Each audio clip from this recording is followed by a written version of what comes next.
Dear friends from all around the world, good morning, good afternoon, good evening. I cordially welcome all of you to participate in the 15th Interethnic Interfaith Leadership Conference. China has been one of the campaign issues in the 2020 US election, but we have found a remarkable degree of consensus among the candidates. It was a bipartisan fantasy to believe that as China integrated into global economy, the CCP would naturally loosen its grip on power. Both parties now rightly recognize this as a problem.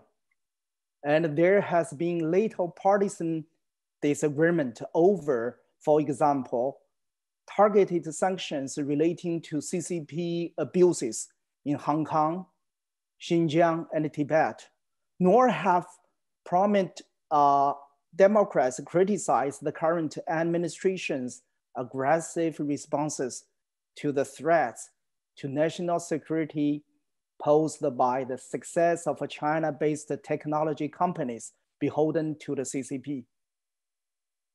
By now, the need for principled solidarity should be obvious. Regardless of the election outcome, we should urge everyone who cares about democratic values to deepen that sense of solidarity in the months and years to come. Standing alone, even the United States has difficulty preventing China from eroding democratic values.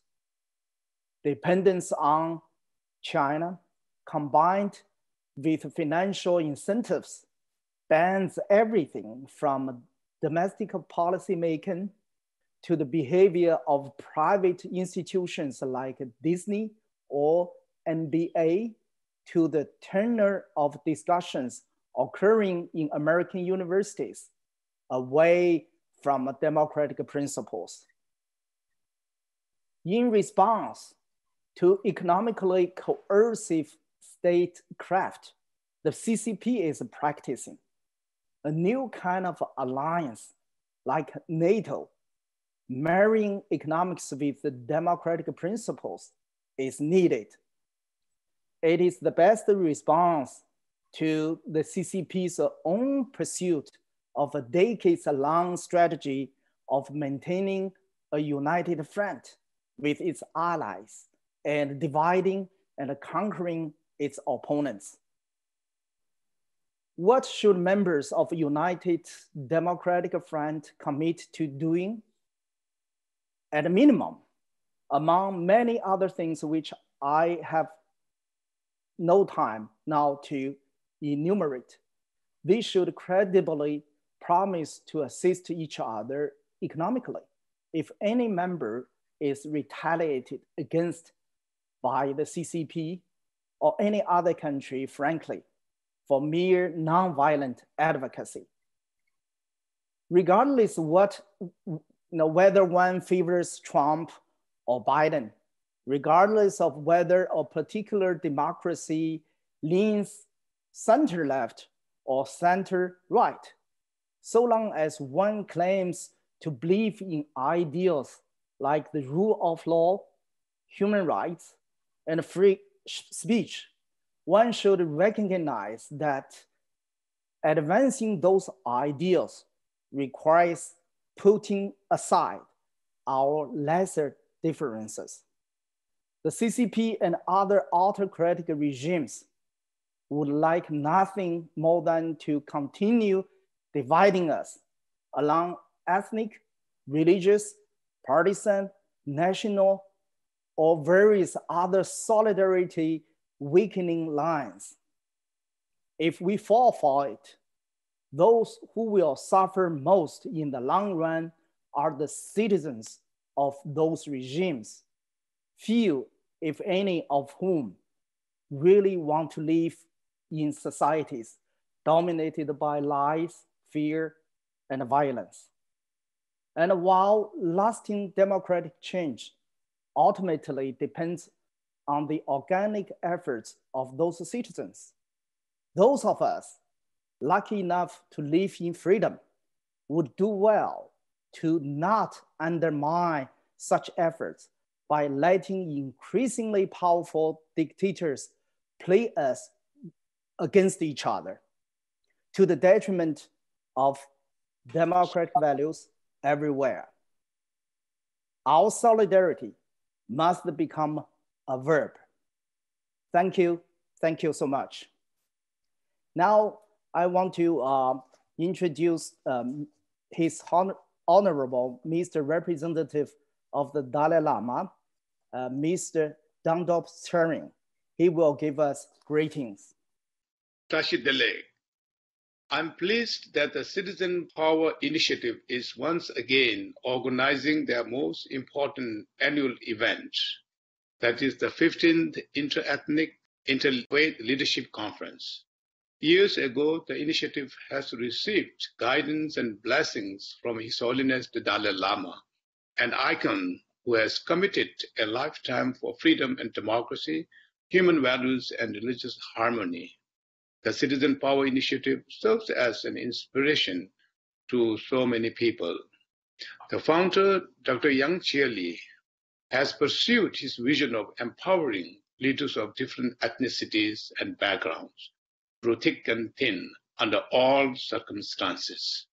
I would therefore like to congratulate Dr. Yang and his colleagues on behalf of His Holiness and the Central Tibetan Administration for their steadfast commitment to empowering the voiceless around the world, and particularly in China. I had the privilege of attending earlier conferences physically, but as we know, the COVID pandemic, which took so many lives and brought economic havoc to the entire humanity, happened totally due to Chinese Communist Party's mismanagement of the virus during the early stages.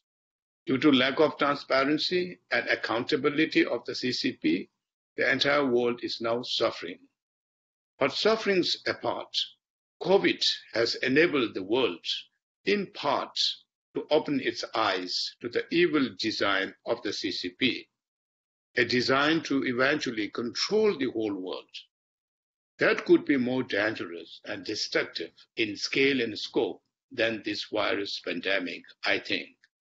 The CCP has taken advantage of the non-stop news coverage of the pandemic to incite more repression in Tibet, Xinjiang, Hong Kong, and southern Mongolia. It was recently reported that the Chinese Communist Party is implementing forced labor upon Tibetans, which is yet another attempt at Sinicizing Tibetans in a guise of poverty elevation. The list of CCP victims keeps growing. It was Tibetans, Uyghurs, and now Southern Mongolians, Hong Kongers, Taiwanese, and Chinese people themselves. And all religious denominations such as Buddhists, Christians, Muslims, and Falun Gong practitioners. All of us face systematic destruction of our culture, religion, language, and identity. I'm thankful, therefore, that the Citizen Power has been working to empower victims to fight collectively and strategically through their carefully constructed workshops and thoughtful discussions. Let me finally wish the conference and participants a great success, and also thank you to the organizers for putting this event virtually together. I would say this at the end. Roads may be difficult ahead, but no roadblock is big and tough enough to stop when armed with unvanquishable spirit. Thank you again, Tashle. Thank you, Mr. Representative. Next, we'll be honored and encouraged to receive a message from US Senator Blackburn, who is a major voice for freedom on the Hill. Hi everyone, I'm U.S. Senator Marsha Blackburn. I wish I could be with you today, but since I can't, I wanted to add my voice to yours and to let you know how committed I am to doing away with these human rights abuses that are so appalling to each of us as we hear about them and as we see footage from some of these. Your conference theme, I really appreciate, confronting the CCP and China in a new era. That is timely, and you are to be congratulated for the boldness that we see in that theme. Many times the world does turn a blind eye to the abuses that are taking place there in China, the treatment that they are pushing on the dissidents, the ethnic and religious minorities, the freedom fighters in Hong Kong.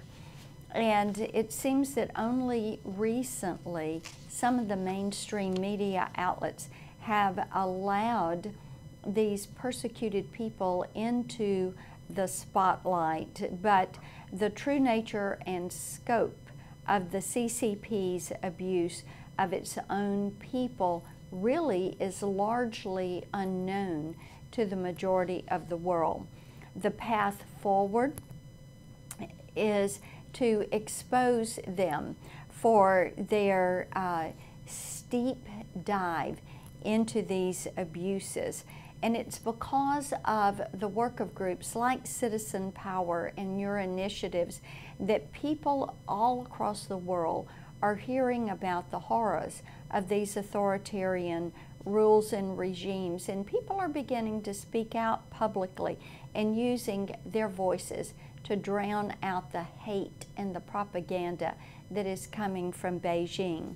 So to the Tibetans, the Uyghurs, the Mongolians, the Hong Kongers, the mainland activists, the Christians, the Falun Gong practitioners, the Macau people, and the Taiwanese, you have a friend in Washington with me and our team. We are on your side as you fight for freedom. It is an honor to join you by video today. Keep up the good work. Thanks be to Senator Blackburn. Next, we will have a message from another freedom fighter on the Hill, U.S. Representative Yoho. Hello, I'm Ted Yoho from Florida's 3rd Congressional District, and I thank you for the chance to join all of you here today. It is inspiring to see such a diverse yet united group of people from different religious, ethnic, and geographic backgrounds all coming together for a common purpose. It is this kind of faith cooperation that our nation holds so dearly, as our founders envisioned when they built this country. In fact, our founders believed so strongly in faith and individual rights to practice their faith that they enshrined in our nation's Constitution, not as an afterthought, but at its first among all of our amendments. The First Amendment guarantees the right to practice the religion of one's choosing.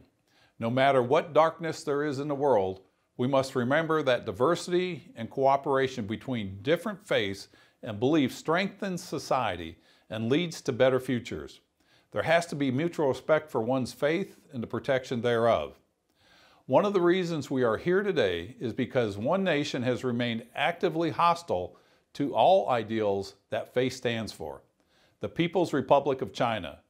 They have systematically, often violently, dismantled or undermined every concept of organized religion within its borders. Many, including Christians and Tibetan Buddhists, have suffered for their beliefs and traditions.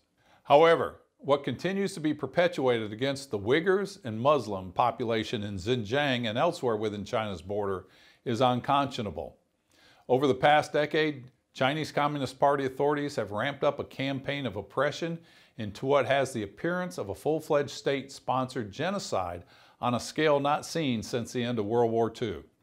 Millions of innocent Uyghurs and other East Turkic ethnicities have been rounded up and forced into concentration camps for their beliefs, or their language, cultural customs, and even their hairstyles.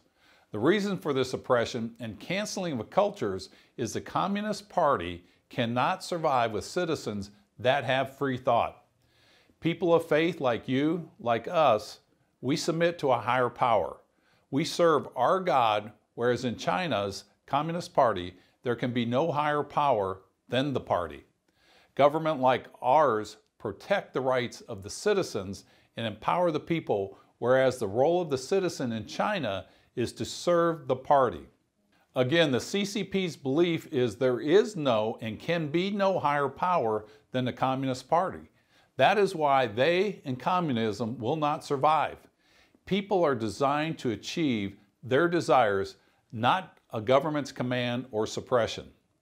The United States has consistently advocated and fought for liberty and freedom of religion around the world. This crisis is no exception. The U.S. has taken a number of steps to hold the PRC officials responsible for their crimes, including multiple rounds of sanctions on senior officials and Xinjiang-based companies. President Trump's signing of the Uyghur Human Rights Policy Act and the House passage of the Uyghur Forced Labor Prevention Act will help hold these people accountable. However, more must be done. Despite these actions, Beijing has remained relatively unscathed diplomatically and economically for its coordination of ethnic cleansing in Xinjiang. The international community has begun to wake up to these atrocities, but they must wake up faster and join us in taking action. Muslim-majority countries in particularly, who have remained shamefully silent during these past 6 years on the oppression of Muslim Uyghurs, must follow the principles of their faith in calling for China to be held responsible. I'm proud to join all of you here today in standing united to saying no more to religious oppression or discrimination, no more to slave labor, and no more to state-sponsored genocide. We have a responsibility to ensure our brothers and sisters in faith are able to worship freely around the world. We must stand to make that change, and together we can and will make that change. Thank you. Thank you, Mr. Representative.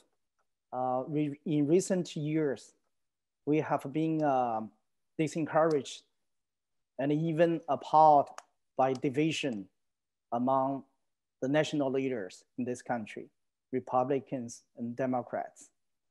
But the young leaders give us a hope.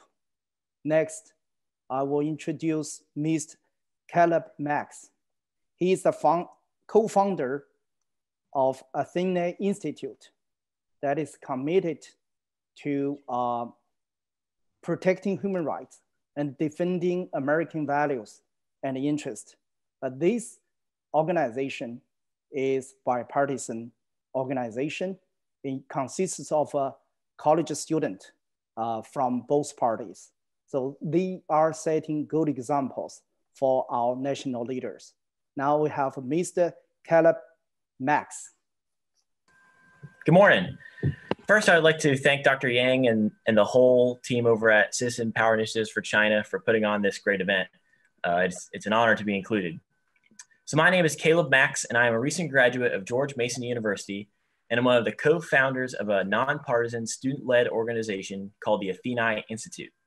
We believe our future is at stake when it comes to the Communist Party of China, and among many goals we have, our main objective is removing Confucius Institutes from college campuses around the United States. For those who do not know, Confucius Institutes are cells of CCP influence that are on college campuses under the guise of teaching Chinese language and culture. One of the first steps our group took to accomplish this goal was to write an open letter condemning universities for allowing Confucius Institutes on their campuses. This letter was co-signed by college Democrats and college Republicans all over the country. It was the first time that both groups had ever signed or co-signed any large letter. Since this letter and others like it, we have seen the release of the Confucius Act and many other state-level legislation seeking to remove Confucius Institutes. Many universities, such as the University of Chicago and Maryland, have already removed them, but close to 70 still exist in the United States, and some at our most prestigious institutions, such as William & Mary and George Washington in DC. I wonder how President George Washington would feel if he knew an authoritarian regime has a place on a school in his namesake. Athenai members come from all different backgrounds. I myself am a conservative Christian, but out of a shared respect for each other and a love for the persecuted in China, we will continue to work across party lines to educate students on the dangers of the Communist Party and to protect human dignity. Patriots like Congressman Chris Smith and Ted Yoho, as well as many others, have spoken out about the CCP for years, yet we as a nation have done little to change our policies and take hard stances on China's authoritarianism. If we continue to kick this can down the road, the CCP will only grow stronger and stronger to the point that we will have no hope of reining their evil in. As the congressman and senator mentioned before me, and as we will hear all day from a wide range of experts in this subject, the Chinese Communist Party is committing human rights atrocities against numerous groups in China, including the Tibetans, the Falun Gong, Catholics, evangelicals, those in Hong Kong, and especially the Uyghur people, who are currently being put in detention camps on a large scale in the Xinjiang province. Every time I think about the millions of Uyghurs in these camps, I think of the Holocaust Museum in DC. At the end of the tour, there's a famous quote from Elie Wiesel on the wall that reads, "Never again." It becomes more than a slogan. It's a prayer, a promise, a vow. There will never again be hatred, people say. Never again jail and torture. Never again the suffering of innocent people or the shooting of a starving, frightened, terrified child.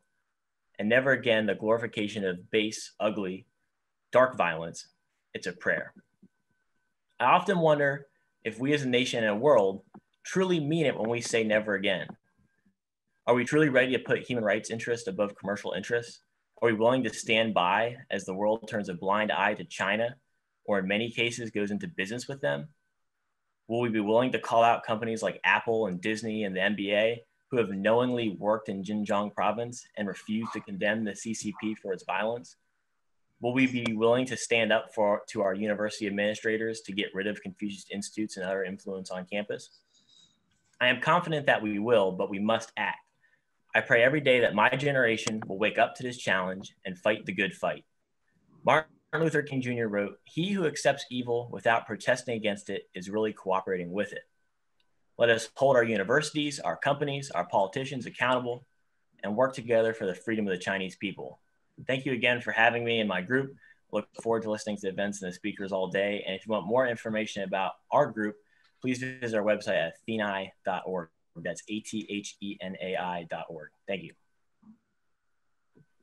Thank you, Caleb. You are such an inspiration. Now we have another young leader from Hong Kong. He is Sunny Cheung. So the world attention has been focused on Hong Kong for many years. And during the years of demonstration, resistance against Beijing's encroachment of freedom in Hong Kong, many young leaders emerged. They are true heroes. One of them is Sunny Cheung. Now he's in exile in United Kingdom. Now we have Sunny. Hello, everyone. I'm Sunny.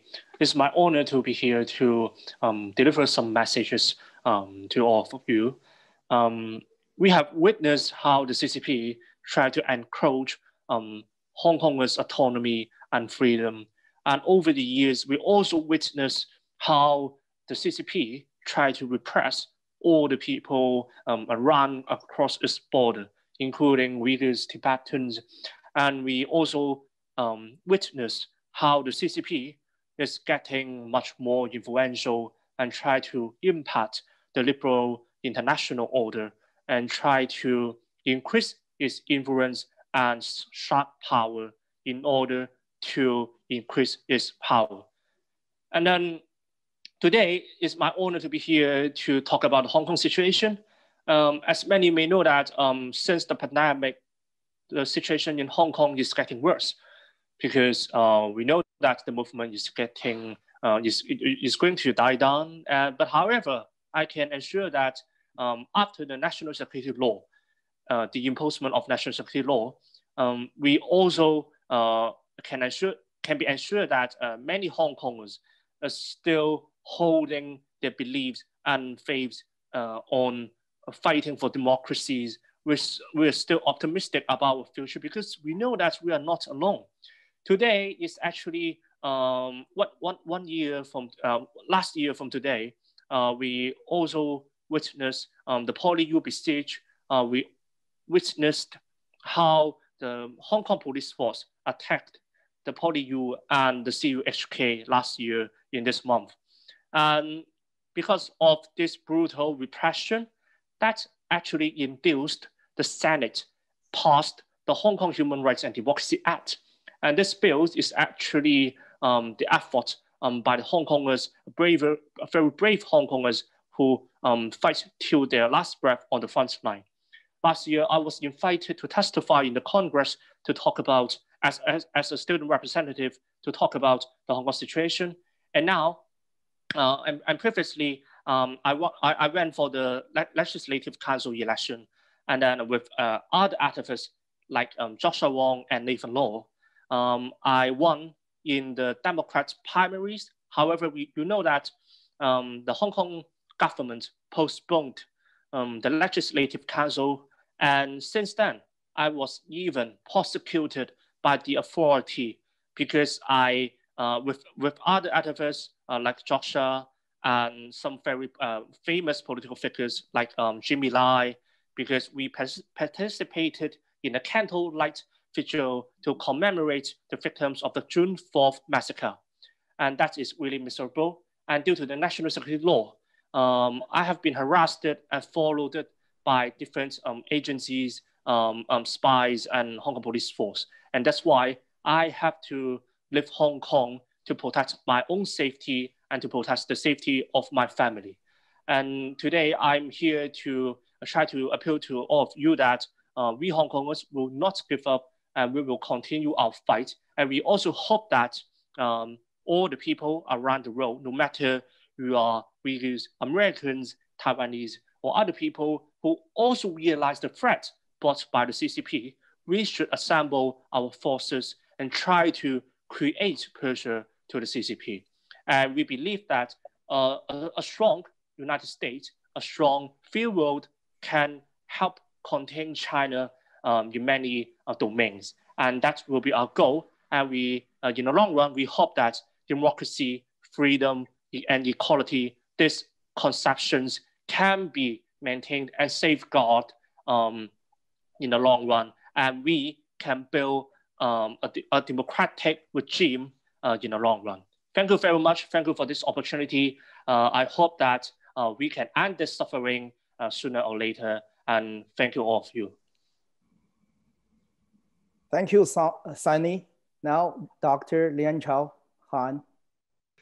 My name is Lian Chao Han. I serve as the Vice President of Citizen Power Initiative for China. Welcome, everyone, for attending this conference. Our first speaker of this morning's lecture is Professor Atul. He is a professor at Tokyo University.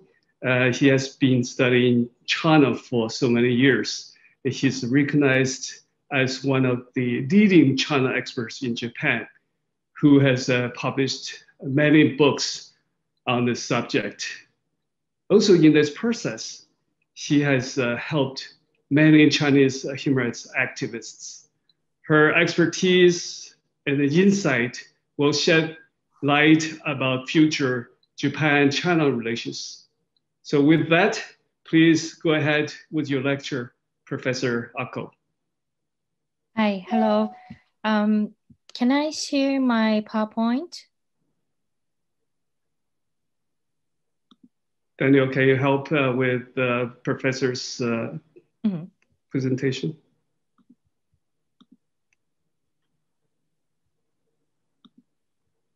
Yeah, I prepared my PowerPoint, so if I could share this, yeah. Just let me introduce myself. I'm Tomoko Ako, teaching Chinese and China Studies in the University of Tokyo. And I'm a sociologist, and I have done a lot of fieldwork in rural China, in the grassroots China, and I have observed a lot of social political issues, problems in China. And now I did my PhD from 1996 in Hong Kong.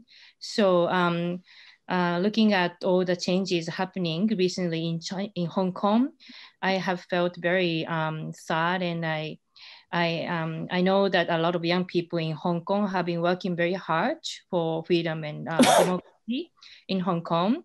So in Japan, I have also been doing some projects with young people in Hong Kong.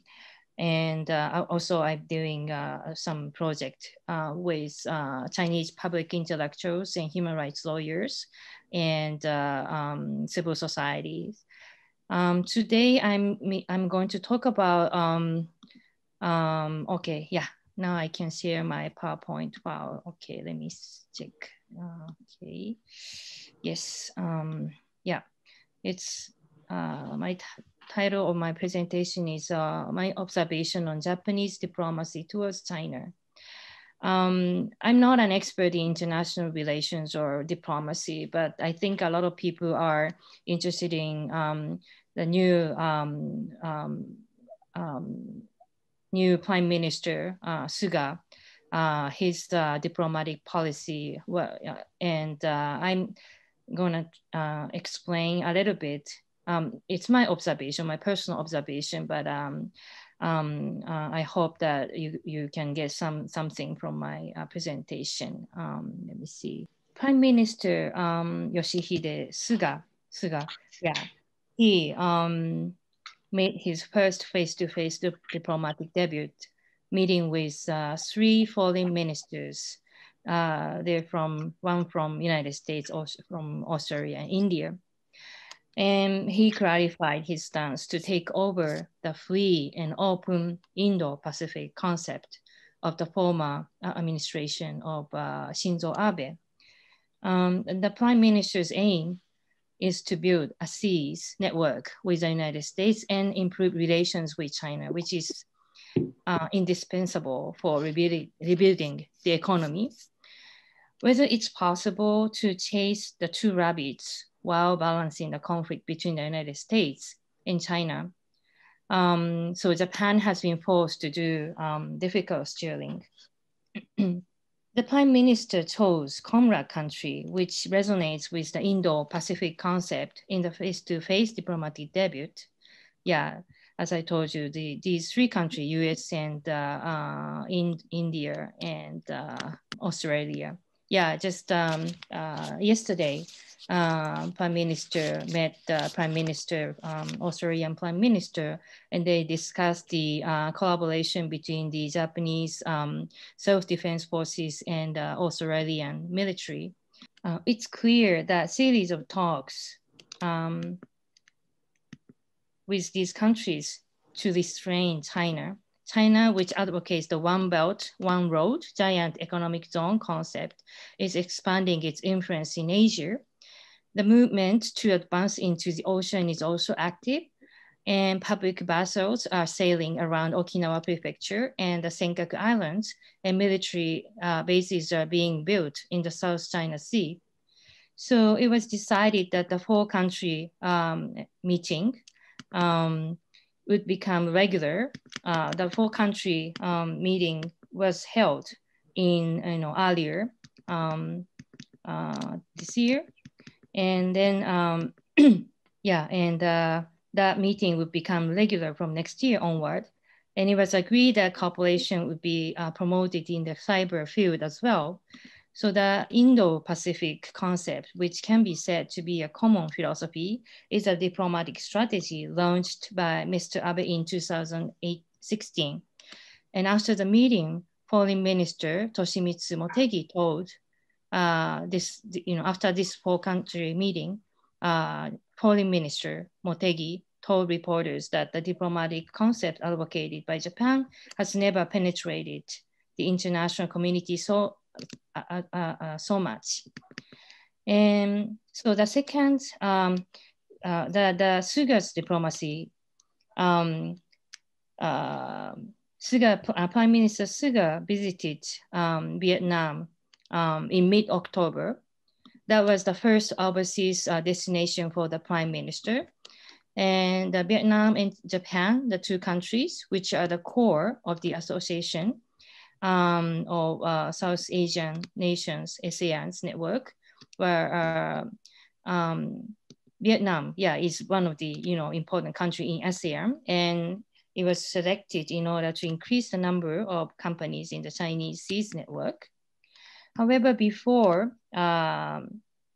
taking office, the Prime Minister also expressed a negative view on the anti-Chinese Seas network in the security field. So improving relations with China, China is the largest trading partner for Japan, so it's dispensable for the recovery of the Japanese economy. And and the government, Japanese government plans to proceed with discussions to resume traffic. So it can be said that Mr. Abe has built a personal relationship of trust with the US President Trump, and which has prevented him from being caught between the US and China. However, this composition does not always continue even under the Suga administration. So the Prime Minister has leaked to the surroundings that it's easy to do with China now, but the Suga administration's diplomacy with China carries the risk of creating friction with the United States. Okay. And so now I'm going to talk a little bit about the diplomacy by members of parliament, and I'm going to take an example of I'm going to take issues of Hong Kong. The Bi-Partisan Japan Parliamentary Alliance on China Policy, JPAC, which aims to protect Hong Kong citizens, was established on July 29, 2020. I think that there's a network, International Parliamentary Alliance on China Policy, and Japan also established a branch, and JPAC has been actively collaborating with other countries' alliances. And so JPAC has attempted to promote legislation of human rights sanctions law and policy of accepting Hong Kongers who need emergency evacuation, lifeboats. And Mr. Gen Nakatani, former defense minister, and Ms. Shiori Yamao, these two persons are co-representatives, and both are members of the House of Representatives. Okay, so this is the Twitter of JPAC, and they have been working very hard, and I've also participated in this JPAC's organizing activities. And Ms. Yamao had an interview with, received an interview of media. Then she was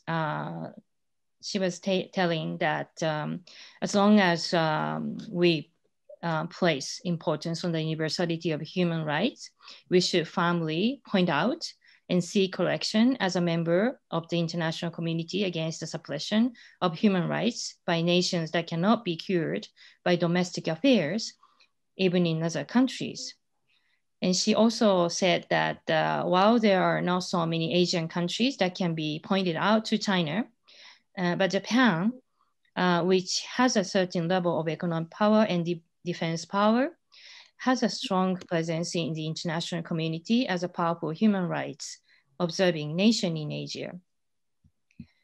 And she said that the issue of human rights violations by the Chinese Communist Party in Hong Kong should be a theme that both conservatives and liberals can work on together.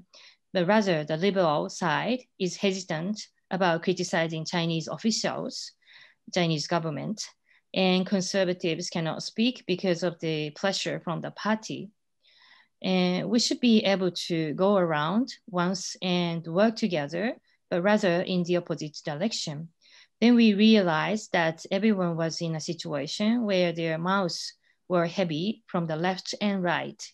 At the same time, however, I also learned that there was a common desire to protect the human rights of Hong Kong citizens, whether from a liberal or conservative standpoint. if that is the case, I think that if there is a movement that allows each member of the Diet to express their opinions away from the political party, the left and right members will be able to visualize their thoughts. Why I introduced this, JPAC, because, Japan, as Ms. Yamao mentioned, those, liberals and conservatives, right and left, always argue and couldn't work together for human rights and for democracy. But when we come to the case of Hong Kong, those, members of parliament started to work together, and they now started to talk about Xinjiang, Uyghur issues and other, human rights related issues. So I think this is a kind of progress for Japan. And as I'm a, professor in university, but I also want to become a kind of active, intellectual.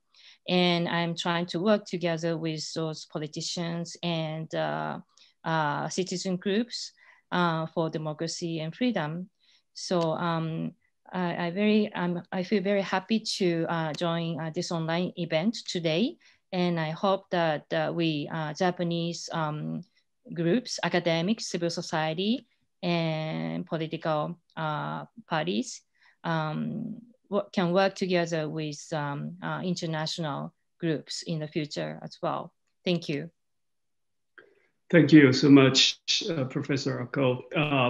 Since we have a very tight schedule, maybe we can ask you a couple of quick questions. Professor Atul? Yes, hi. Okay. Yeah.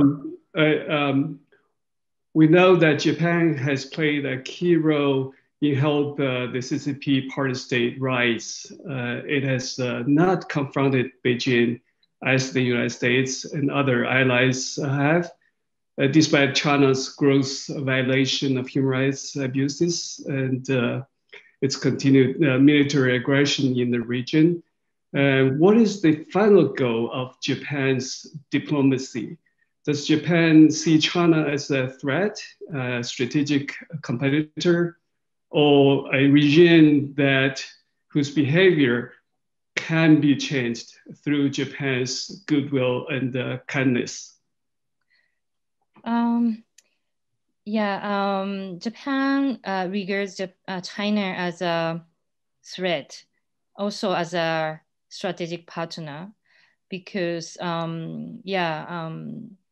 Japan has depended on the Chinese economy. We have to restructure economic relationship with China. Yeah, so it's quite difficult for the Japanese government to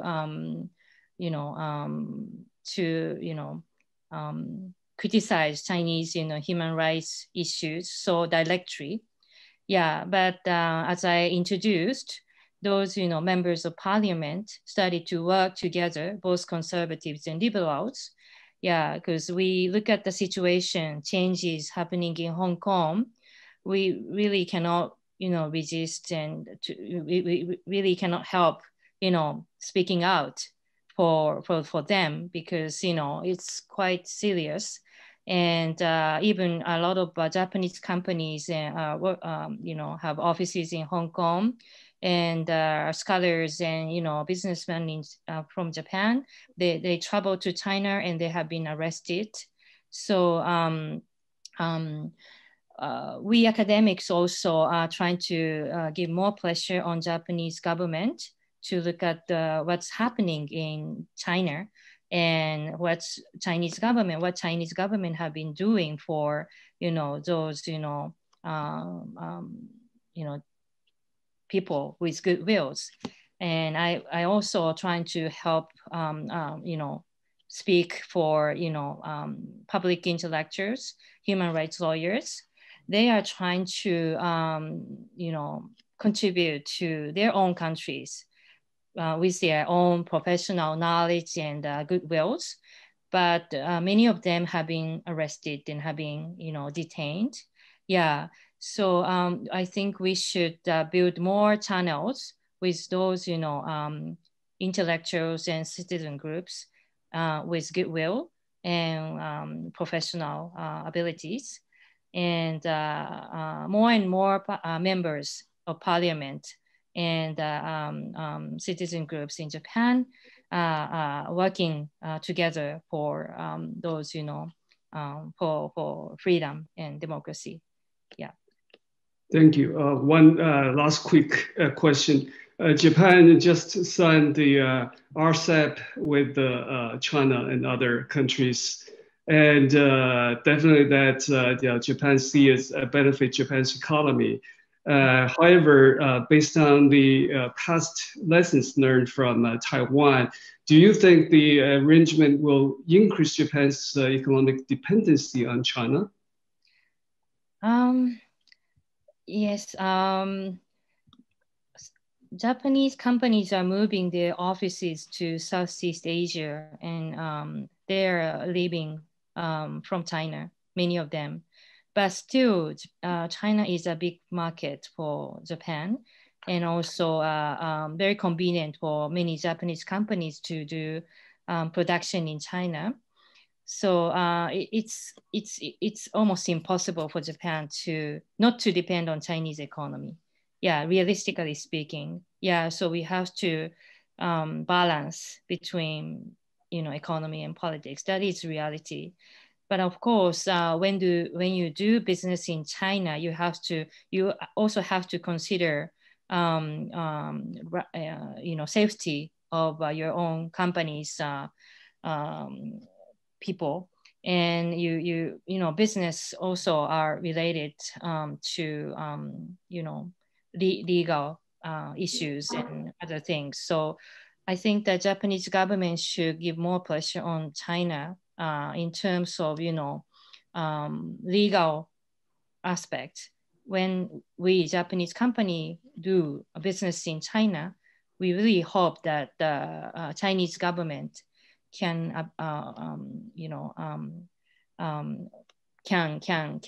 protect human rights and obey all the legal processes. Great. Thank you so much, Professor Atul. Our next lecture, we have so many questions I can't go through because our tight schedule. So we have to move on with our next lecture. We are honored to have Professor Cotler, who does not need much introduction in our community. He is a renowned human rights champion in the world, currently teaching at McGill University. In his long career in public service, he served as the Minister of Justice and Attorney General of Canada, and member of Parliament. He is a longtime friend and supporter of Citizen Power Initiative for China. Professor Cotler has played and continues to play a key role in shaping Canadian human rights policy. The future of this policy will help to determine how the free world should respond to CCP's aggression. Let's hear Professor Cotler's assessment on this subject. Please, Professor Cotler. Thank you very much for those kind words of introduction, and I'm delighted to participate in the common cause which brings us together today, which I would call the struggle for human rights and human dignity in Xi Jinping's China as part of the larger struggle for human rights and human dignity in our time. I want to commend Dr. Jianli and the Citizen Power Initiative and all those involved in this initiative for organizing this timely and significant forum. Indeed, a forum that is taking place at a moment of urgency in our human condition. For we are witnessing, as we are meeting today, not only a global COVID pandemic, which would be bad enough, but a global political pandemic characterized by a resurgent global authoritarianism, of which CCP's Xi Jinping's China and the CCP are message and metaphor.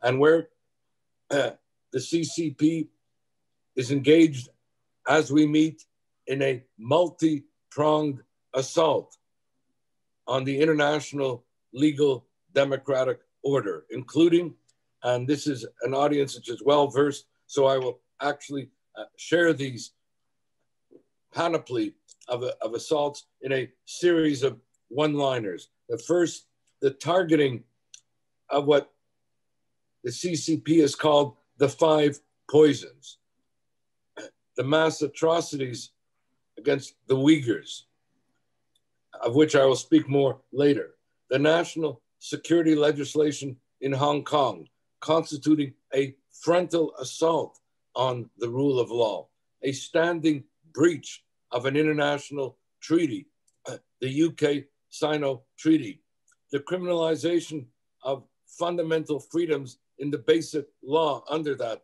treaty, the assault not only on the democratic order, but on democracy itself in Hong Kong, the criminalization, even in an extraterritorial way, of those outside Hong Kong who would purport to support, as they have a right to do, that which is happening in Hong Kong, the whole constituting, in effect, itself a standing threat to the international order.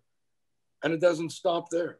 We have also the prosecution and persecution of the Falun Gong. We are now into the 22nd year of what the CCP called the eradication campaign against the Falun Gong, which is intensified yet again in recent months. And we know this has included the illegal harvesting and pillaging of organs, of which in an hour there will be another webinar respecting the decisions of the China Human Rights Tribunal into what it called crimes against humanity in this illegal harvesting of organs of the Falun Gong and also of the Uyghurs. The repression for decades now of Tibetans and their cultural, religious, and fundamental human rights, and the standing threat to Taiwan and the Taiwanese, of which we've also just heard. And here too, it doesn't end there. We're witnessing also a massive assault on media freedom, where the CCP, and this is not as well known as it deserves to be, jails more journalists than any other country in the world today, where the suppression of information, of media freedom, the arrest and disappearances of doctors and dissidents, of journalists and human rights defenders contributed to the spread of the COVID pandemic, which the CCP, in a campaign of foreign disinformation, then proceeded to blame on the US or Italy and others, but never assumed responsibility themselves. And where this resurgent authoritarianism has intensified under the cover of the pandemic, the whole underpinned as well by a pandemic of impunity, all of which is backdrop to my central theme today, and that is the mass atrocities against the Uyghurs, the crimes against humanity, which really now encompasses the crime of crimes, namely acts constitutive of genocide against the Uyghurs. In speaking about these unspeakable atrocities targeting the Uyghurs and other Turkic Muslims in the Xinjiang region of China, I'm reminded of the words of Elie Wiesel, and reference was made to him earlier today, Nobel Peace Prize laureate and conscience of humanity, who said, and I quote, that silence in the face of evil is complicity with evil itself.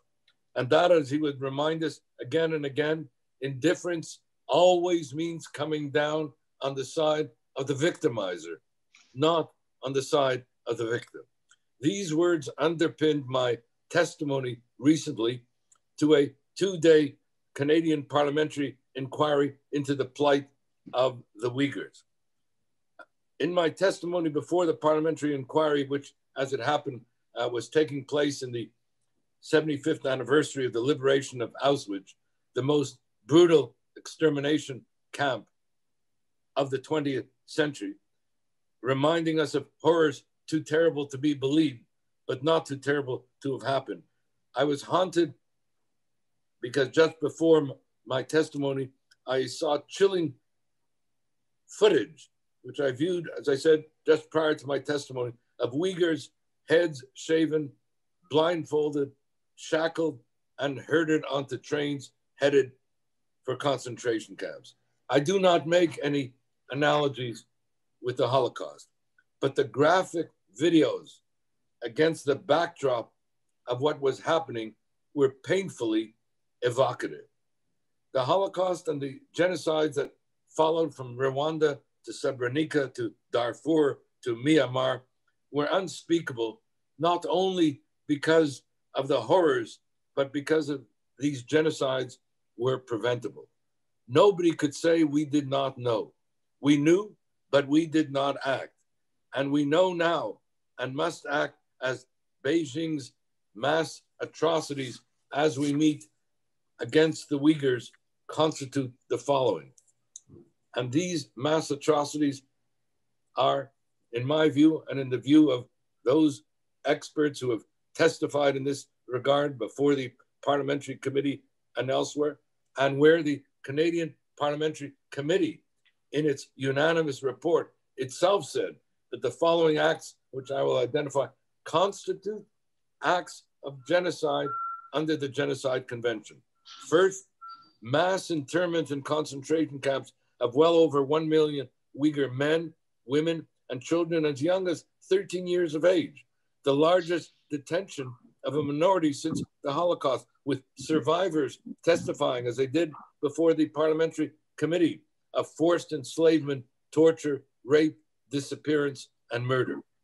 Second, massive, inhumane, and increasing coercive population controls, including forced sterilizations, abortions, IUD insertions and injections, such that between 2015 and 2018, population growth in the Uyghur areas fell by 84%, the whole violating Article 2D of the Genocide Convention, which prohibits, and I quote, imposing measures intended to prevent births within a group. Third, forcible separation of more than 500,000 Uyghur children from their families. Fourth, state orchestrated incitement to genocide, where the CCP indicts what they call Uyghur religious extremism, quote unquote, but characterize it all as a malignant tumor, which must be eradicated, and repeatedly issues orders to, quote, round up everyone, show absolutely no mercy, wipe them out completely, destroy them root and branch, break their roots, and uproot, and I quote again, hidden dangers within hidden dangers, as the Supreme Court of Canada said in upholding the constitutionality of our anti-hate legislation. And they said the Holocaust did not begin in the gas chambers. It began with words. These, as the court put it, are the catastrophic effects of racism. These, as the court put it, are the chilling facts of history. And we are witnessing a state-orchestrated incitement to hate and genocide targeting the Uyghurs.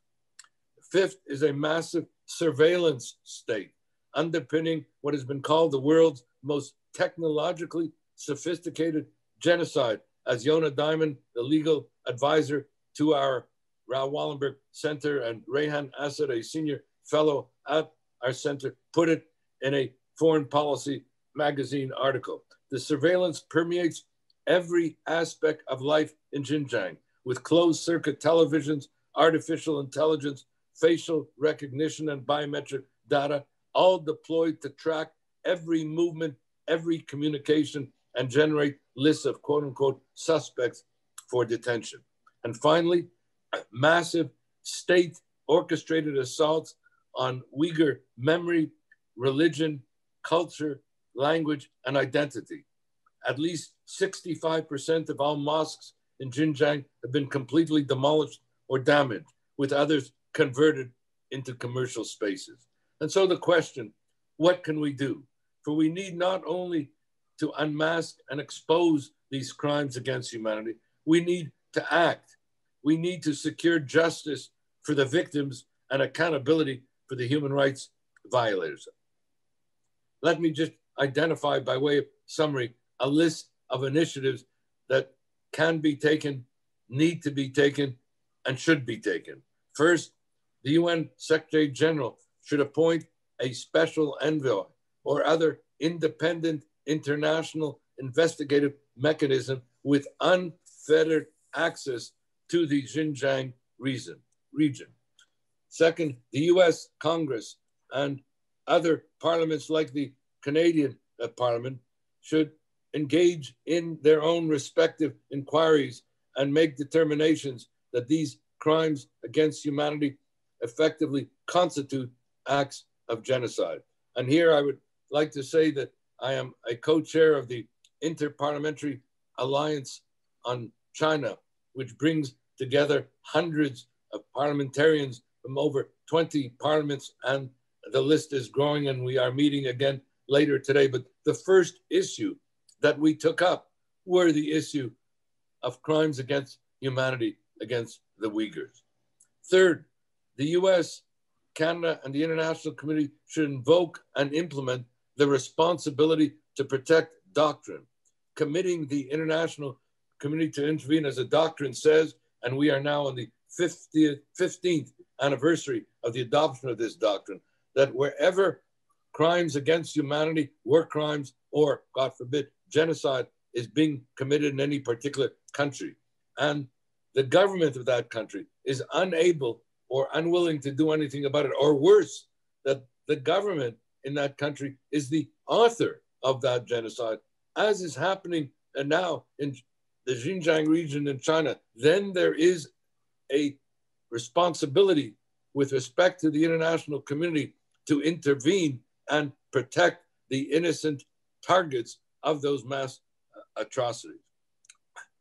Number 4, other nations must impose what are known as Magnitsky justice sanctions targeted at individual human rights violators in the Xinjiang region, as the US has done, where major senior Chinese officials and entities responsible for these crimes will be brought to account. I might add here parenthetically that the Interparliamentary Alliance on China, which I referenced earlier, has called for all its members to do so. Number 6, we must sanction corporations with supply chains linked to Uyghur forced labor and strengthen import mechanisms to prevent products made with forced labor from entering our markets. 7, governments should conduct reviews to monitor investment in technology companies involved in supporting the pervasive state surveillance of Uyghurs. 8, governments should expedite refugee applications of Uyghurs fleeing persecution. In a word, and with this I close, let there be no mistake about it. Silence and indifference in the face of evil will be complicit with evil itself. We have a responsibility to act, and we must act with all deliberate speed. Thank you. Thank you very much, Professor Cotler. We have quite a few questions from the audience, but due to the schedule issue, we have to limit it. I'm going to condense it to 2 quick questions for you, Professor Cotler. The first question is the big question everyone cares is whether there will be a substantial change in China policy, the human rights policy, when Mr. Biden takes office. In particular, will Canada continue to stand up against China's bullying or give in to it by handling back Meng Wanzhou in exchange for Canadians who are behind bars in China as hostages? Thank you for those questions. With regard to the assumption of the presidency by President-elect Biden, I think there will be one particular change which will be very important and significant. I think we will be witnessing more of multilateral alliances and concerted approaches by the community of democracies. Regrettably, during President Trump's leadership, very often the United States acted alone and not in concert with its allies. I believe that if we have a concerted involvement or engagement of the community of democracies and beyond, this will amount to an effective mobilization of the international community in that regard. I do want to commend what has taken place thus far and under President Trump's initiatives. I'm referring to the congressional initiatives that I referred to earlier. I'm referring to him calling out the criminality of the CCP, but this needs to be a collective multilateral alliance. I mentioned we have an interparliamentary alliance, Read China. We need an intergovernmental alliance, Read China, because what China is engaged in, or CCP is engaged in, is the targeting of the democracies one by one, the bullying of the democracies one by one, the targeting of Australia, the targeting of Japan, the targeting of Canada, of India, and the like. And so we need to come together as a community of democracies. And that, with regard to the two Michaels that are the products of the hostage diplomacy of Xi Jinping's China, here too. And recently the Canadian government, both the Prime Minister and the Foreign Minister, have called out the manner of this hostage diplomacy.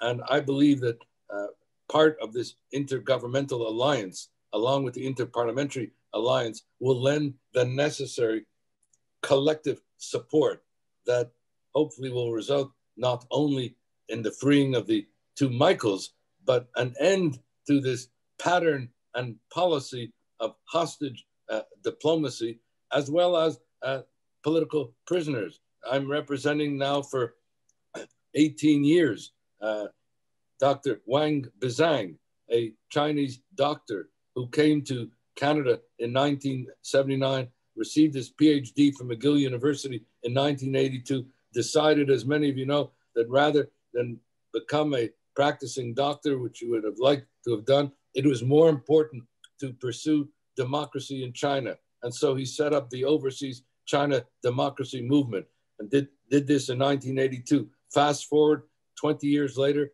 on a visit to Vietnam, he was abducted by Chinese authorities, brought back to China in a sham trial, tried and convicted without counsel of both the crimes of treason and terrorism, sentenced to life imprisonment in solitary confinement, where he continues to languish to this day as we speak. And here, to the beginning of the mobilization, just 2 months ago, 6 former foreign ministers and justice ministers in Canada called for his release. Students at McGill University, the Wallenberg Study Group, have mounted a campaign for his release. And yet this is just one looking glass into one political prisoner, which is a looking glass to this massive authoritarianism that we are witness to in Xi Jinping's China today. Thank you. One last question. We all applaud the Canadian government's effort to condemn the CCP against Uyghurs and condemn the national security law imposed on Hong Kong and accept Hong Kong, refugees. But also China threatened to retaliate. More likely, they're going to use their economic power leverage to force Canada to change. What do you think would this, if China had this economic sanction, would Canada likely to change? Well, I think that the point that gets right to the heart of the issue, and that is the China's bullying and seeking to use economic power to bully countries one by one. As we are meeting today, we are on the verge of the European Union adopting Magnitsky sanctions. If that happens, that will add 28 more countries to the 7 that have adopted Magnitsky sanctions. We will then have a critical mass of at least 35 countries that have adopted Magnitsky sanctions, the US and Canada being the first to do so. That critical mass will act as an effective counterpoint to CCP's bullying, because it will have economic resources themselves that will be more than 3.5 times as much as China. So I'm looking forward, and as I say, the adoption of Magnitsky sanctions by the EU is imminent. I trust that it will happen within the next month, and you will see that this will be a game changer. This will be a tipping point in our relationships with the CCP. It will put an end to the bullying. That's wonderful. Great to hear that. Because of the schedule, we have to move on. For our third lecture of this morning, we are lucky to have Mr.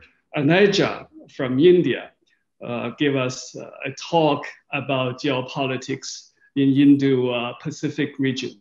He is an internationally recognized journalist and commentator who has in-depth knowledge on this subject. He was associate editor of a Hindu newspaper and stationed in Beijing for many years to cover India-China relations, and particularly in the strategic and the security area until fairly recently. With that, let's hear Mr. Aneja's lecture. Thank you very much for having me. It's a wonderful opportunity, and I'm very pleased to be part of this prestigious webinar. For the next few minutes, I'll be speaking on changing contours of India-China relations and their fallout in the Indo-Pacific. Well, let me begin by saying that the India-China relations have deteriorated very sharply in recent months. And in fact, I can put a date to that. If you look at the last few months, it's June 15 of this year, when there was an incident, a border clash, unarmed though, between Chinese and Indian troops in an area called Ladakh. Now, this is high in the Himalayas.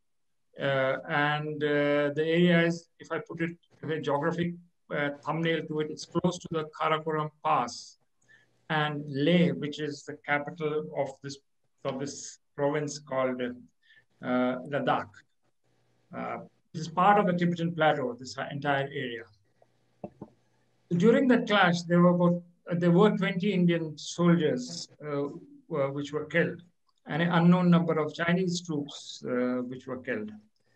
There are various estimates. The Chinese have not given out the figures, but India has its figures, but that's not important. The point is that there was a serious clash and there were fatalities in it at a very high altitude, which caught the national attention, and in fact, international attention. And I think that's a tipping point, a turning point in India-China relationship. The reason why I say so, that prior to this incident, India was delinking the border dispute with China with economic engagement with China.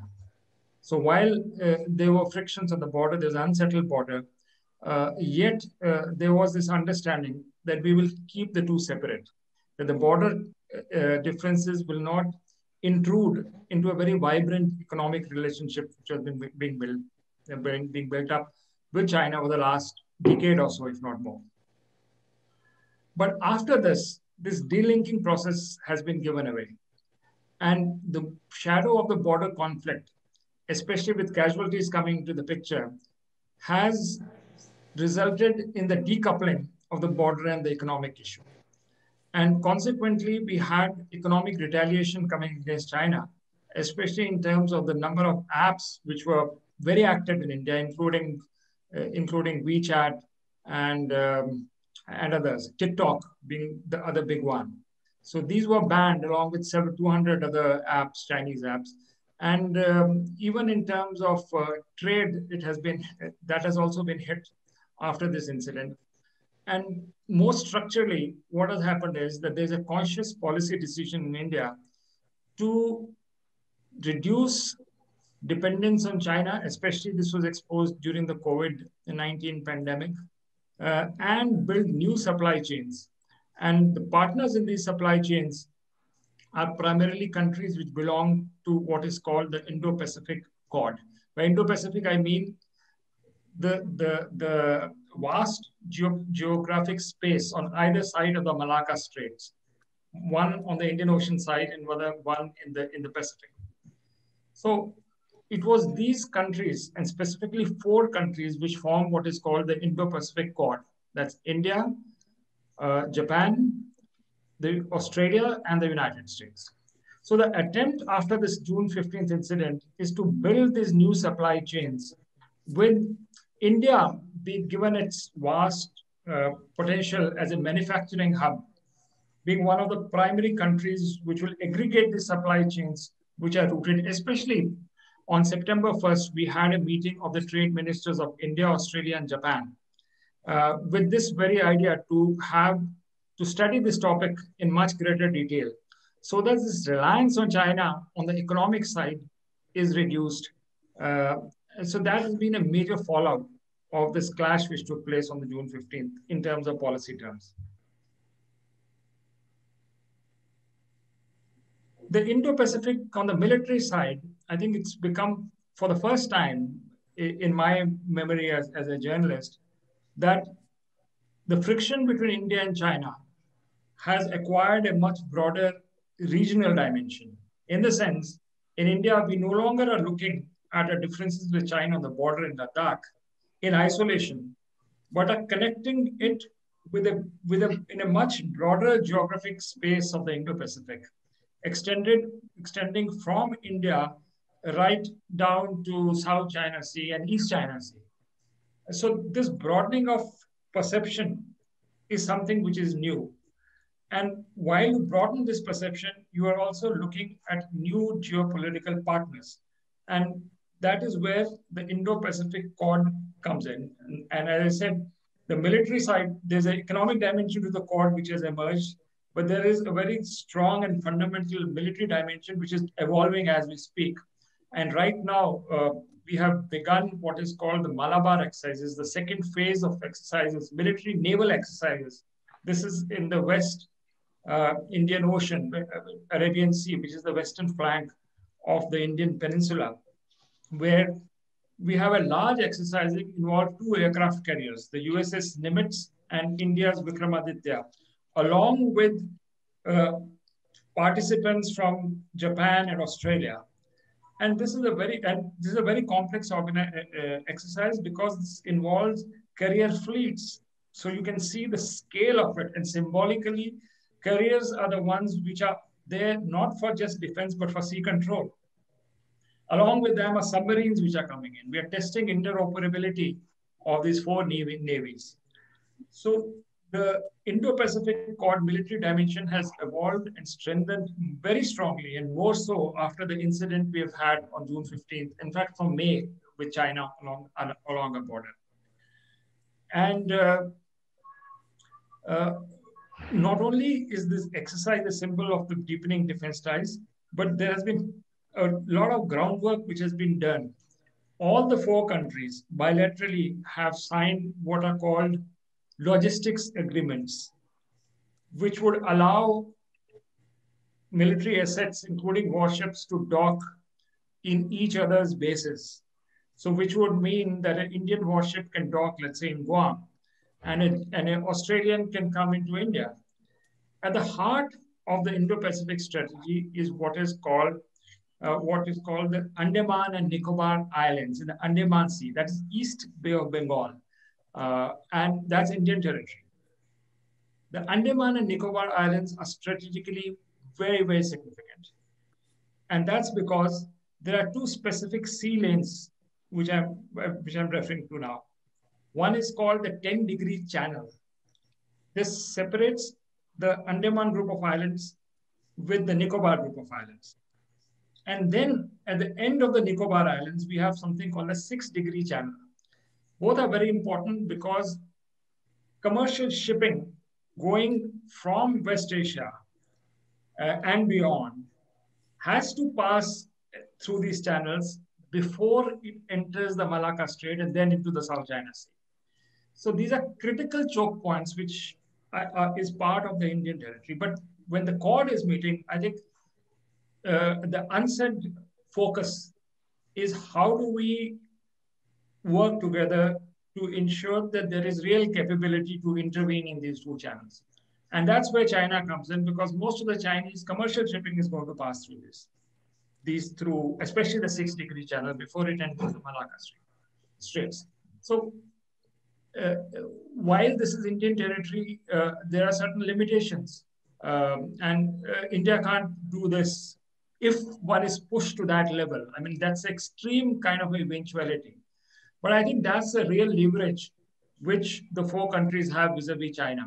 In case things go offhand in the borders, where there is terrain advantage to the Chinese in most areas. I think because this picture has been broadened now, the riposte to that, the response to that, if there is pressure further built along the mountains, would be in the seas, and specifically in these 2 channels which I've spoken about before. So the Quad is something which is developing very fast in the wake of what in India we call Chinese expansionism. And this, I think, is only going to strengthen as the days pass. There is one more dimension I want to speak about, which is that during the Trump administration, the Quad was moving in a very clear direction. Because as I understand, and going by what, especially the June 23rd speech of Mike Pompeo at the Nixon Center, well, to me, that was, it could have been a historic speech, because during the speech, what Pompeo said was that 50 years of engagement with China has been futile from 1972. And he spoke about the real target is the collapse of the Communist Party of China.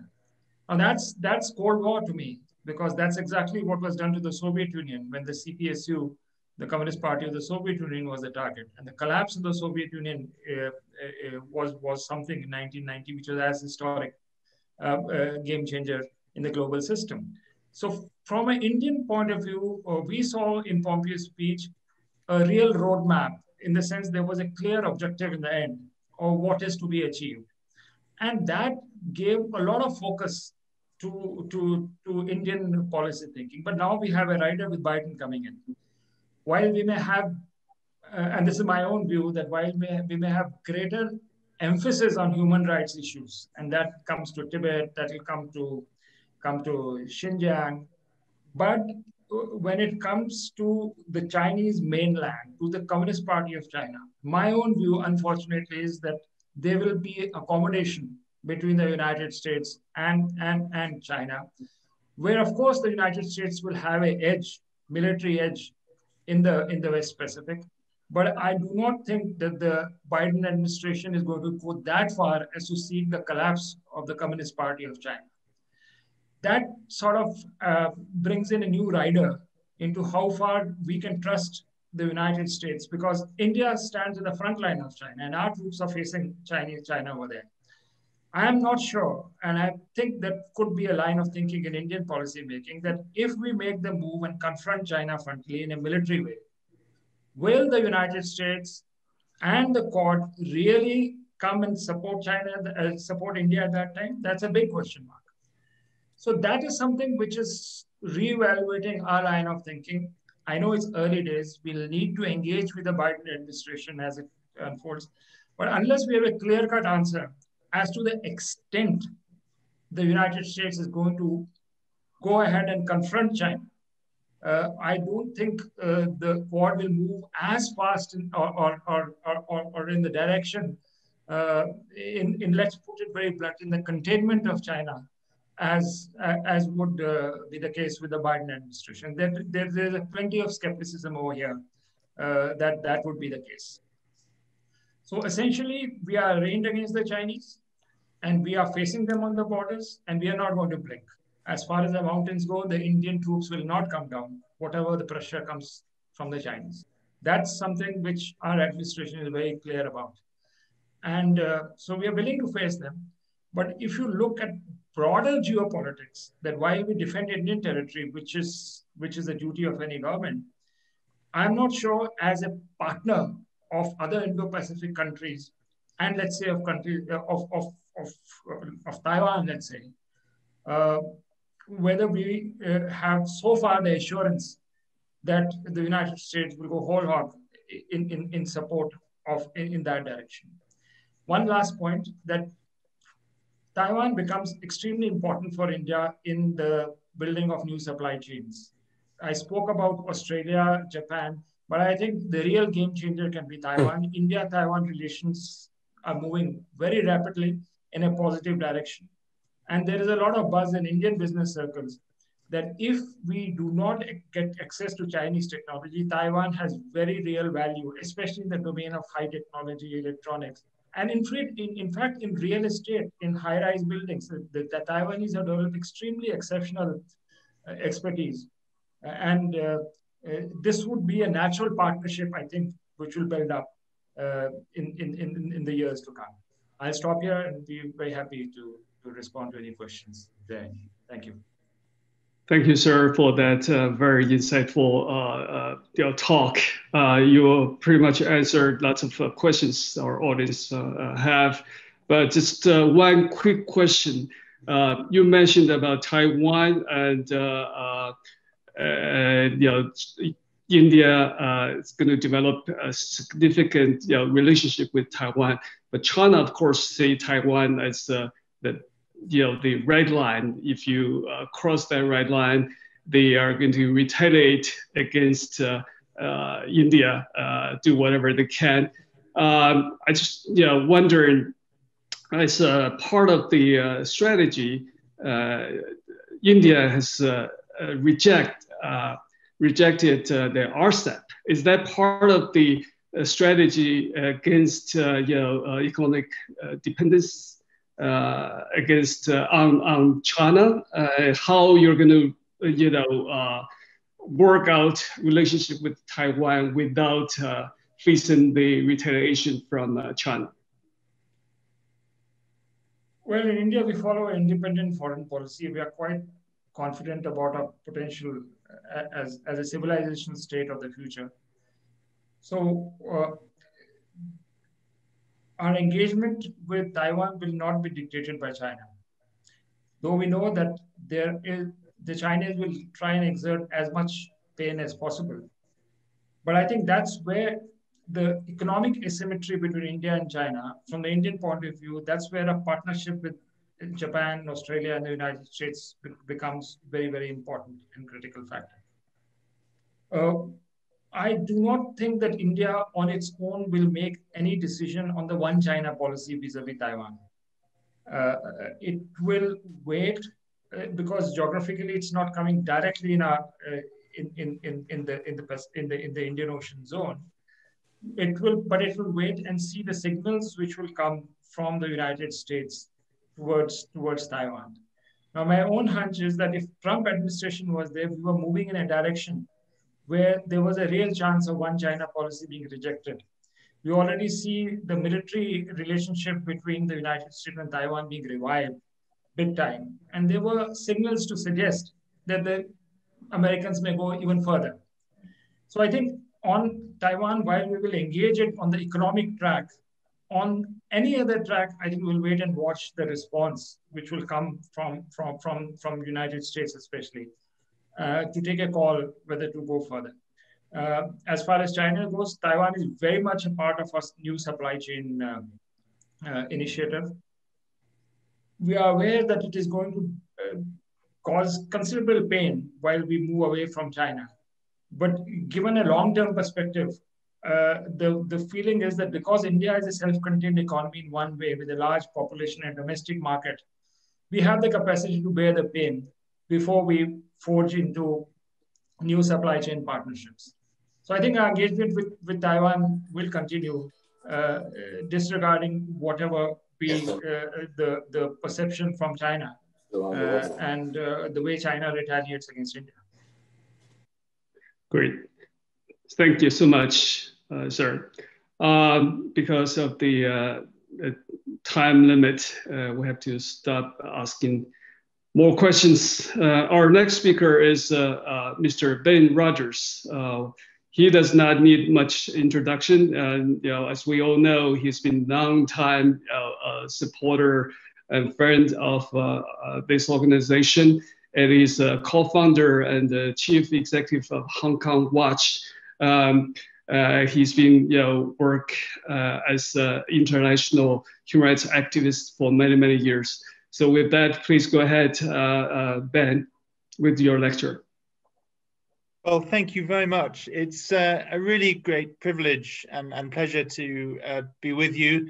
Like all of us, of course, I would have hoped we could have been together in person, but thanks to the pandemic, we're not able to. But thanks to modern technology, we're able to connect in this way, and it's a privilege to be with you. I've been well aware of this very important conference for many years, and I've never had the chance to participate in previous conferences, so I'm really glad to have this opportunity now.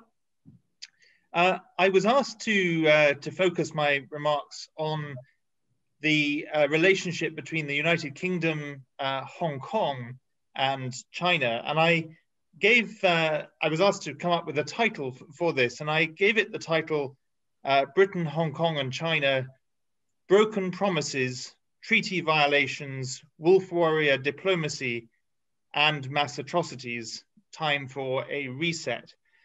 There are, of course, various other elements that I could have put into that title, but it would have made it even longer than it is.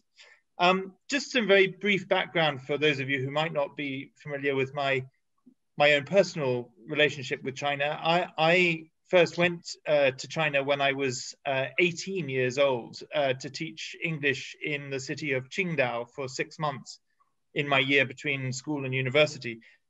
So I've been in and around China for more than for almost 3 decades. And I lived in Hong Kong for the first 5 years after the handover of Hong Kong. I've traveled around China, both because of my interest in China, but also my work on North Korea and Myanmar, which took me many times to the North Korea border and the Myanmar border. And then, as you kindly said in your introduction, I co-founded Hong Kong Watch 3 years ago because basically at the time of the umbrella movement in 2014, I realized the situation in Hong Kong was taking a dramatic turn in the wrong direction. And so I started to engage in a personal individual capacity in advocating and speaking out for Hong Kong. I then realized that there was a need really to have an organization to provide a platform for that advocacy. And my connection with Hong Kong, I guess, deepened even further in October 2017, 3 years ago, when I was denied entry to Hong Kong on the orders of Beijing, becoming, I think, the first foreigner, or certainly the first Westerner, to be denied entry to Hong Kong. Of course, since my case, there've been a long line of others who've had the same experience, including the executive director of Human Rights Watch, the Asia news editor of the Financial Times, and a number of others. I should also say 2 other things by way of introduction. You'll notice that I have Winnie the Pooh on my shelf behind me. I was given Winnie the Pooh in Taiwan last year, and I have him there not because I'm particularly a fan of cuddly toys, but because Winnie the Pooh, of course, was banned from China in 2017, just a few months, I think, before I was. And so I feel a particular affinity and solidarity with him there. It's also worth mentioning in this whole, as I talk about the way the British Hong Kong-China relationship has developed, some of my other affiliations that are just relevant to this. I'm on the advisory group to the Inter-Parliamentary Alliance on China, IPAC, and I'm very glad to see Professor Cotler here, because I believe he's the co-chair of IPAC in Canada. I'm also the deputy chair of the Conservative Party Human Rights Commission, which has published one major report on China and is about to publish another. And I've worked for many years for the human rights organization CSW, which focuses on freedom of religion or belief. And I think as we look at the UK-China relationship and the change in that, the issue of freedom of religion or belief has featured in that dynamic as much as the Hong Kong situation has. And I'll come back to that in just a few moments. I've also been very involved in the issue of organ harvesting, and the British barrister Sir Geoffrey Nice, QC, chaired the China Tribunal last year, which I had some involvement in helping to initiate, and he's about to chair another tribunal on the issue of the Uyghurs. Let me, as I look at this question of UK, Hong Kong, China relations, let me take a step back to 4 years ago when the Conservative Party Human Rights Commission carried out its first inquiry on human rights in China and published a report which we titled The Darkest Moment. And actually that title came from the testimony provided to our inquiry by Dr. Jianli, who used the expression at that time that it was the darkest moment for human rights in China since the Tiananmen massacre. And at that time, we were just at the tail end of David Cameron's government.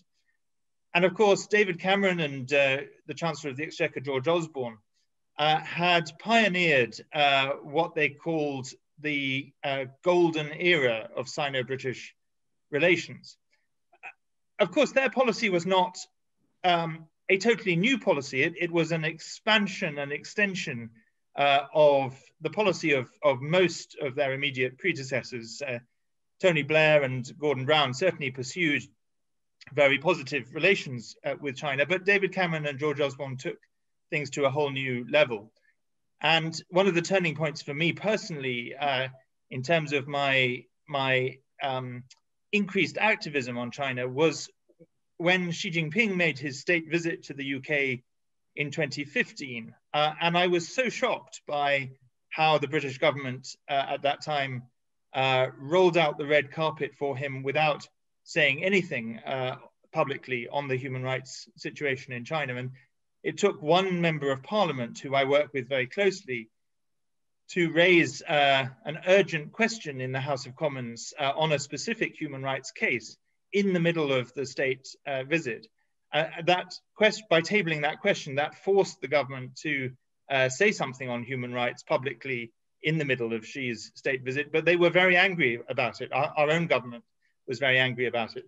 And so when we published in 2016 this report, we were definitely not the number 10 Downing Street's favorite people. In fact, they were pretty annoyed with us. And I refer to that because 4 years on, it's really remarkable how much has changed in the UK's approach to China. There's still a lot more that I think needs to be done. But when I think now, this year, the Conservative Party Human Rights Commission is carrying out a new inquiry and will be coming out with a new report very soon, the context in which we're operating is entirely different. Many members of parliament within the Conservative Party, but also in all parties in the UK, are now waking up and speaking out on China, and criticizing the Chinese Communist Party regime has moved from being a very marginal activity that was regarded by many in government as a real nuisance to now being a very mainstream position to varying degrees. The position of government is obviously somewhat more moderate than that of many backbenchers, but nevertheless there is a growing number of parliamentarians who are speaking out. And I think there are several factors behind that, and it's happened in a very short space of time. I think the COVID-19 pandemic and the CCP's handling of it in the very early stages, particularly the silencing of whistleblowers and the cover-up and the failure to alert the world in a timely manner, definitely had a big impact on thinking in the British government and the British Parliament. Around the same time, we had the debate about Huawei, and very rapidly opinion moved within Parliament and as a result of that within government on Huawei, and the government was forced really to do a U-turn on its position on Huawei. I think the news that has come out increasingly and shockingly about the situation of the Uyghurs has had a big impact, and the Uyghur situation has moved again from being an issue that was relatively unknown and rather a marginal topic to now receiving huge amounts of attention in Parliament and increasingly parliamentarians and other experts describing it as a genocide. I think the wolf warrior diplomacy has also been counterproductive. The Chinese ambassador in the UK, Liu Xiaoming, like many of his counterparts, has taken this very aggressive approach, which has not endeared him to British policymakers. And then, of course, lastly, the situation in Hong Kong.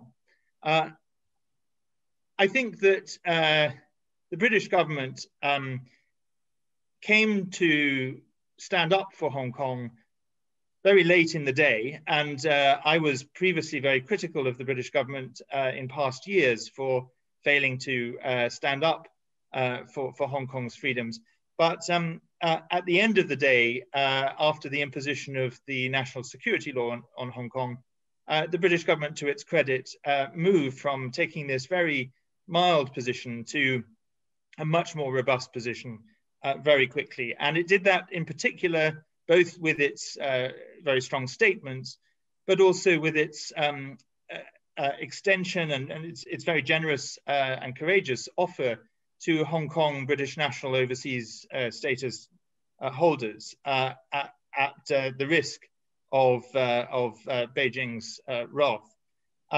It also, of course, suspended its extradition agreement with Hong Kong and extended its arms embargo, which already existed on China, to Hong Kong.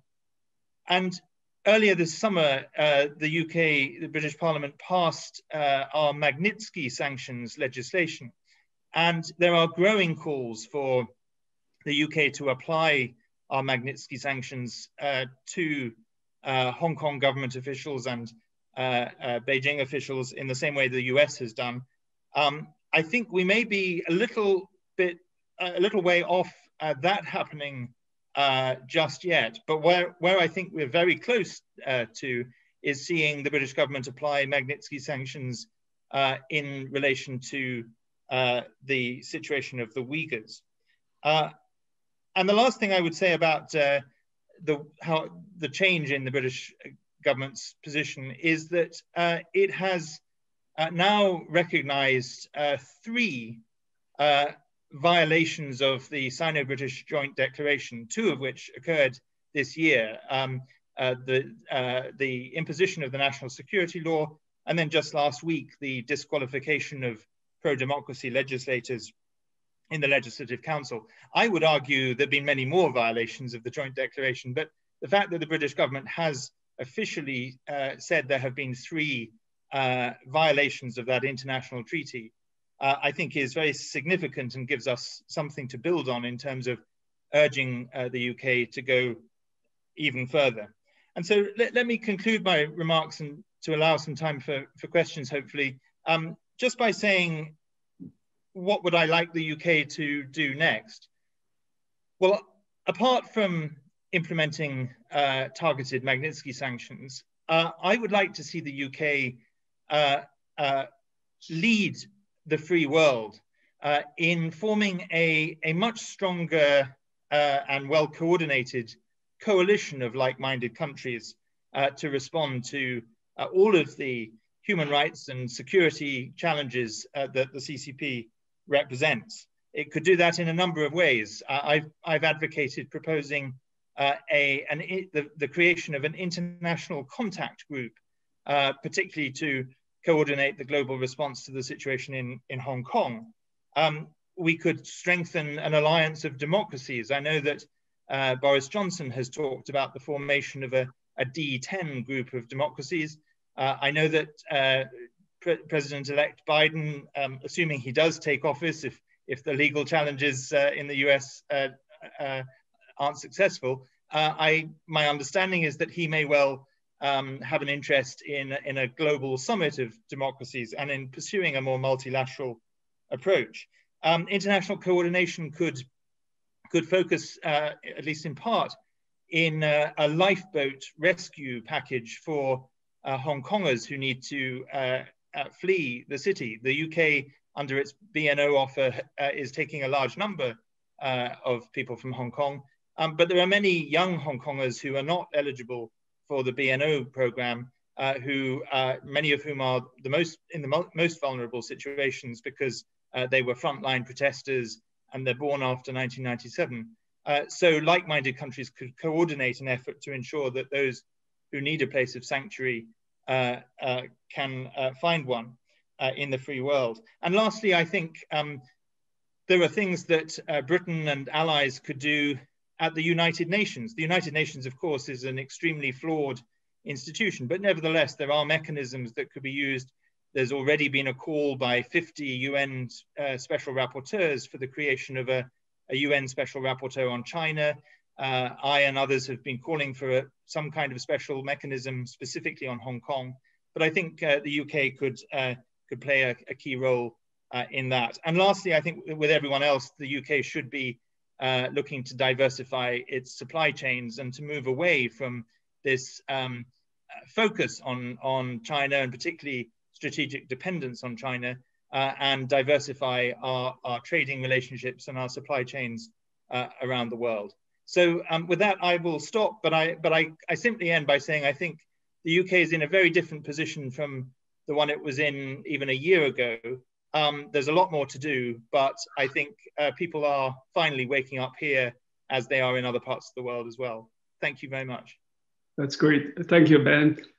We have a few questions from audience. The first one is, what do you think of a recent proposal in the parliament spearheaded by Sir Smith to allow case of genocide to be brought to UK courts?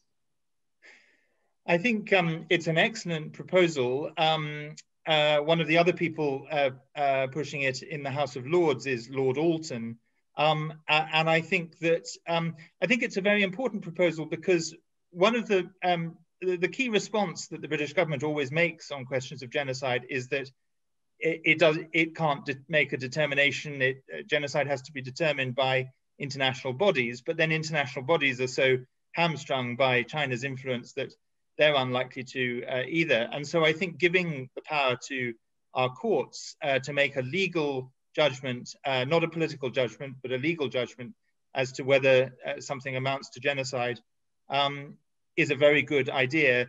My concern is whether the British government will support the legislation, and that it probably won't, but there may be enough backbench members of parliament that may support it and force the government to do it. But if it can be implemented, I strongly support it. Great. The second question is, what sanction do you think the UK is currently considering taking against China for breaching the Hong Kong Treaty by imposing the new rules, the national security, that kind of stuff? Specifically how the sanction is as a response to this breach? Well, certainly I and others have been advocating that the British government should implement some sanctions. One of the challenges with the Sino-British Joint Declaration, and I and my colleagues have consulted a number of lawyers on this, because we wondered whether a case could be brought to the International Court of Justice, for example, for these violations. A lot of legal experts tell us that, unfortunately, the Sino-British Joint Declaration, even though it is an international treaty, doesn't have an enforcement mechanism to it. So it's actually a very weak treaty in terms of enforcement. And so the legal advice is that a case probably couldn't be brought on that. We are looking into, with other experts, the possibility of whether a case could be brought, not directly for violations of the Joint Declaration, but for violations of the Vienna Convention on upholding international conventions, because then there's a whole range of treaties that China has signed that a case could be brought on. We're still looking into that, and we'll have a job to persuade the UK to do it. But that may be one option. And then, of course, there is the Magnitsky sanctions. Unfortunately, the threshold in our Magnitsky sanctions legislation is quite high, and there are some who argue that what's happened in Hong Kong may not fit the criteria. On the other hand, Bill Browder, the pioneer of Magnitsky sanctions, has said to me very clearly he definitely does think that what's happened in Hong Kong meets the criteria. So we're trying to persuade the government. We'll carry on pushing the government on this. It may well be that they take the view that they should sanction those responsible for what's happened to the Uyghurs first, and that would be understandable, because of course what's happened to the Uyghurs is even more egregious. So if they start with that, and then we could push them to sanction those involved in the violations in Hong Kong, that may be the path forward. Thank you so much for your excellent presentation. And then with that, we're ending our first 4 lectures this morning.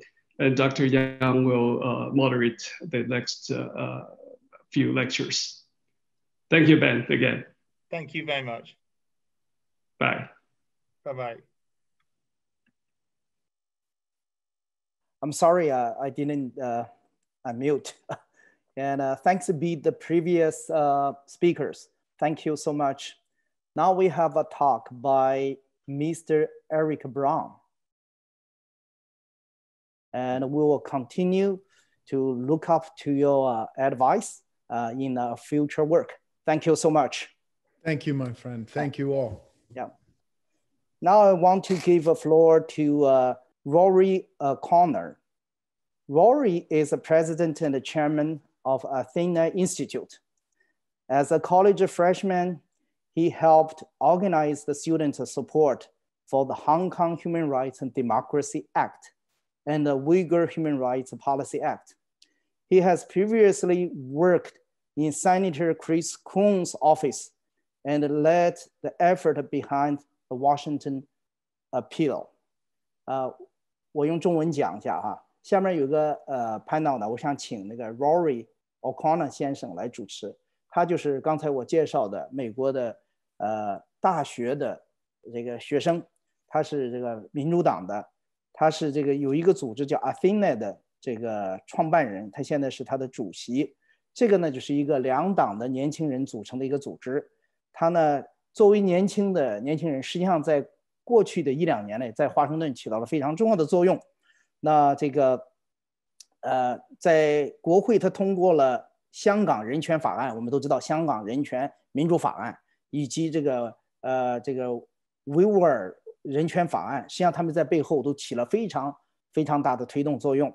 他曾经在这个参议员 Coons 的办公室工作过。这个刚才我用英文的时候没讲哈，我再给我们的中文观众讲一下。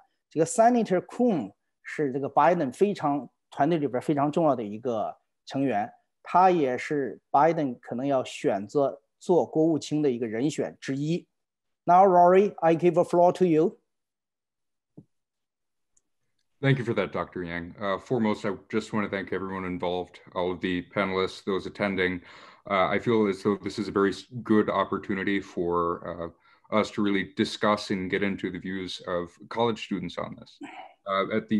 Within the upper echelons of American government, there's still a lot of discussion and confusion and apparent contradiction over the future of Sino-American relations. I can't really speak to that, and I won't try to. I'll be speaking about this, not so much even as president or chairman of a NGO, but really as a 19-year-old college student that's involved with other politically active students who are concerned about these issues. Now, for all the lack of a consensus, and again, for all of the confusion that I've just mentioned at the federal level, within our academic institutions, I think it's very clear, and I think it will be made very clear by the end of this panel, that there is an emerging consensus among students, not just college Republicans, college Democrats. I'll go so even far as to say there's a few socialists and so forth that are in the mix as well, but really just students in general who have organized themselves, not along partisan lines, but along the lines of actual power, if you will, to borrow from Václav Havel. With that in mind, I want to first begin by introducing the two people that are joining me today. We have Keely Sage, who's from Tennessee College Democrats. She's been involved with, and I'll allow her to sort of give her own introduction on what's been going on in Tennessee state politics and whatnot, and her involvement with the Environmental Caucus. But we also have Courtney Britt, who is the Southern Region Vice Chair of the College Republicans National Convention, CRNC. And frankly, for all of the polarization, for all of the partisanship and disagreement over so many different issues nowadays in our politics, I think it's certainly surprising to those who are first finding out about the work that we've been doing and what happened with the Washington appeal, which we'll be discussing and which was released back in May, in terms of really the solidarity and the interdependence that has sort of been achieved by students on both sides of the aisle, and not just over matters, but matters that are very, very concrete and immensely consequential for future generations, for our academic institutions, and all that that entails. We've prescribed and outlined specific policy measures as students with the support of affected communities and a whole swath and coalition of other student groups, partisan and not. And I would first like to begin by sort of allowing or having Keely begin with her sort of statement in which she'll discuss the Washington appeal, the perspectives of college Democrats and young students to the best of her ability. Hi, everyone. Thank you so much for having me, and thank you for that great introduction, Rory, and of course, all of the work that you do and the people who put this together. I'm grateful to just speak on this issue of immense importance and consequence for the current generation and of course, future generations around the world. I am the president of Tennessee College Democrats, and I am embarking on my second term of that this year, as well as I am a student at the University of Tennessee, Knoxville. I'm a biosystems engineering major, and I was previously involved with the Environmental Caucus of the College Democrats of America on the national level, as well as I was a founding member of our Environmental Caucus here at the Tennessee Democratic Party. I'm very passionate about environmental issues, and I seek to, of course, have an influence on that as well in my future career. So that being said, I want to start by making it clear that it's difficult to make any generalizations about a generation as diverse as my own and a topic so complicated abroad as Sino-American relations. So that being said, when youth perspectives on US-China relations are considered at the academic level, it's unmistakably clear that a consensus has and is continuing to take among college Democrats and just students of all backgrounds. So of this consensus, there are 2 points which I think will surprise you so familiar with the events of the past few months. But first, whether Republicans or Democrats, we both have the same rights as students, and just things that we expect from our institutions and our administrators, that we should just inherently have academic freedom. You know, I don't really think we have to question that. I think it's just kind of a given. And I hate that, you know, people in other nations and totalitarian regimes have to worry about that. So secondly, this is a matter of extreme importance, but it's not controversial. The evidence is extremely overwhelming, and you could choose to turn a blind eye to these issues, but doing so, I think, is really harmful for just freedom and promoting democracy and ideals abroad. So to speak to the Washington appeal, I was really excited to, and honored, honestly, to be able to sign on and support such an effort, extremely, extremely necessary, and that we also need to see more of similar initiatives just from Congress, because it's so important. And obviously, like, if people weren't going to take this up in government, we decided to do something ourselves. So it was an effort supported by myself and dozens of other leaders and college Democrats at the state, national, and local levels.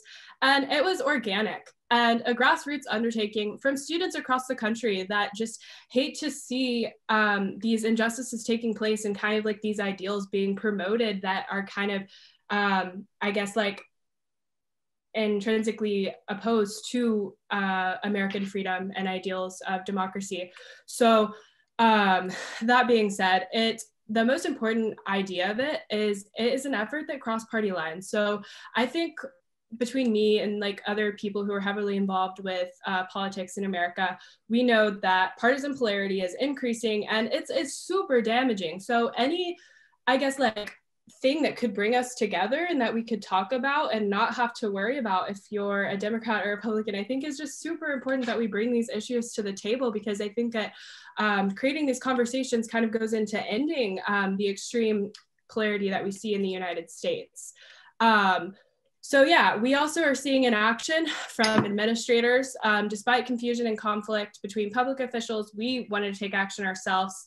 And we began with a clear understanding of our rights and organize ourselves as students. So now I'm just going to read a few quotes from the Human Rights Act, from the Human Rights Watch that I think are important to bring up in this discussion. So the first one says, at home, the Chinese Communist Party worried that promoting political freedom would jeopardize its grasp on power, and it has constructed an Orwellian high-tech surveillance state and a sophisticated internet censorship system to monitor and suppress public criticism. So I read 1984 when I was, I think, probably 13 or 14, because my dad was like, Keely, you need to read this. And I just think like that definitely had an impact on me personally. And I think that it should serve as a warning. And I know for me, especially reading it then, earlier in my adolescence, I was freaked out. I think it's terrifying. And I think that it should definitely be used to serve as a warning and not an instruction manual, as we're seeing in authoritarian regimes like China, and even a little bit with big tech here in America, that we need to be cautious of. And abroad, the Chinese Communist Party uses its economic clout to silence critics and to carry out the most intense attack on the global system for enforcing human rights, and a system that began to emerge in the mid-20th century. And Beijing was long focused on building the Great Firewall, which prevents people of China from being exposed to any criticisms of their government from abroad. And now the government is increasingly attacking critics themselves, whether if they represent a foreign government or if they're part of an overseas company or protest, what have you.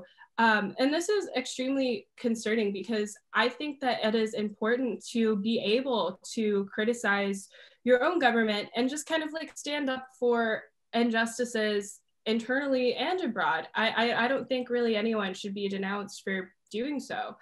And that being said, no other government is simultaneously detaining millions of members of an ethnic minority for forced indoctrination and attacking anyone who dares to challenge its repression. And while other governments commit serious human rights violations, no other government does it with such vigor and determination to undermine the international human rights standards and institutions and hold them to account.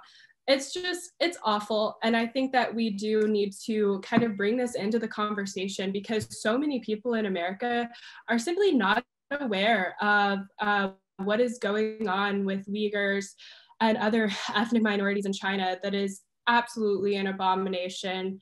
And that being said, I feel like here, and being educated in public schools through my K through 12 education, we talked a lot about Nazi Germany and of course the Holocaust and the injustices being done there. So if we're seeing this happen kind of currently and in our world today, why don't we take efforts to stop it and to stand up to it and at least start the conversation right here in America? So as a great journalist once noted, it is also true that the United States benefits in a number of ways from student exchanges, so foreign exchange students, and particularly in this case, ones from Asia. And the actual structure of Chinese students in the US universities is exploitative, unbalanced, and bad for universities.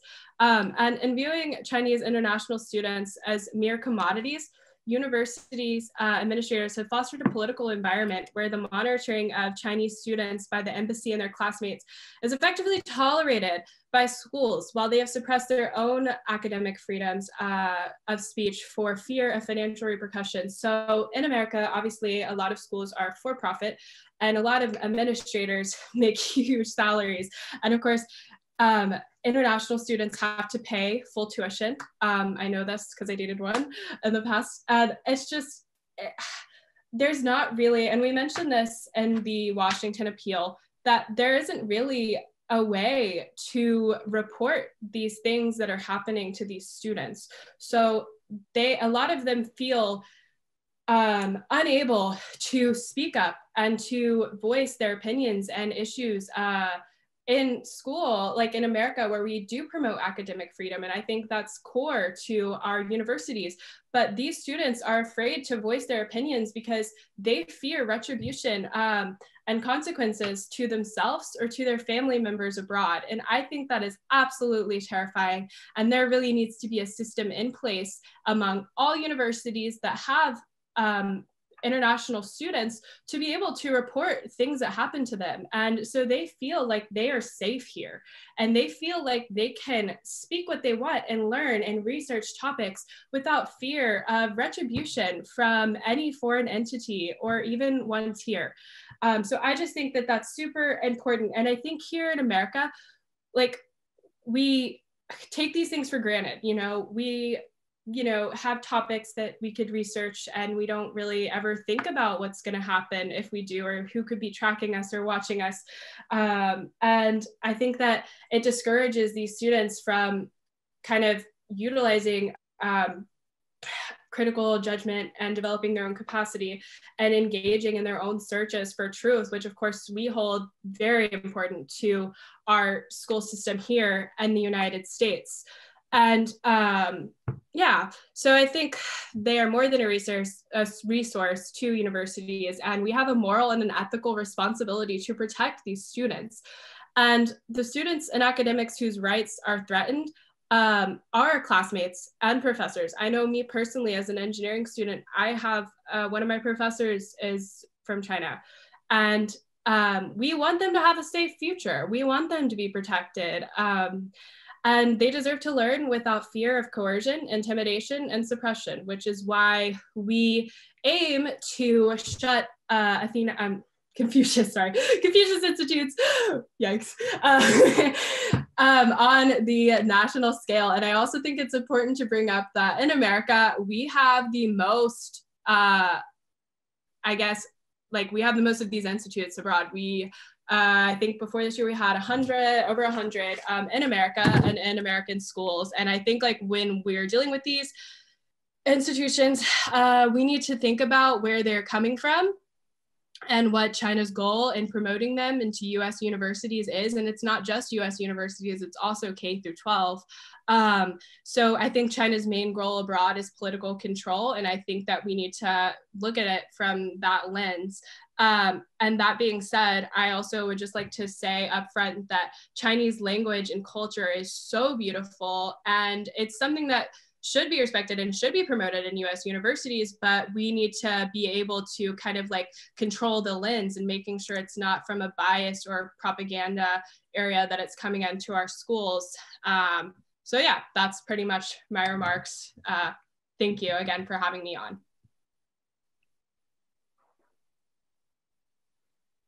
Keely, I want to thank you for that.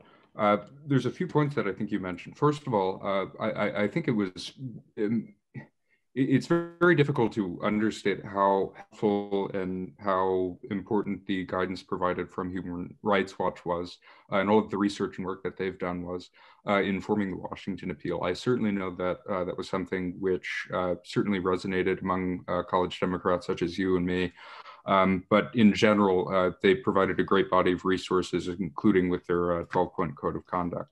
I'll speak more in a moment about that, as I believe it was sent to 150 schools, a dozen responded, and we need to discuss some of the policies that we need to sort of work around there. But with regard to, I think, comparisons to Nazi Germany and such, I certainly, if there are comparisons to be made, in the appeal, for instance, we described, or we characterized the Chinese Communist Party as representing, as it was put by in Viral Alarm, When Fury Overcomes Fear, the famous sort of door stopper essay by Professor Zhu at Tsinghua before he was put under house arrest.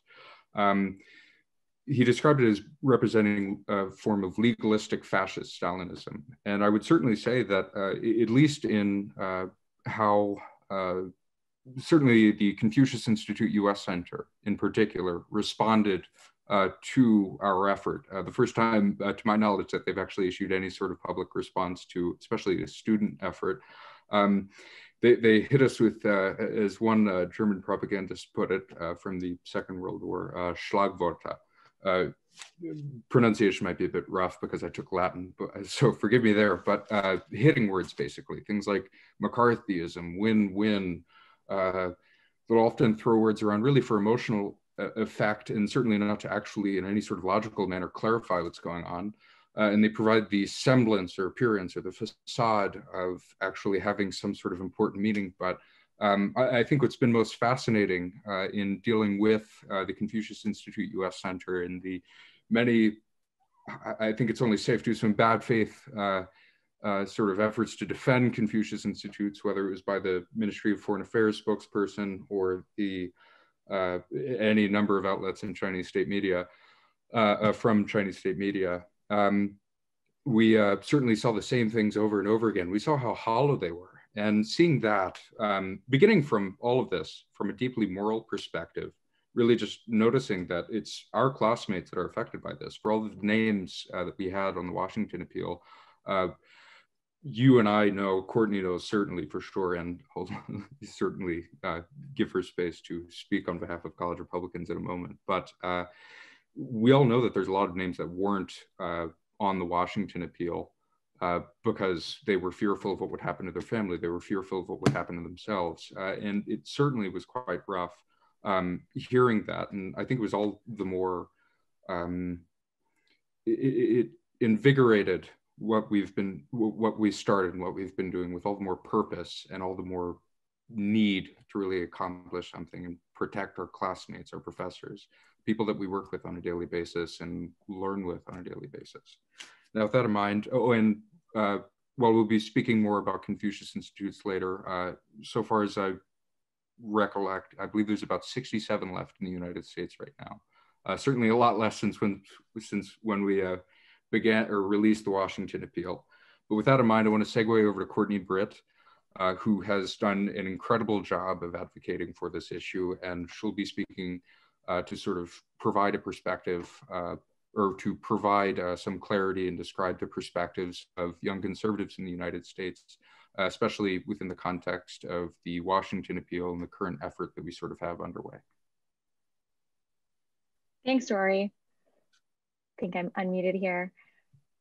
All right, thank you so much. As he mentioned, my name is Courtney Britt, and I'm the Southern Regional Vice Chair for the College Republican National Committee. And I'm so grateful to be here. I really appreciate y'all putting this together and allowing us to share our perspectives as young people and as college students and our experiences on this. The Chinese Communist Party has a clear and concerning influence on our college campuses through the Confucius Institutes, as we've been saying. And I think many people are, in the US are unaware of this influence, but it has been well recognized by a number of groups, by the National Association of Scholars, the American Association of University Professors, as Keely mentioned, the Human Rights Watch, the FBI, the State Department, the National Security Council, the Justice Department, public officials from both sides, and truly countless others. So even though it has not everyone is completely aware of it, those who are really all on the same page. As far as I'm concerned, this is a completely bipartisan issue. We at our core have the same values for freedom of speech, which Confucius Institutes are coming up against. Their main purpose is to promote the Chinese state agenda and communism through their activities on campus. They surveil and intimidate Chinese students. They engage in disinformation campaigns. They censor issues that are sensitive to the Chinese government. There have been so many instances of them preventing various activities to occur on campuses, even beyond their own institutes, preventing speakers from coming and engaging in surveillance of Chinese international students who are here. And as Keely said, that's not really appropriate. That is infringing on their ability to have a quality American education with the values that we have of academic freedom. And academic institutions should not just be pursuing better disclosure policies about their interactions with the Chinese government actors. That is certainly a start, and we need more of that, but they should also be urgently prioritizing academic freedom of students and scholars from China. So this the beginning step is certainly having greater disclosure. As Keely mentioned, the schools are receiving money for this, and higher education is a very expensive endeavor, so it's very difficult for them to turn that down, but they need to be doing more than that. They owe a duty to their students, whether they are American-born students or China-born students. They need to be serving them equally the same. China really uses the Confucius Institutes to monitor the Chinese students and faculty to maintain control of their citizens while they're abroad here in the United States. And while they're here in the United States, they deserve to enjoy the same freedoms of democracy that we as American citizens deserve and have. The constant surveillance that they're under is often ends up in punishment when they return home, or retaliation against their families when if they don't return home. So it is really important that we are discussing this issue, that we're drawing attention to it, and it's something that we believe in very strongly, in protecting academic freedom on campuses and protecting free speech, which the Confucius Institutes on campuses are really inhibiting and threatening. Thank you for that, Courtney. So with that in mind, I think I suppose we'll enter into questions and answers and so forth in a moment, but there is actually a question that I have been wanting to ask that I suppose we haven't really been discussing all that much. And looking back on past interactions between college Democrats and college Republicans, and just to be clear, this is addressed to both of you. I suppose we'll go with Courtney Britt first, excuse me. Do either of you, I haven't been able to sort of find anything, but do either of you know of a similar effort to that of the Washington Appeal, which is whether substantive policy or not, but any sort of joint letter or statement or something like that of similar size or scale or policy, anything of that sort? You know, I think there are very few issues, as Keely mentioned before. We are in such a hyperpolarized time that it's seldom there's such unanimity on. But this issue is it's not a partisan one. This is at the core of our principles as a free society. And so, yeah, this has incredible support from both sides. And it's really hard to recall anything of this scale that's had such overwhelming support from both sides. Thank you. Keely, do you have any thoughts to add on the matter before we get into Q&A?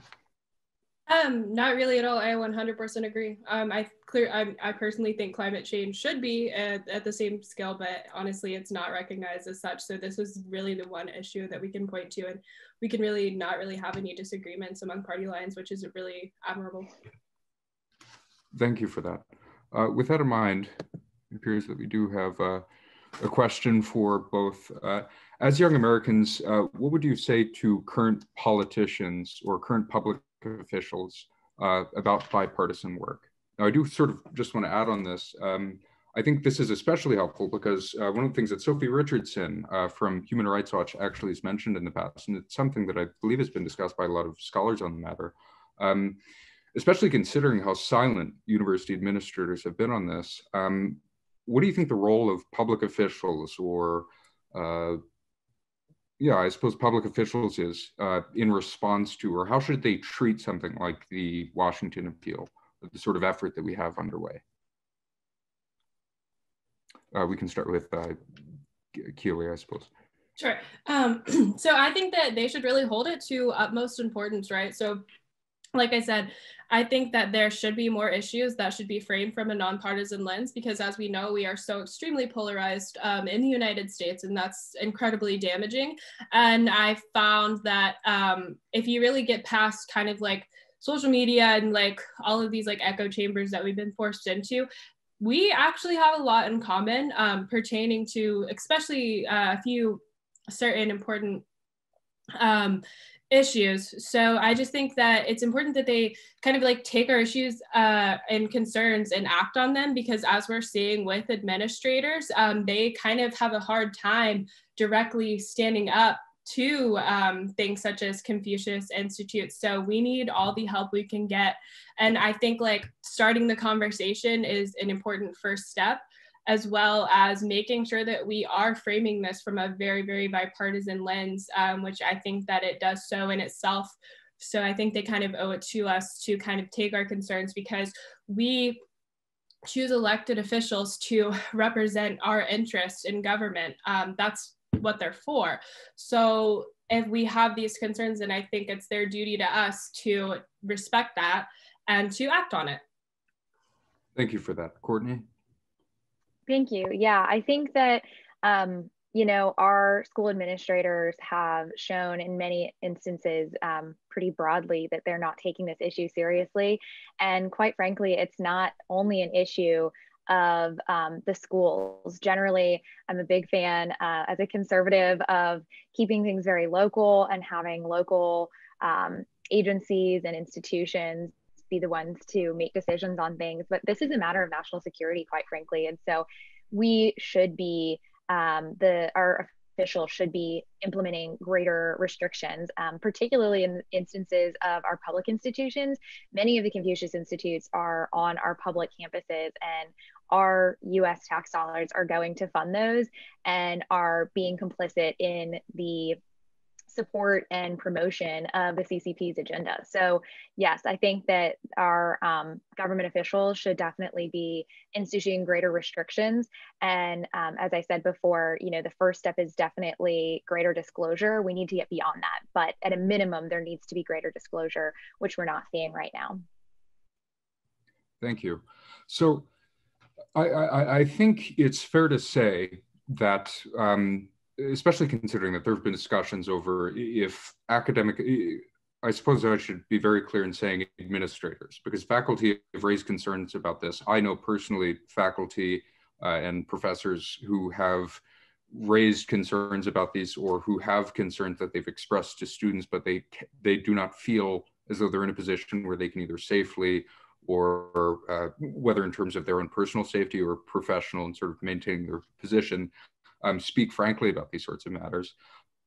It seems as though the burden is really on university administrators to act.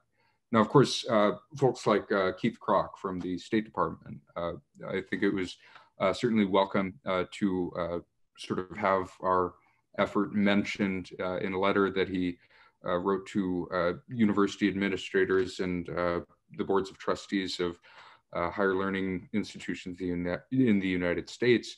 But it's considering, and again, not to go too far out on a limb here, but I think there's a sentiment that's sort of coming about, a sort of realization that I think a lot of students and folks involved with the appeal are starting to sort of really appreciate, and that's university administrators are neglecting their students, not just by viewing Chinese international students or members of vulnerable and affected communities, whether they're Hong Kongers at UC Davis or whether they're Uyghurs that are in certain areas of Virginia, but really just at a very broad level.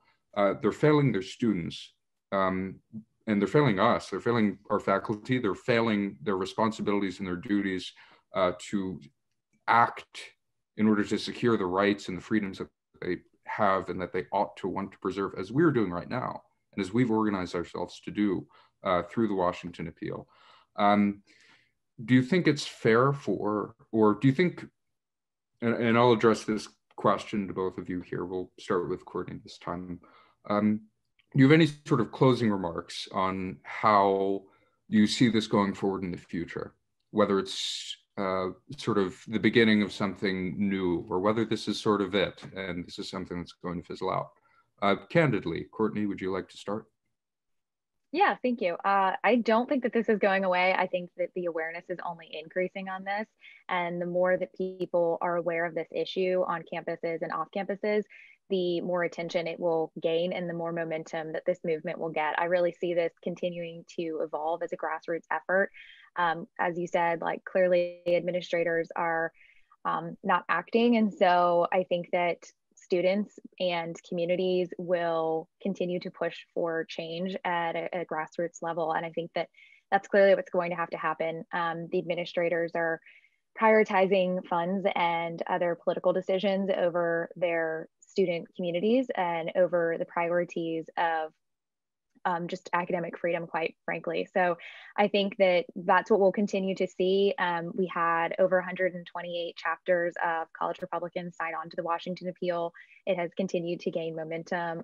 We have our federation in Alabama has been championing legislation with the Athenai Act, and which would prohibit public institutions from having Confucius Institutes on their campuses. I believe it also does that with the Confucius Classrooms, which is the K through 12 version. And I think we're going to continue to see that kind of legislation being taken up in the states through the efforts of many college Republicans and college Democrats urging their legislators to do that. So that's personally how I see this going forward. And I don't think that's just an optimistic view. I think that's a very realistic view based off of what we've been seeing.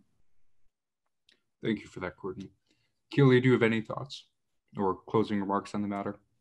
Sure. So since this is a bipartisan panel, I just kind of want to start by saying before I'm a Democrat, I am an American. And I will even admit my own party's fault to failure to taking action on this matter. And our country was founded because we wanted to be free of influence and control of other countries. So why wouldn't we want to take steps to live up to that promise and initiative by acting on this? And we also need to stand up for xenophobia, to xenophobia and racism, and any forms of discrimination, whether here or abroad. I think that is pertinent to who we are as Americans. People should not be treated differently because of the color of their skin or any qualities of their being. And the Washington Appeal addresses this, which I recommend any of you read if you aren't familiar with this already. But I think that it is also important that we demand that all Confucius Institutes in the United States be shut, because I at least do not trust the CCP to reform them or to change them. I think that that is not enough. And it definitely addresses this demand. But yeah, they definitely need to be shut, and we need to hold administrators and political officials accountable in enacting the changes that we deserve as students and that we need to see in our American public education institutions as well as private. So thank you again for having me on. I think it's very clear within the appeal and from the strong support that we received overwhelmingly from both college Republicans, college Democrats, and communities of all sorts from across the country. And I think it's almost safe to say quite beyond that, considering that we certainly have friends and like-minded allies in Australia and in Canada and in Hong Kong and beyond. that with Confucius Institutes in particular, it's not possible to reform an institute or to reform these proprietary institutions that are fundamentally totalitarian in nature. And that is to say, if we want to have an accurate and true understanding of Chinese culture, we need to ensure that that isn't left to the proxies of a totalitarian state, because at best, all we're going to be able to get is a caricature, something that's ossified and does not actually reflect the living, breathing culture of China in terms of both its identity and its people and its history. And so I think it's been very clear in not addressing things like xenophobia in an either-or scenario, but seeing this as something which and sort of identifying this entire issue as something which we can address at whole and pursue specific measures and policies in order to address it. I really do believe, and I'm thankful for both of you today, and I think it's, if you will allow me to be so bold, I think that this will continue, and I hope that we can really construct something that allows for the betterment or the greater realization of human dignity. With that, I don't want to go another bit over, so thank you for that. Thank you to the panelists.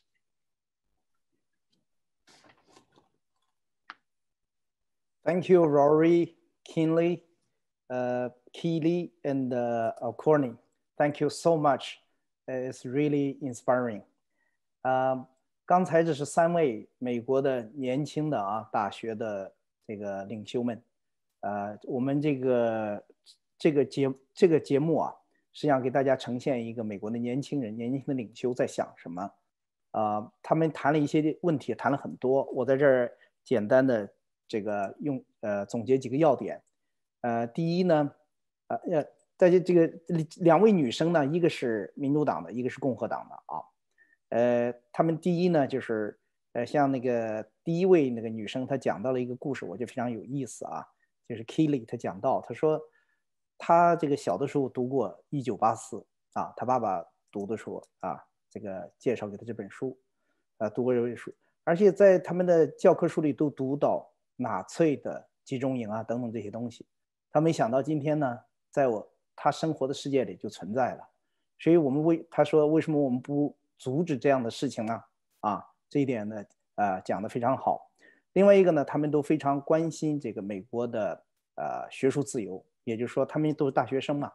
那么，主要他们发现这个中国的孔子学院，实际上呢是这个在实行中国政府中共政府的一些这个计划它这个不仅仅是这个影响了中国的留学生和一些学者在校园里被他们监视，而且也影响了美国的学术自由。他们感到这个非常的这个震惊，而且呢觉得必须做事情进行这个阻止，因为他觉得我们是一个自由的国家，在这个地方被另外一个国家给控制了，这个是不可思议的事情。但是他们同时强调呢，是这个他们非常的喜欢中国的文化，喜欢中国的这个语言，但是呢，学习中国的文化和语言不能用这种方式来进行。那么另外呢，他们都表达了，就是说在反制这个中国的孔子学院这样在美国的这种文化这个对学术自由的侵害的同时，要特别注意不能有种族歧视他们都在用这个 xenophobia， 就是不能够外国人恐惧，好像就是外国来的我们就非常的警觉，不是那样。他说我们美国人在这里面只要来到美国，你就受美国宪法的保护，你有你的自由，而且我们都是平等的对待另外呢，这些年轻的领袖们都表达了对美国现在两极化的不满，就是我们看到在华盛顿两极化的这个共和党和民主党几乎很难在任何一个议题上能够合作。当然除了在中国的问题上他们还有相当程度的合作，他们都表达了不满。他们认为这个他们也希望在这方面能够努力的去改变它，因为他说这些人是我们选出来的，他必须表达我们的意愿，我们对这种分裂的趋势感到是一种危险必须这个制止这就是他们这个刚才所表达的一些观点好， Thank you so much. Then we move to another speaker. Next, we will have a video message from Nury. Nury is a longtime friend and brother. He is the first US educated Uyghur American lawyer and a human rights advocate. He was born in a re-education camp at the height of China's Cultural Revolution and spent the first several months of his life in detention with his mother. He came to the United States in 1995 as a student and was granted asylum in 1998. In May 2020, Speaker of the House of Representatives Nancy Pelosi appointed Nury as a commissioner to the US Commission on International Religious Freedom. In September 2020, Nury was named one of the Time 100 most influential people in the world. Now let's watch his video. Good morning. I'd like to begin by thanking the Citizen Power Initiative for China for inviting me to participate in this important conference on behalf of the US Commission on International Religious Freedom, or USCIRF. It is truly an honor to join you today. Since 2000, the Interethnic and Interfaith Conference has provided an unparalleled venue that brings together a diverse group of ethnic, religious, cultural, and regional leaders to address political and human rights issues in China.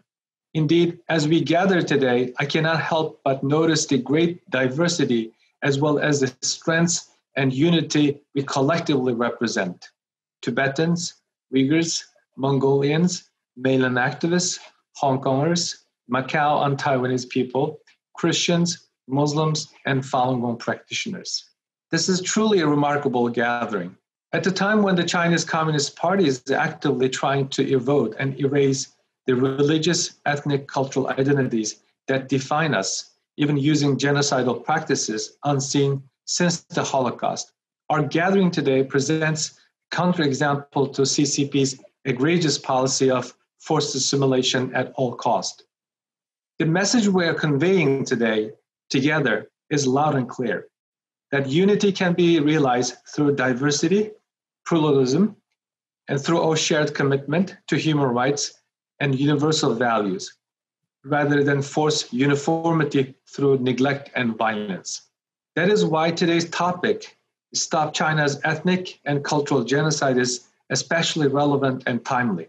It gives us an opportunity to highlight the Chinese government's persecution and abuses of people in China who are from many different ethnic, religious, and cultural backgrounds. It also presents an opportunity for us to think collectively on how to respond to these egregious and oppressive policies and practices. I'm sure you are well aware of the crisis occurring today in the Uyghur region, otherwise known as Xinjiang, where the Uyghur people are struggling and suffering immensely under the iron fist of the CCP. But this is also a struggle and plight we all face and share against an authoritarian regime that disregards human rights, religious freedom, the very obligation that it has promised to uphold. Since 2017, the Chinese government has detained millions of Uyghur, Kazakh, and other Muslims in the concentration camps in the region, often targeting individuals engaged in Islamic religious practices, such as growing a beard or wearing a veil, as well as for so-called family planning violations. Former detainees have reported that they suffered torture, rape, forced abortion, and sterilization, political indoctrinations, and other abuses. Nearly 500,000 Uyghur Muslim children have been separated from detained parents and placed in the boarding schools, where they are forced to phrase the Chinese Communist Party and to speak Mandarin Chinese. Chinese governments initially denied the existence of the internment camps, but later claimed that the camps were created for re-education and vocational training purposes. This pretext sounds innocuous, but the reality of these internment camps is much more sinister. For example, Chinese authorities claimed that they have graduated and released all detainees. But based on the credible reports published by reputable international organizations, the number of camps actually has expanded, suggesting the high likelihood that the authorities continuing its detention of ethnic Uyghurs and other Muslim minorities in these modern-day concentration camps. Furthermore, Chinese authorities are actually enslaving Muslim detainees to perform forced labor in these camps, making products for international companies, including US companies, that are eventually sold in the US market and around the world. Recently, there have been reports indicating that the Chinese authorities might have expanded its forced labor practices to Tibet. Meanwhile, the Chinese government is also carrying out a wide-scale destruction of religious sites and symbols that are important to Uyghur ethno-religious identity. Make no mistakes, these are not isolated incidents. For many years since Xi Jinping came to power, Chinese authorities have likewise carried out extensive destruction of religious sites and symbols that are important to Christians and Tibetan Buddhists.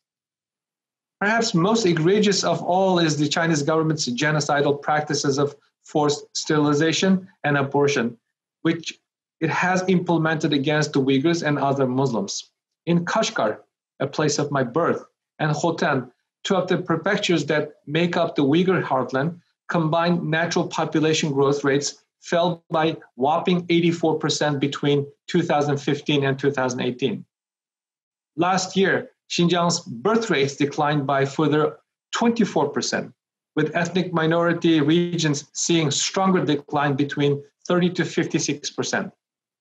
In contrast, birth rates across the whole country fell by only 4.2% between 2018 and 2019. This disproportionate decline in the Uyghur population relative to the general population is disturbing. It has caused serious concerns among experts who are calling these population control measures, quote unquote, demographic genocide, and not simply, quote unquote, cultural genocide anymore. These governments' egregious policy in the Uyghur region could very well meet the legal threshold for genocide under the provision of Genocide Convention as well as the Rome Statute of the International Criminal Court. In many ways, the atrocities occurring in the Uyghur region today bear striking similarities to the barbaric crimes that the fascist Japanese Empire committed against the Chinese people during World War II. As China commemorates this year the 75th anniversary of its fight against the Japanese invasion and occupation, we are reminded that these indelible, painful historic memories continue to be etched in the minds of many in China. Meanwhile, we cannot help but to observe the glaring hypocrisy on the part of the ruling CCP and its political elites who claim to have liberated the Chinese nation from Japan all those years ago, and yet are now brutalizing, enslaving, and slowly killing off an entire ethnic religious group. Friends, this is a somber reality we are facing. A brutal communist regime determined to erase the unique ethnic and religious identity of an entire people. This atrocity demands unflinching and concerted determination on our part to respond and to take action. Plight of the Uyghur people and other Turkic Muslims is our collective plight, while the struggles of Tibetan Christian Hong Kongers, Falun Gong practitioners too are collectively our struggles. Together we must speak out boldly and clearly by exposing and condemning the Chinese Communist Party for the crimes it has committed against ethnic minorities and people of faith. Together, we must think creatively, using all resources at our disposal, and to counter the CCP and to stop the pain and suffering it has caused on many, including the Uyghur people. I look forward to partnering and working with you all in this endeavor. Finally, allow me to quote the post-World War II confession by German Lutheran pastor Martin Niemöller, lamenting the cowardice of German intellectuals and clergies, including his own, following the Nazis' rise to power. First, they came for the socialists, and I did not speak out because I was not a socialist. Then they came for the trade unionist, and I did not speak out because I was not a trade unionist. Then they came for the Jews, and I did not speak out because I was not a Jew. Then they came for me, and there was no one left to speak for me. Thank you. Thank you, Nury 刚才我忘了用中文介绍一下 Nury 啊。Nury 呢，他是这个维族的这个朋友，他是第一个在美国受到教育成为律师的维吾尔族人。他呢是出生在这个文化大革命时期，出生在这个劳改的场所啊。他头几个月和他妈妈是在这个监禁中度过的。他是1995年来美国，98年获得这个政治避难。今年5月份呢，众议院的议长Nancy Pelosi 就是贝洛西议长提名他为美国的国际宗教自由委员会的委员。那么今年的9月份。《时代》杂志选出100个世界上最有影响的人物，他是其中一个。他刚才在演讲中，首先对我们这个会议做了一些这个很正面的评价。从2000年开始，我们这个会议，当时他这个 Nury 他参加了好多届，当时他说对这个会议的价值，他给了充分的肯定。同时，他认为我们这些广义的族群，包括维吾尔族人呐、藏人、蒙古人、香港、台湾，甚至包括这个澳门，还有这个大陆的异议人士、人权人士，再加上基督徒法轮功这些这个宗教受迫害的人士能够聚集在一起它非常重要，也对我们的未来的工作寄予非常高的希望。然后呢，他讲了很多这个关于最近几年的在中共在新疆实行的这个大面积的这个人权侵害，包括这个集中营，这个我们大家都已经比较了解了。那么他用这个出生率这几年的降低，以及很多的事件，证明中国政府在新疆实施了这个种族灭绝。然后呢，同时呢，他也呼吁这个全世界能够关注，尤其是汉人，能够对这个事件有充分的认识和关注。他也提到了在前不久，中共这个有对对抗战胜利抗日胜利75周年做了一些纪念那宣称是把中国的各民族从日本的统治下解放出来。但是他觉得非常讽刺的是，中国政府呢把现在所有的少数民族都奴役化这个殖民化所以他觉得这是一个虚伪hypocrisy。然后他希望我们中国人能够更多的关注这样的议题同时最后呢，他是用一个德国的一个非常著名的牧师的一句话，他说这个结尾的，他说意思就是说，当纳粹去这个迫害其他人群的时候，你无动于衷，你觉着 OK 和我无关，另外一个人群和你还无关，再一个人群还无关，到最后迫害到你头上的时候，已经没有人为你说话了。好，那 now we have another Uyghur activist, Zubayra. He will join us. Zubayra is Chinese outreach director of Uyghur Human Rights Project. We have been working very closely with her for 2 decades. Now we have Zubayra. Thank you, Dr. Jianli and other friends who have organized this event. I wish to commend Citizen Power Initiative for China and the Chinese democracy movement, who continue to build understanding among the victims of the Chinese communist regime. I am also glad to be among the groups that stand united against stopping China's brutal suppression of its own citizens. The 15th Interethnic Interfaith Leadership Conference is an opportunity for the Chinese democracy movement to let the world know we have different opinions and ideas from the current Chinese regime. We will listen to different voices as they define their aspirations for China's future. It is crucial to understand and to support Uyghurs and other suffering ethnic peoples like Tibetans, Mongols, and other minority groups in China, and amplify their desire to be free from colonial destruction and genocidal repression. As the world is witnessing now, Uyghurs and other Turkic people of East Turkestan are facing existential threat. The facts and the reality we face have proven many times that being different from the majority, identifying as an ethnic Uyghur, practicing a different religion, speaking a different language, belonging to a different culture, or calling our homeland East Turkestan as the key reasons we are facing a genocide. Chinese intellectuals perhaps foresaw the atrocities. We heard the voices of Liu Xiaobo, Pu Zhiqiang, Zhang Haitao, Liu Xiaoyuan, and Ilham Tohti long before China began to build concentration camps for Uyghurs. As history has proven,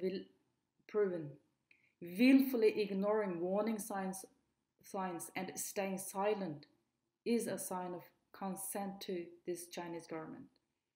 This brutal regime responds violently to its own innocent people.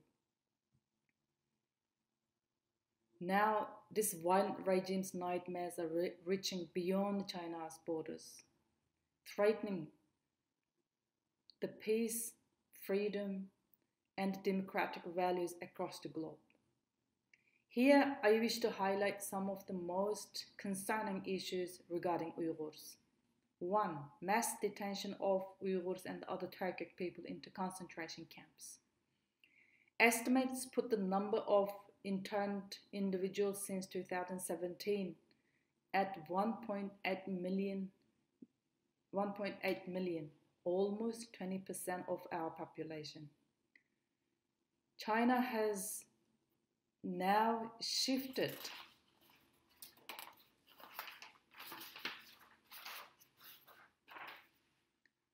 toward detention of Uyghurs into prisons. Now no one is spared, young and old, man and woman. First-hand reports of death and abuse are rife. Since so many adults are detained, this has dismantled families, tearing children from parents. Second, Uyghur forced labor. According to an Australia Strategic Policy Institute report, many Uyghurs are being forced to work in factories throughout China. ASPI identified 27 factories in 9 Chinese provinces that are using Uyghur labor transferred from East Turkestan since 2017, many of which are linked to major global supply chains. 3. Surveillance. Uyghurs live a prison-like life, whether they are in a real prison or outside of East Turkestan. To quote an engineer who worked on surveillance technology development in East Turkestan, in quote, Uyghurs are not considered human by the Chinese government. They are like mice being experimented on for research purposes. 4. Violation of Uyghurs' educational rights. China's bilingual education policy is designed to transition Uyghur students at all levels from education in their mother language to education in Chinese. The intent of the policy is to annihilate the living Uyghur language and is part of the larger assimilation project, undermining the Uyghur people as the indigenous people of East Turkestan. 5. Travel and communication restrictions. Uyghurs face great difficulty obtaining passports, the ability to travel freely overseas, and now even the ability to move freely within East Turkestan. This has been reduced through the implementation of the grid-based management system, which covers every city with video cameras and police checkpoints. Communication between East Turkestan and the overseas has effectively been cut off. Simply talking to relatives overseas has become one of the reasons that Uyghurs can be sent to concentration camps. 6. Economic marginalization. East Turkestan is a strategic territory in the Xi Jinping's Belt and Road Initiative, an ambitious Chinese goal to place China at the center of the global trade routes. With this project, China hopes to both prop up its internal economy and establish itself as a bona fide superpower. However, Uyghurs are routinely denied access to employment, credit, and decision-making opportunities under the policy, effectively opening up the region to external exploitation. It is time for all of us to act. Preventing the genocide against Uyghurs now is the only way to other group will suffer the same.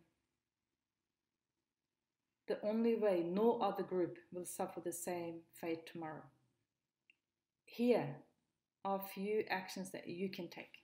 Number 1, educate Chinese people about the Uyghur situation. Counter China's gigantic disinformation and the misinformation campaign about the Uyghur crisis.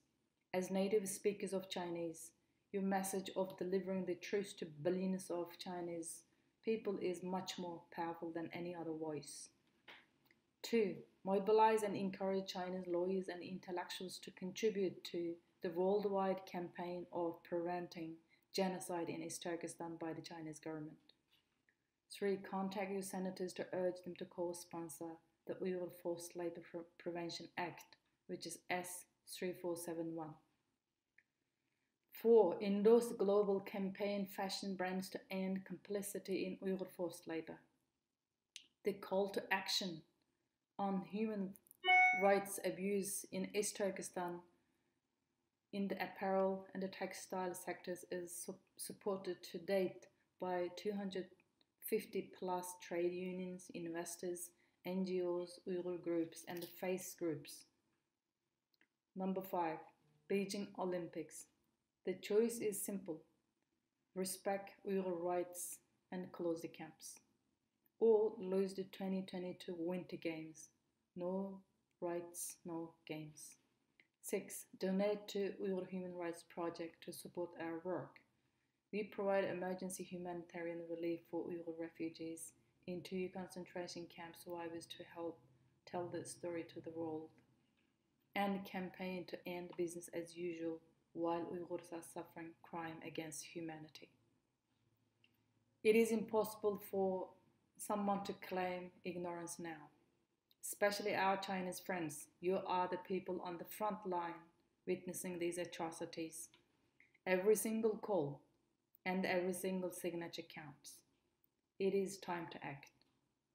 As Holocaust survivor Elie Weiss said in code, there may be times when we are powerless to prevent injustice, but there must never be a time when we fail to protect.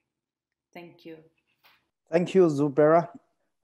我用中文总结一下 ，Zubayra 他是这边的维吾尔族人权项目的主任，他呢讲了这个正在新疆发生的这个人权侵害的各个方面，他总结了6个方面，一个呢就是叫大面积的大规模的监禁，这个从2017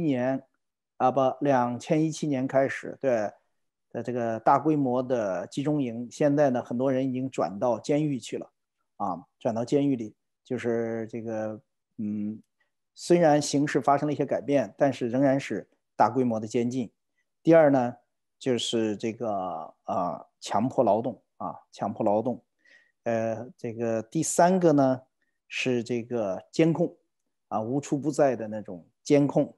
第4个呢就是语言权利，就是维吾尔族人因这个在教育权方面受到侵害，就不能说自己的语言。第5个呢，就是旅行以及教育上的这个限制啊，包括取得护照的权利。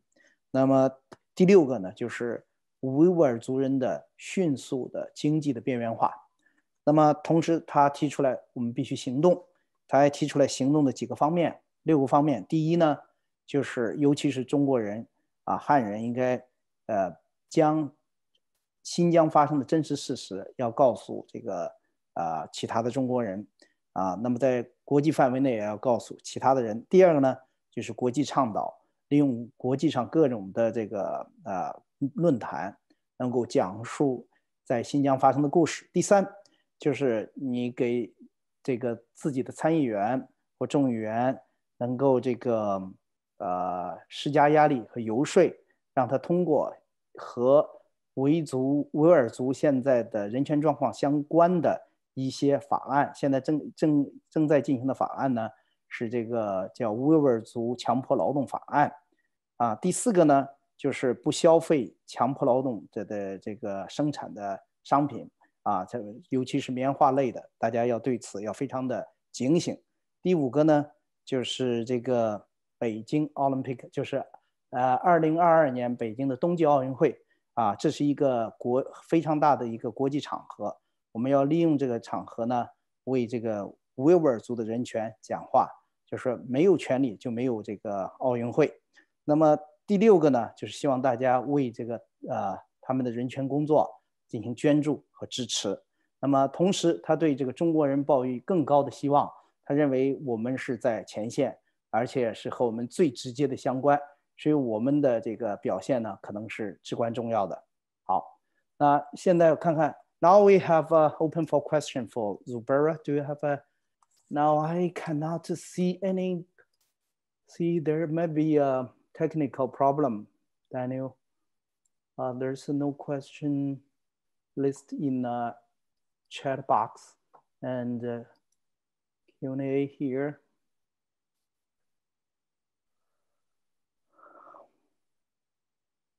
So Daniel, can you help me with the technical problem here?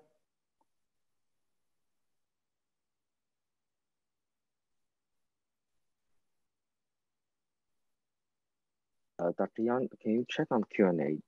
I checked on Q&A. I couldn't see any question. On the top, there's an open.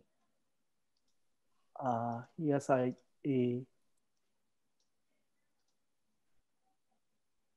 So did you click on Q&A? Yes, I do.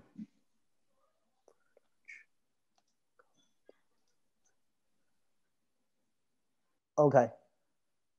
This question is not for this panel. So I think, you know, this discussion will continue. So because of time limit, I think we need to move to next panel. So let's see. Then we have, so Zubayra, we will continue our dialogue, conversation, and joint action. So for sure. So thank you so much for your message. Thank you so much. Yeah. Then we have a video talk from Mr. Christopher Walker. Chris is a vice president of National Endowment for Democracy. 下一个呢，我们是由这个 Chris Walker 的录像的演讲。他是美国国家民主基金会的副总裁。I would like, first of all, to express my sincere thanks to Jianli and his colleagues for the invitation to address this year's Interethnic Interfaith Leadership Conference.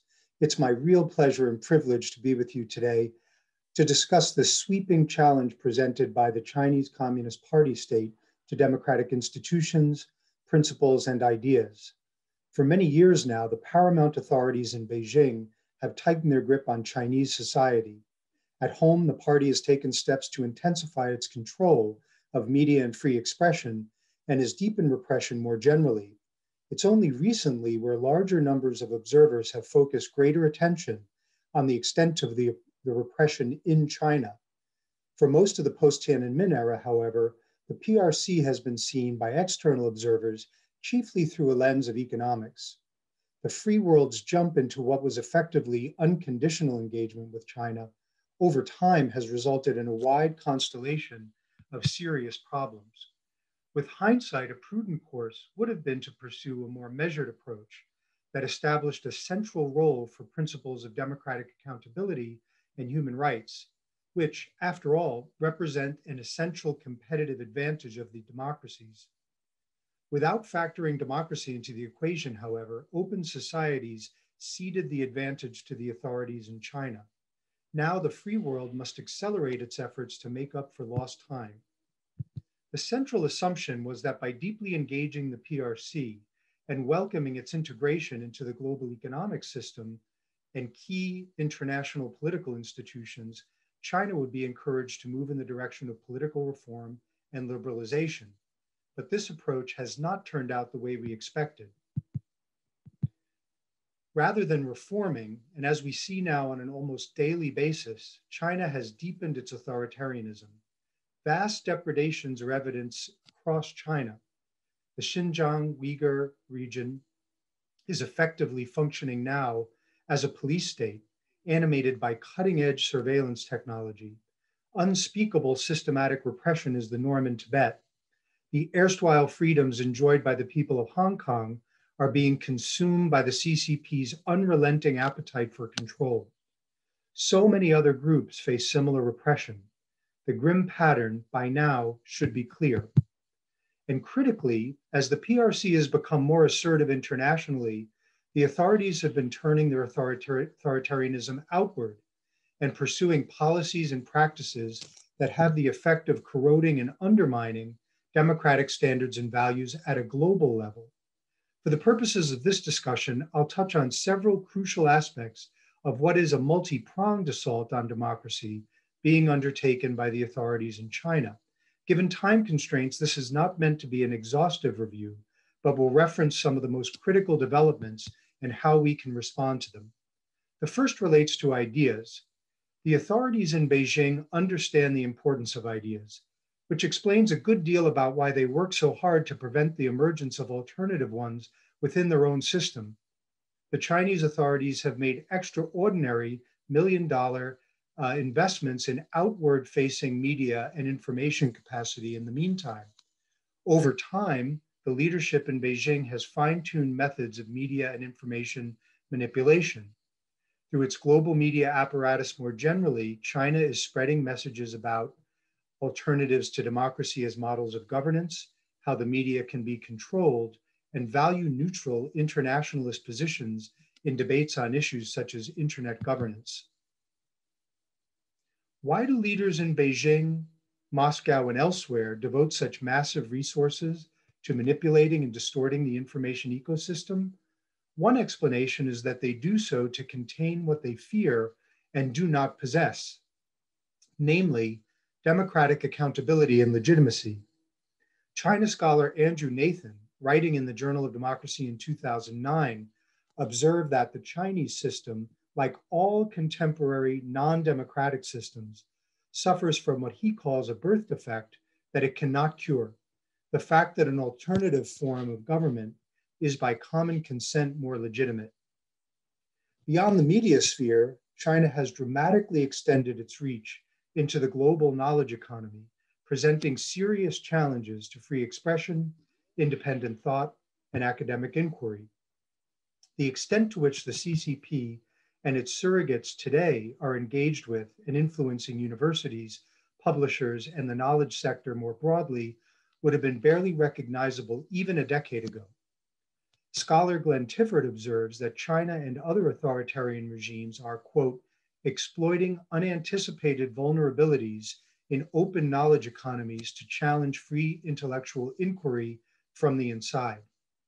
The second point I'd stress is that the leadership in China has put a strong focus on reforging the rules of international and regional organizations. What we've been slow to recognize is that in an era of globalization, regimes that play by their own coercive and often predatory rules at home are keen to move the goalposts on the international level toward their authoritarian preferences. Today, the effects of such efforts are increasingly visible within a variety of UN bodies as well as at other institutions. Especially important in the contemporary context is the degree to which official China shapes decisions relating to standards in the digital realm. As my colleague Shanti Kalathil observes, it's not necessarily that China attempts to control every facet of communication or that it wants to impose its exact model of authoritarian governance everywhere, but it's increasingly true that Beijing's technological ambitions, combined with its attempts to determine on a global scale the parameters of what it deems to be acceptable speech and opinion with respect to China, pose clear threats to freedom of expression and democratic discourse outside its borders. Finally, and related to the previous point, China's development cannot be properly understood without scrutinizing the massive resources the authorities there have devoted to modern technology. In a setting without meaningful checks on state power, the Chinese authorities have wide latitude for testing a range of methods of censorship and social management. As powerful technologies exert greater influence, the US and other democracies are engaged in complex and difficult debates involving academia, civil society, and government over issues of surveillance, privacy, and security. Such debates, for all practical purposes, do not occur in China, opening up enormous space for wide abuse of the kind that's taken shape in the Uyghur region. And as big data and machine learning and other technological advances gather momentum, the precision with which the Chinese government will be able to modernize censorship and social control is bound to grow. And now a word about what open and free societies should do to respond. It's been 3 years since my colleagues and I released our report titled Sharp Power, Rising Authoritarian Influence. And I'll take the liberty of referring back and drawing on the points we stressed in our report on the implications of Globe for Democracy of China as well as Russia's deepening global engagement. I believe these points remain relevant today. As I've described, the Chinese authorities have invested and over time adapted vast resources across a wide range of spheres. This is indisputably a large and multifaceted challenge. Therefore, any response must likewise be multidimensional. First, we need to continue to address the large knowledge and capacity gap on China. Information concerning the Chinese political system and its foreign policy strategies remains limited in many settings where China is deeply engaged. This asymmetry places societies at a distinct strategic disadvantage. There often are few journalists, editors, and policy professionals who possess a deep understanding of China, the Chinese Communist Party especially, and can share their knowledge with the rest of their societies in a systematic way. It's also essential to deepen understanding of authoritarian influence. Important aspects of China's influence relies on disguising state-directed projects as commercial media or grassroots associations, or using local actors as tools of foreign manipulation. To respond to these efforts at misdirection, observers need the capacity to put them under the spotlight and analyze them in an independent and comprehensive manner. At the same time, we need to move beyond transparency. Enhancing transparency as a way of safeguarding democratic societies against undesirable Chinese party state influence is a necessary but insufficient step. Once the nature and techniques of authoritarian influence efforts are exposed, countries must be able to build up their internal defenses.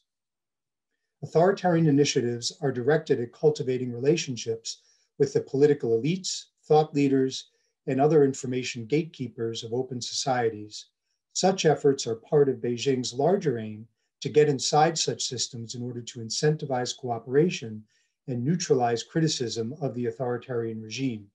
Support for strong, independent civil society is essential for ensuring that citizens of democracies are adequately informed to evaluate critically the benefits and risks of closer engagement with Beijing. We need also to accelerate learning through cooperation with democratic partners. A number of countries, Australia among them, have already had extensive engagement with China and can serve as an important point of reference for countries whose institutions are at an earlier stage of their interaction with Beijing. Given the complex and multifaceted character of Beijing's influence activities, such learning between and among democracies is critical for developing responses that are not only effective, but consistent with democratic standards. We need to prioritize democratic solidarity. Beijing and its surrogates are exerting pressure on independent institutions within free societies to an extent that would not have been imaginable during the Cold War. The leadership of institutions essential to the functioning of the public sphere within democratic societies, publishers, universities, administrators, media and technology executives, and others in the past did not need to take into account to such a degree the prospect of manipulation or censorship by external authoritarian powers. To address this challenge, common standards must be developed with the aim of reducing these institutions' exposure to the CCP's divide and conquer tactics in order to safeguard the integrity of democracy over the longer term. And finally, the United States and other democracies must operate with a renewed sense of purpose and unity. Authoritarian interests and values inform Beijing's engagement with the world. The leadership in China is unapologetic about this. Given the extraordinary stakes involved, it stands to reason that the United States and its democratic allies should be unapologetic about defending their own democratic values and pursue them accordingly. As my colleagues and I wrote in the Sharp Power Report, if one goal of the Chinese authorities is to legitimize illiberal forms of government, then it is only effective to the extent the democracies and their citizens lose sight of their own principles. Thank you very much for your attention, and I wish you all a productive conference.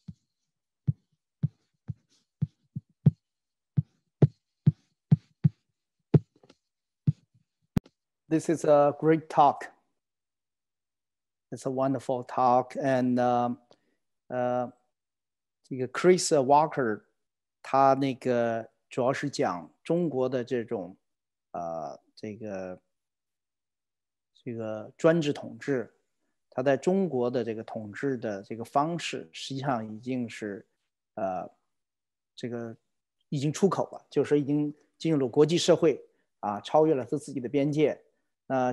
这样的情况，实际上我们也都比较熟悉啊，在各个领域里，利用各种这个自由的一些这个给他带来的一些条件啊，这个进行了各种的渗透，所以现在呢，已经这个严重的影响了这些自由世界民主国家的民主生活方式，这个呢也都不是新鲜的故事了。他提出来几个这个反制的一些策略。第一呢，他说在民主国家自身里边要建立一个内部的防卫系统。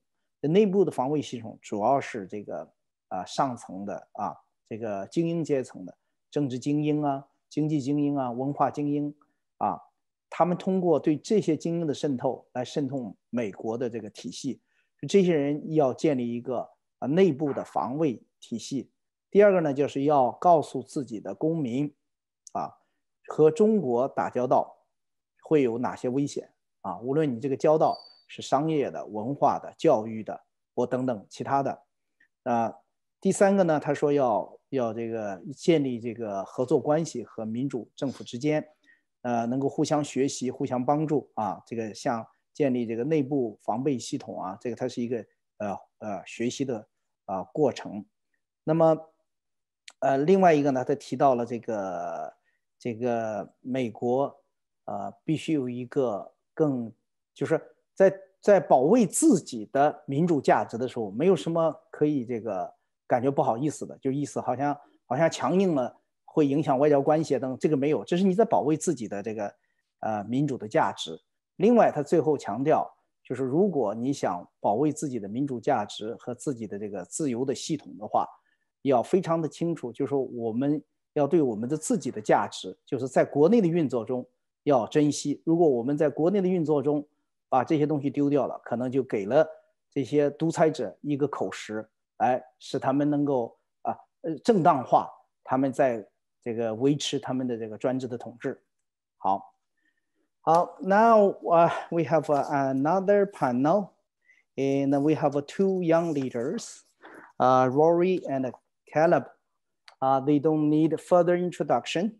This panel is on the Defending America's Academic Freedom, Athenai Institute. We have two leaders, as I just mentioned. Last night I tweet, as Rory and Caleb go, so goes America. Now we have these two panelists with us. Now we begin with Rory. Yeah, Rory. So just a moment. Let me summarize in Chinese. OK， 下面一个这个讨论是这个保卫美国的学术自由。刚才我们看到几个年轻的美国的这个年轻的领袖现在有两个这个一个是 Rory， 一个是 Caleb， 他们都在出场过了，我现在就不需要再介绍他们了。他们一个是民主党，一个是共和党，他们共同创办了这个组织叫 Athenai Institute。今天呢，他们就来讲这个美国的学术自由以及这个组织。昨天晚上我发了个推，这个我不知道怎么翻译哈，我说这个简单的讲就是说 Rory and Caleb 是美国的希望，是美国的未来。OK， Rory。Thank you for that, Dr. Yang. So foremost, again, I do just sort of want to reiterate my thanks. And beyond that, I think it's best to start by just sort of saying, at the end of the day, or really at the start of all of this, this is something that began in an almost moral sense. For myself, I was working around Jeffrey New. I was working around the likes of yourself and the other folks in CPI. As a college freshman, and I say this as though it's a while ago, but again, I'm only 19 now, and even though it feels so long ago, it was really just last year. And what we really found, what generated all of this, in a sense, was the realization that there is something deeply, deeply wrong with how our academic institutions are sort of acting in light of the threat posed by the Chinese Communist Party and its proxies, more than any other authoritarian regime or any sort of entity that's seeking to influence or fundamentally undermine our institutions and impede upon our rights. And it was from that perspective where we really just start with an understanding or a realization that something is wrong and we want to do something about it, because it's our classmates that are on the line for this. Caleb, I'm sure, can speak about his own experiences at George Mason. But even though we come from such differing backgrounds, having a common understanding of simply the reality as it is, something which is undeniable because we're students experiencing this day in and day out. We're the ones who are most affected and closest to the realities of the CCP's efforts to influence and undermine our institutions and coerce and suppress students and scholars and so forth. And that's really what began all of this. So having provided that sort of bit of background, right now we're at a point where students are really acting to protect our rights and to recognize this threat in a way that university administrators simply are not doing. And it's something which is gravely concerning because if you look at how Chinese state media, for instance, is framing, we're unable to, is everything working? Sorry, go ahead, yeah. Okay, so with university administrators, one of the points that Keely, the college Democrat that we had with us earlier that she mentioned, was that they're viewing them as cash cows and as they're viewing Chinese international students in particular as commodities. And that's something that's really, really quite dangerous. And I believe the journalist she was quoting was James Palmer, the editor of Foreign Policy, who's obviously very, very, very well-versed and familiar with these matters. And this is often portrayed as a sort of partisan issue, as though it's something that's a reaction against globalism or what have you. And it's divorced from reality. And the big issue now is that our university administrators still aren't waking up to this. So what we're trying to achieve at this point by addressing issues such as Confucius Institutes, that's really the big one because it's so immediate. And then further on, dealing with Chinese students and scholar associations, so that way we can have organizations and support structures for especially Chinese students that don't have anything to do and don't report back or coordinate with either the embassy or consulate officials or anyone for that matter, or take funding from foreign governments. And beyond that, divestment, which is something the university administrators have shied away from entirely, save for, I believe it was Keith Kroc who released in his letter to American institutions of higher education, in which we were very grateful to be mentioned there, because at this point, we are having a, I hesitate to say the word movement, but it's sort of a surge in a sense. It really is a massive undertaking by students from the ground up to really try and get our administrators to act accountably.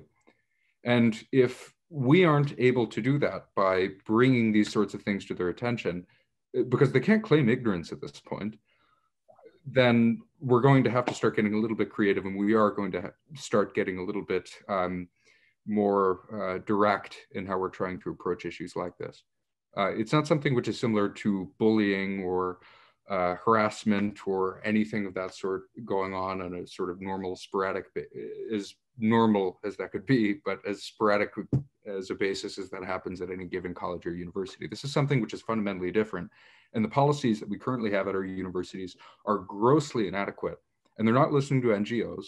They're saying that public officials are trying to impede upon their academic freedom, and they claim the right to academic freedom and to protecting their students and faculty and so forth as a way to pretty much ignore the government while they aren't listening to our demands, and they aren't listening to what we're approaching them with open arms and sincere intentions to try and bring to their attention, or to try and bring to their attentions. That way we can get meaningful, specific, concrete actions taken in order to resolve this. But fundamentally, there's a lot to be done, and we're at the beginning of this, but I suppose it's best for Caleb to sort of speak more on the matter and sort of what we are, how this originated, and where we're headed. Thank you, Rory. Then we have Caleb. Yeah, absolutely. So how I actually initially found out about Confucius Institutes is I was on George Mason's campus, my first day of classes. I just transferred there as an incoming junior, and I was walking around looking for my class, and lo and behold, I stumbled across a room where the Chinese Communist Party flag was hanging above a desk. There's all this Chinese writing everywhere. I thought, oh, what is this, you know? And so I came back and investigated a few weeks later when I had some time and did a little digging and realized that this was in fact a Confucius Institute. Not only was the Confucius Institute at George Mason doing what many around the country do, it's also kind of the the head of the snake, if you will. It's like their main institute is a CIUS center, I guess, is what they called it.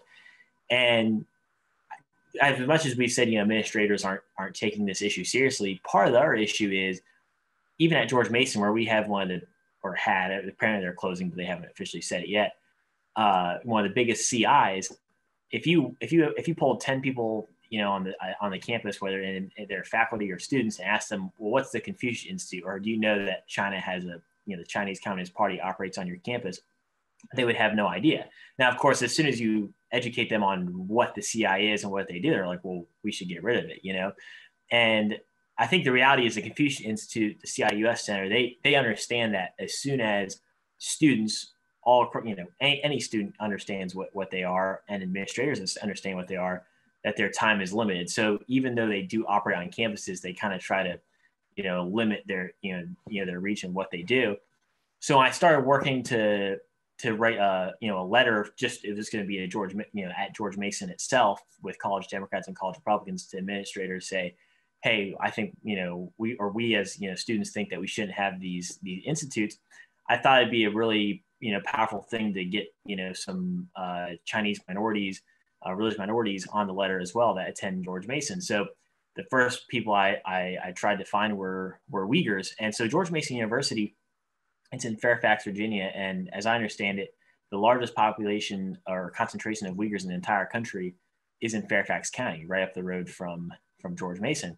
So as I was trying to I knew there'd be some Uyghur students on campus, and sure enough, I found, I think 5 to 10. There's more than a handful, and not a single one of them would sign the letter because they were afraid of what the repercussions might mean for their family, back in the Xinjiang province, because the Confucius Institute would obviously see who signed the letter and send it back. And it struck me that here we are in Northern Virginia, an hour outside DC, the capital of the free world, and we've got Uyghur American students who are going to a university that is named after George Mason, who is the founder or the author of the Virginia Declaration of Rights, which is used heavily in the Declaration of Independence, or influenced the Declaration of Independence. And we got students on that campus that literally can't put their name down on a letter condemning Chinese authoritarian influence on their campus because they're afraid of repercussions that might happen to their family. And if that's not just an abject assault on academic freedom at an American university, then I don't know what is. and the sooner that, again, there are definitely aspects of the CIs, the Confucius Institutes, that are, pretty harmless, a game night, art culture night, but it's the bigger extent of which they do surveil students. They do, hurt what, they'll affect what, a speaker, if they, a labor rights activist or someone from China tries to come and speak on campus, they'll try to, persuade administrators not to take him, and all this sorts of stuff. And school administrations really are in their pocket, whether or not they like to admit it or not. So that's kind of how me and Rory got involved in doing a more national letter and targeting them, from overhead, and then also hopefully getting some policy behind it to, if they won't listen just to us, they'll listen to politicians, hopefully. Thank you, Caleb. 我给一个中文的这个 summary 啊，他们俩都是讲述了他们成立这个组织的原因。那个 Rory 他讲到，他说他在校园里看到这个美国啊的自己的这个学术机构已经被渗透的非常厉害，一个是中国政府的直接操作，还有他的一些代理人。在里边包括是收买这些这个教育的人，教育的这个官员，还有一些教授。那么他们对自己的这个学校里边的管理者的反应是非常的不满意。当给他们提出这些问题的时候，他们这个不能够采取有效的措施。发现这个学术自由受到很大的侵害，言论自由也受到很大的侵害。所以呢，他们就想到了要在学生的层次里开始这个草根的运动，把这个问题能够提出来让他们这些学校的管理者不能去装作我不知道这个问题我不知道它的严重性实际上这些问题都在里边发生了。所以呢，他们就是开始了这样的想法，来建立这样的一个运动。他说是不是要用运动这个词还不知道，但是呢，就是这样的一个项目，这样的这个草根的这个项目在全美国开展起来。那 Caleb 他说他愿意开始参与这个活动的原因是他在校园呢，他这个大学是 George Mason 当时是这个美国独立之前弗吉尼亚的一个非常重要的政治人物。他曾经写过这个权利法案，他写的权利法案大部分都被美国后来的这个权利法案，也就是说修正案都接受了，非常重要的人物。这是以他的名字命名的一个大学。那他在校园里，他看到这个孔子学院里边有中共的旗帜等等，他看了很多的这种事情那另外呢，就是最主要的是他有一次要在校园里征集签名，要抵制中共在这个校园里的学术影响言论影响的时候，他发现很多的维族人都不敢，维吾尔族的学生都不敢签。那个地方呢，有很多的维吾尔族人居住在那个地方，校园里有很多维吾尔族的学生，但是他们不敢签。他问他们不敢签的原因，他们说怕他们签了会被孔子学院这样的学校看到了，然后呢，这个会报回中国去，然后呢，他们的家人在国内就受到了这个影响，他就感觉到这不得了了。这个在这个以 George Mason 命名的这样的一个学校里边，居然学生害怕到这样的程度，他说这个已经不能够再容忍了，所以他们就开始了这样的行动。Okay, now let me see if there is any question. I think there's some technical problem with my computer. I don't see any questions, but I do have a question for both of you. I agree with you 100%. Confucius Institute must go, and I applaud for all the action you have done, and I will continue to work with you in this regard. But my question is, learning Chinese is necessary for many students on campus. Is such project, it's not technically, it's not a part of the university. It's not so it's something come from outside. If such a project of language learning necessary for a student on campus, I guess my question is, can you guys come up with an alternative? Can the university have its own teaching system to teach a language instead of inviting outsider to come to campus to teach the language? Or you have any other kind of alternative? If you have a viable alternative, I think your work will be more effective. Certainly. Well, with that in mind, I would say, well, foremost, I do just want to make clear, we see especially, I think it's very important to address this considering a lot of what the Confucius Institute US Center has been saying about us being students who are ostensibly aggravated over foreign policy disputes that are trying to shut down Chinese language, culture, and education and instruction. Of course, that's really not exactly at all what we're trying to do.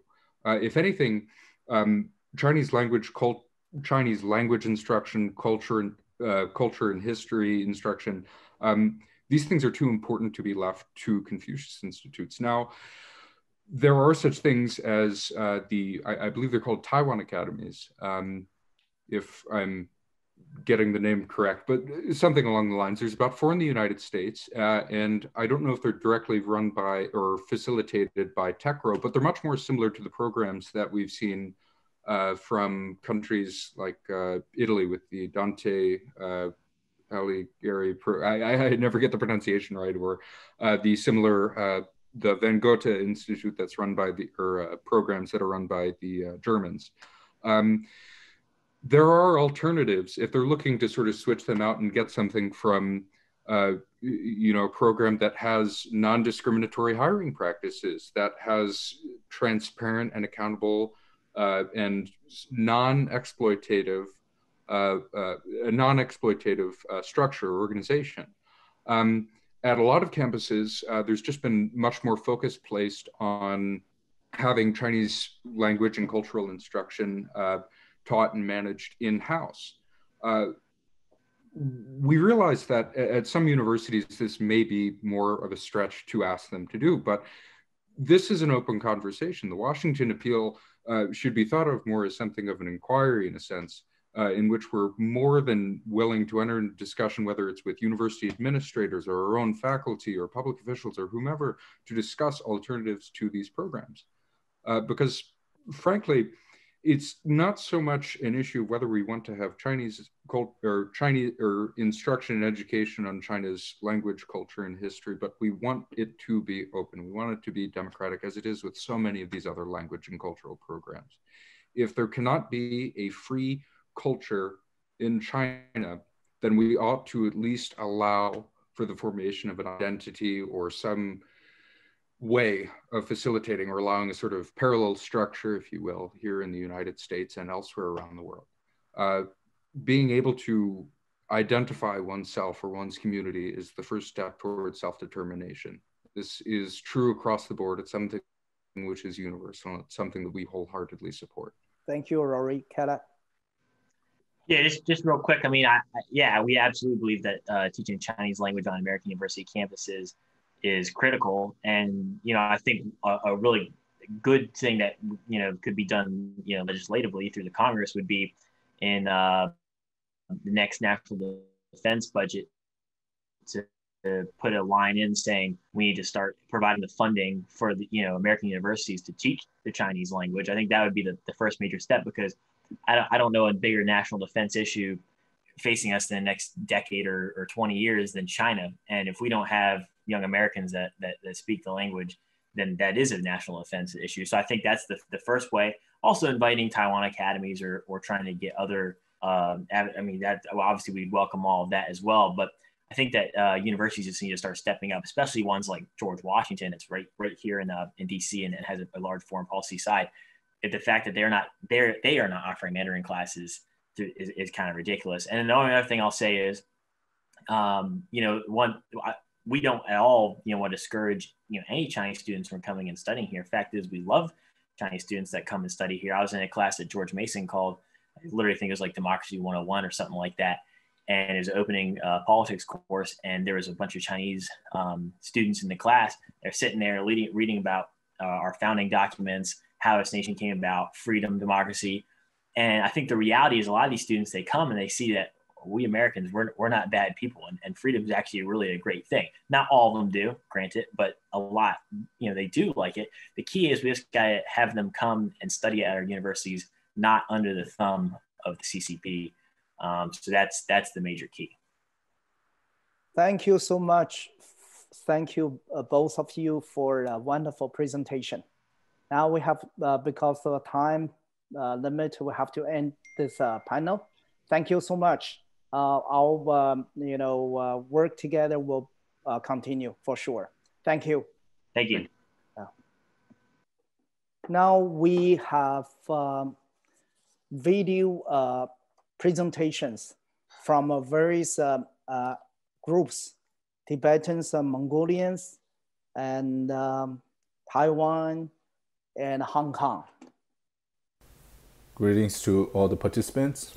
On behalf of Office of Tibet, I am Tsultrim Gyatso, and I work as the Chinese liaison officer at the Office of Tibet. I would like to share my sincere congratulations to Dr. Jianli and Dr. Han Chao for being able to continue the initiative and held the 15th Interethnic Interfaith Leadership Conference, an initiative that started with the guidance from His Holiness the Dalai Lama. Here I was asked to address the most urgent issues that Tibetans are facing, and I think the first thing that we should know is Tibetans are facing a systematic destruction of language, culture, and religion for the past 60 years and more. We have never encountered such an unfortunate situation in over 1,000 years of history. The repressive policies and regulations that Chinese government imposed in Tibetan areas are the source for issues in Tibet. And that is the reason why Tibetans are still resisting, peaceful protests are still happening, and self-immolation cases are happening one after another. I think there are usually two types of policies and regulations that Chinese government imposes on Tibetans. One type of policies are introduced in a way that sounds very beneficial to the Tibetans. But in reality, the PRC government will never implement them. And there is another type of policies and regulations that obviously doesn't make sense, which also violates many universal human rights codes and goes against with their own constitution. But then they will implement these and closely monitor on enforcing them. Since we have a limited time frame for this video, I will slightly touch upon some of the failed policies. Religious freedom. Policies introduced on religious belief in Tibet are violating religious freedom of Tibetans. Destruction of Tibetan Buddhism has occurred in the past by physically destroying thousands of monasteries. And in recent years, demolishing of large Buddhist centers are still happening, Larungar, Yachingar are the best examples that we can recall easily. Monks and nuns are limited in monasteries, and even ordinary lay people are restricted to follow their rituals. I can remember when I was in Tibet, school teachers used to announce in the classes that you're not allowed to visit monasteries, or you may face consequences. I also remember the local law enforcement will usually come to your house and look for photos of His Holiness. Punishment could be up to imprisonment for just having a portrait of His Holiness the Dalai Lama. And these things are still happening inside Tibet up to this date. On reincarnation, interference into Tibetan reincarnation is strongly pushed by the PRC lawmakers and policymakers. They are introducing new rules and regulations to redefine our religion. Now in Tibet, the reincarnation of lamas has to get approval from Chinese government. It's a pathetic that an atheist government is hosting workshops to Tibetan lamas on how the reincarnation process is supposed to work. But these things are happening under the enforcement of so-called the State Religious Affairs Bureau Order Number 5, which says measures on the management of reincarnation living Buddhas in Tibetan Buddhism, but in fact they are planning to use this policy to get control of reincarnation and for the reincarnation of His Holiness in the future. PRC should know that policies like this are putting needles into the heart of the Tibetans. Instead of retaining control, it will lead to more resilience from Tibetans. Now on language. Language rights are permitted in the Constitution and introduced in the autonomous law. However, it has not been properly implemented. Under the bilingual policy, bilingual language policy, Chinese medium or the Mandarin-centered instructions are pasteurized in all levels of schools. Since 2000, the shift from Tibetan medium instructions is shifting to Chinese medium instructions. In my years of primary school in Tibet, different subjects are taught in Tibetan. I can remember that I learned my math in Tibetan and other subjects in Tibetan.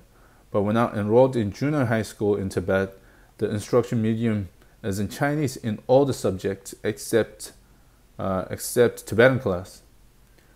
Recent analysis by the Human Rights Watch on bilingual education can tell us Chinese medium instruction is implemented in primary schools, and even in kindergarten it is implemented in today's Tibet.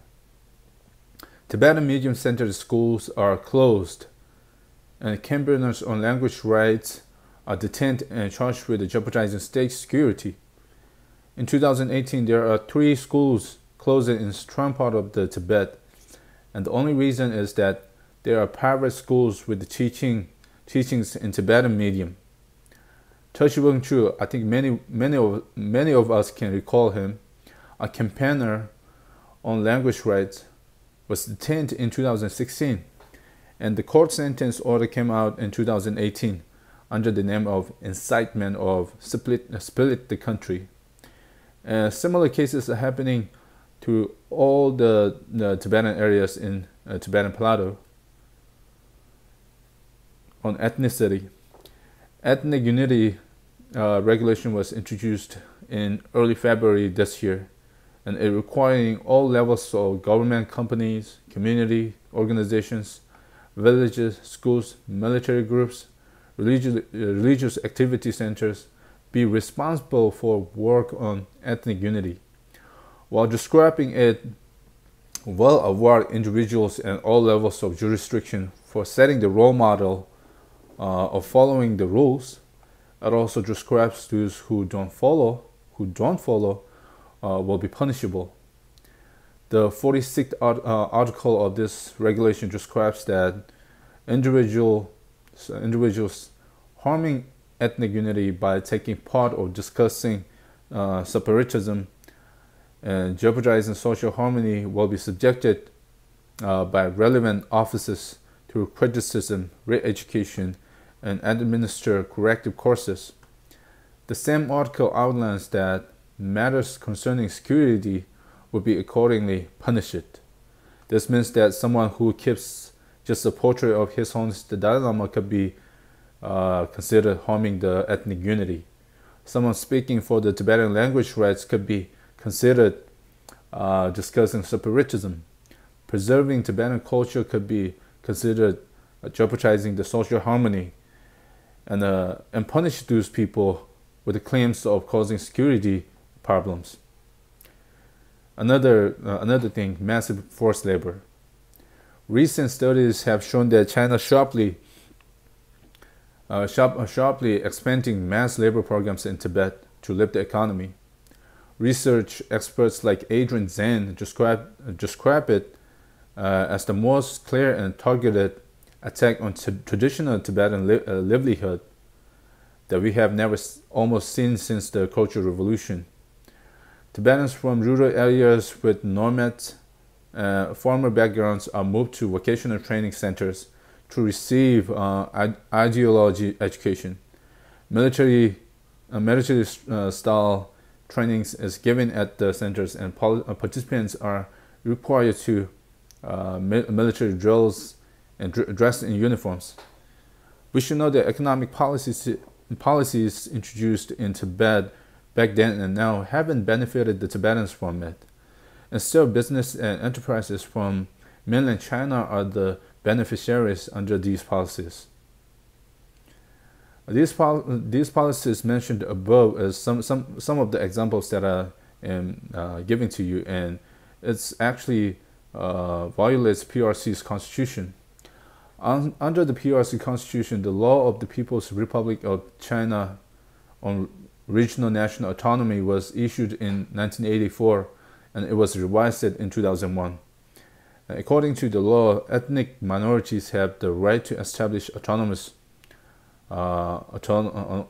government to administer the ethnic minority concentrated areas. In the 67 articles of the autonomy law, it has mentioned quite a number of privileges that autonomous areas could have. For example, the right to carry forward traditional culture, the right to preserve and develop spoken and written languages, the right to freedom of freedom of religious belief, and etc.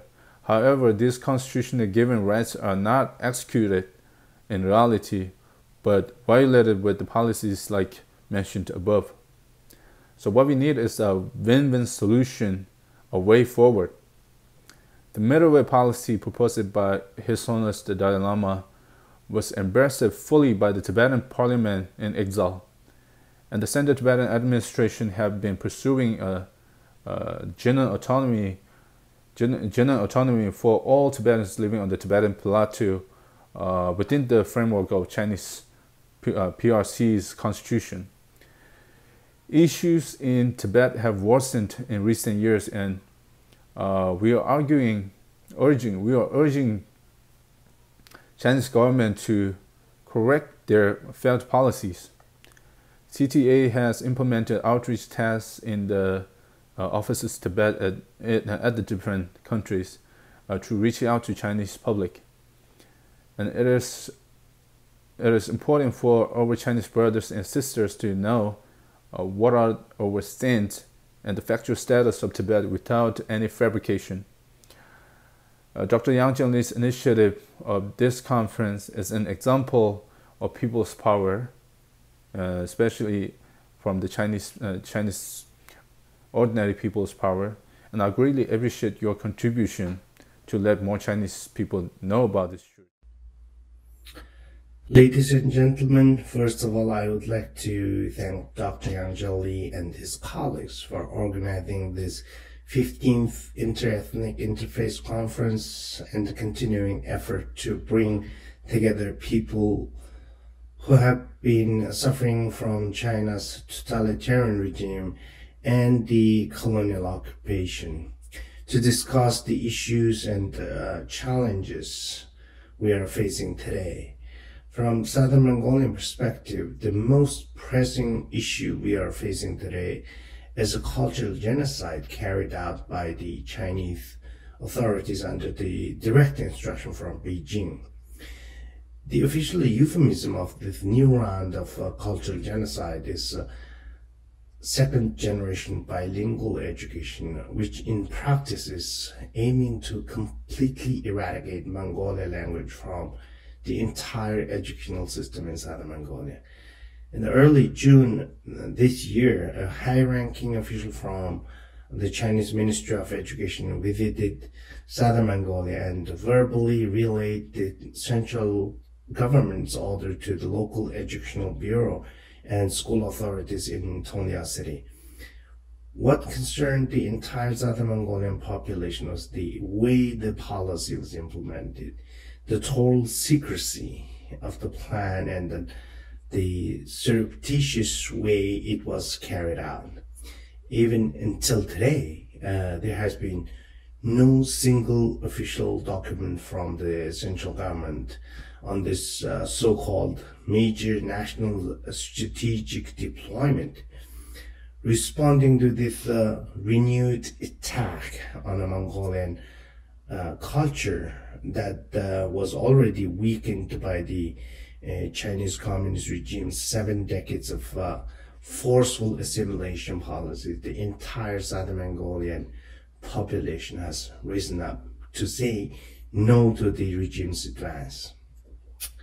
As a result, in late August, a region-wide civil disobedience resistance movement broke out across Southern Mongolia, from kindergartners to top intellectuals, from middle schoolers to college students, from ordinary herders to rural villagers, from musicians and artists to taxi drivers, from government officials to party members, and even some police. People from all walks of life in Southern Mongolia have rejected the new round of cultural genocide. Almost all Mongolian schools and classrooms were empty as the new semester started on September 1st, despite the government's push for early registration, police intimidation, and official propaganda. Mongolian parents organized themselves to launch a total boycott. Many proposed homeschooling, others proposed a synchronized region-wide demonstration in major cities across Southern Mongolia. At least 300,000 students joined the school boycott, according to some studies. The protest is the largest mass movement in mainland China since the 1989 student movement. The level of coordination and solidarity is unprecedented. Not only the entire Southern Mongolian population took part in the protest one way or another, but also the Mongolians around the world, including the independent country of Mongolia, Kalmyk, Buryat, Hazara, and the overseas Mongolian communities have been staging protests in front of Chinese embassies and consulates in their respective countries to show their solidarity to the Southern Mongolian underground. The Chinese authorities' response to this massive civil disobedience resistance movement is a typical one: brutal and inhuman crackdown. Mass arrests and arbitrary detentions are always the first step of the crackdown. We estimate at least 8,000 to 10,000 Southern Mongolians have either been arrested, detained, or placed under house arrest since late August. In addition to these, other methods of intimidation, including firing people from jobs, removing officials from positions, expelling and blacklisting students, suspending herders' social benefit, denying access to bank loan, and then even confiscation of properties for their refusal to cooperate with the authorities. Underneath inhuman intimidation and pressure, at least 11 people lost their lives. This is a quick summary of what has happened in Southern Mongolia in the past 2 months. Major news media around the world have been extensively covering this moment, and most of them called it as a rare protest. In fact, the protests are never rare in Southern Mongolia. Only 9 years ago, there was another major protest sparked by the brutal killing of a Mongolian herder by a Chinese coal mining truck. During these 9 years alone, hundreds of smaller scale sporadic protests have taken place across Southern Mongolia, especially in the rural areas, in protest of China's mining, land grab, and environmental destruction.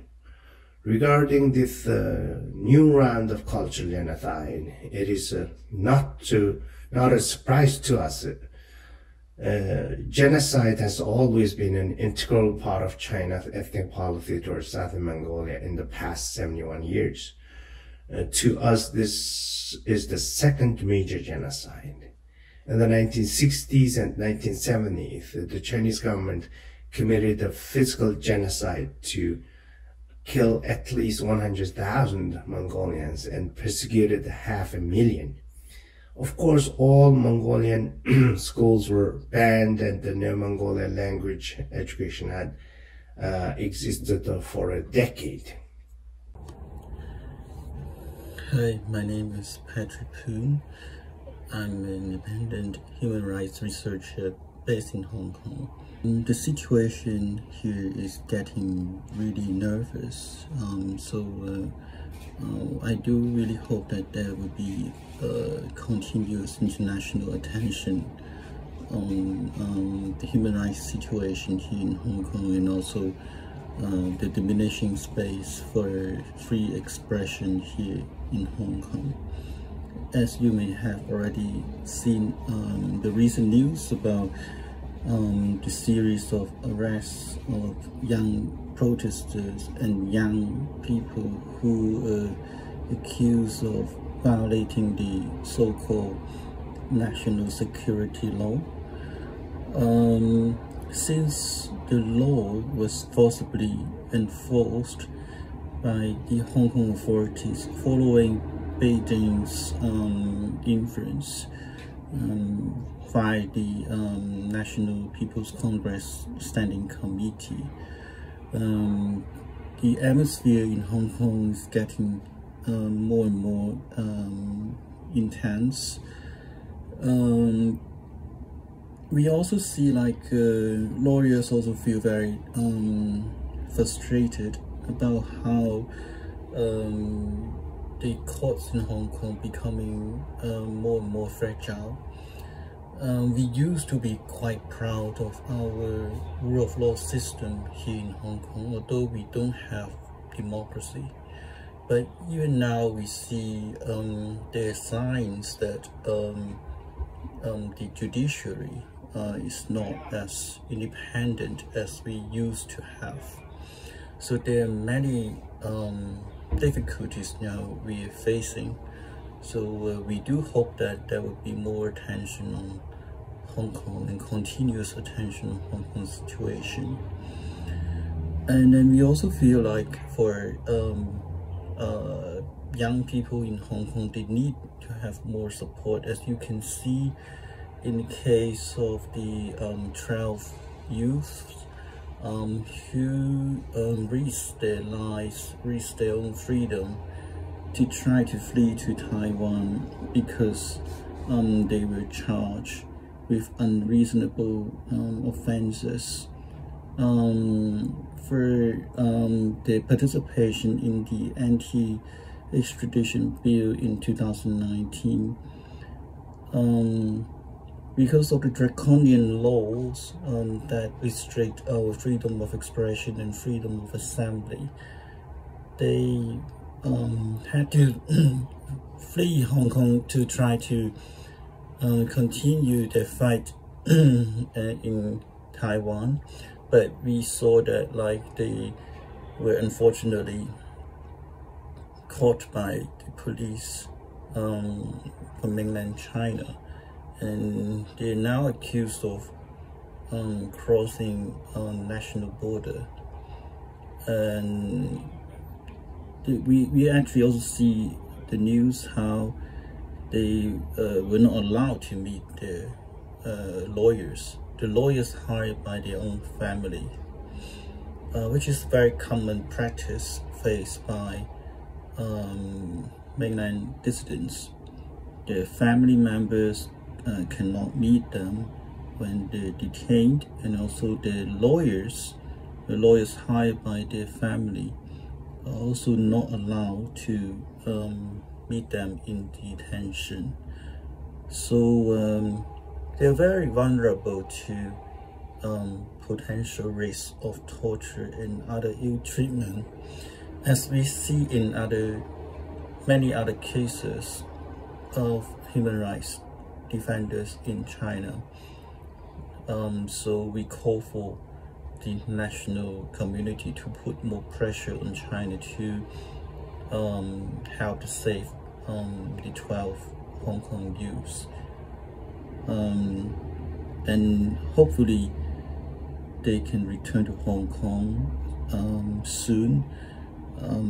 I do believe that it can happen if we have gathered enough international pressure. And we also see that for the international community, it's really helpful if we continue to have dialogue among the international community on what different strategies we can use to help the 12 youths, and also to have continued pressure on the Hong Kong and the Chinese government. We see like how the Hong Kong government and the Chinese government been defying the obligations stated in the Hong Kong Basic Law, and also the Sino-British Joint Declaration. So it can only be possible for us to maintain our freedom and continue our fight for democracy if we can push the Chinese government and the Hong Kong government to respect their obligations under the Sino-British Joint Declaration and the requirements in the Hong Kong Basic Law. And very often you can hear like how the Chinese and the Hong Kong government accuse opposition leaders in Hong Kong and also protesters and also legislators in Hong Kong for violating the Hong Kong Basic Law. But actually what we see very often is the Chinese government and Hong Kong government defying requirements in the Hong Kong Basic Law. And the most recent worrying development, as you also know, in the past few days, is that about the disqualification of the 4 pro-democracy legislators. We don't see any legitimate reason for disqualifying them, because the definition about national security is so broad and vague. It's arbitrarily defined by the Chinese and Hong Kong government. So it's very difficult to see how national security can be explained in the way that the Hong Kong and the Chinese government been trying to convey, which can be in compliance with the international standards.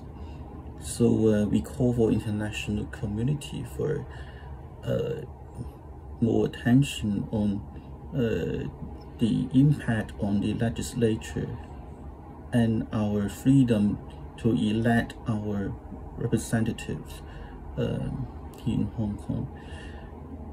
And sadly, we see the other 15 pro-democracy legislators, they had no choice but had to leave the legislature to protest against the decision by the Beijing and Hong Kong government to disqualify the 4 pro-democracy legislators. I do respect the decision, and it's a very brave decision, because it also means that they would also face a lot of pressure by the government, and also the pro-democracy camp would also feel like more difficult to continue the fight for democracy in Hong Kong. So it's now a very critical moment for us here in Hong Kong. We do hope that there will be more international support for us. Thank you very much. Distinguished guests, friends, and allies, Dakeho. My name is Jenny Wang from the Keep Taiwan Free movement.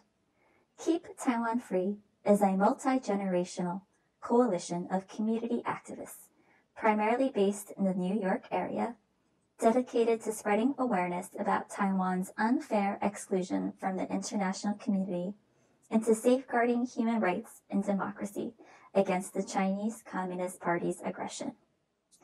Thank you to Dr. Jianli, Citizen Power Initiatives for China, and the organizers of the 15th Interethnic Interfaith Leadership Conference for inviting me to speak today.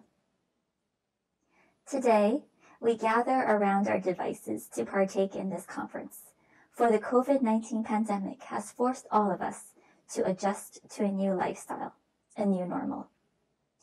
Although much has changed in the past year due to lockdowns and quarantines, our desire for truth and justice and our commitment to advancing human rights and democracy for all remain just as strong, if not stronger.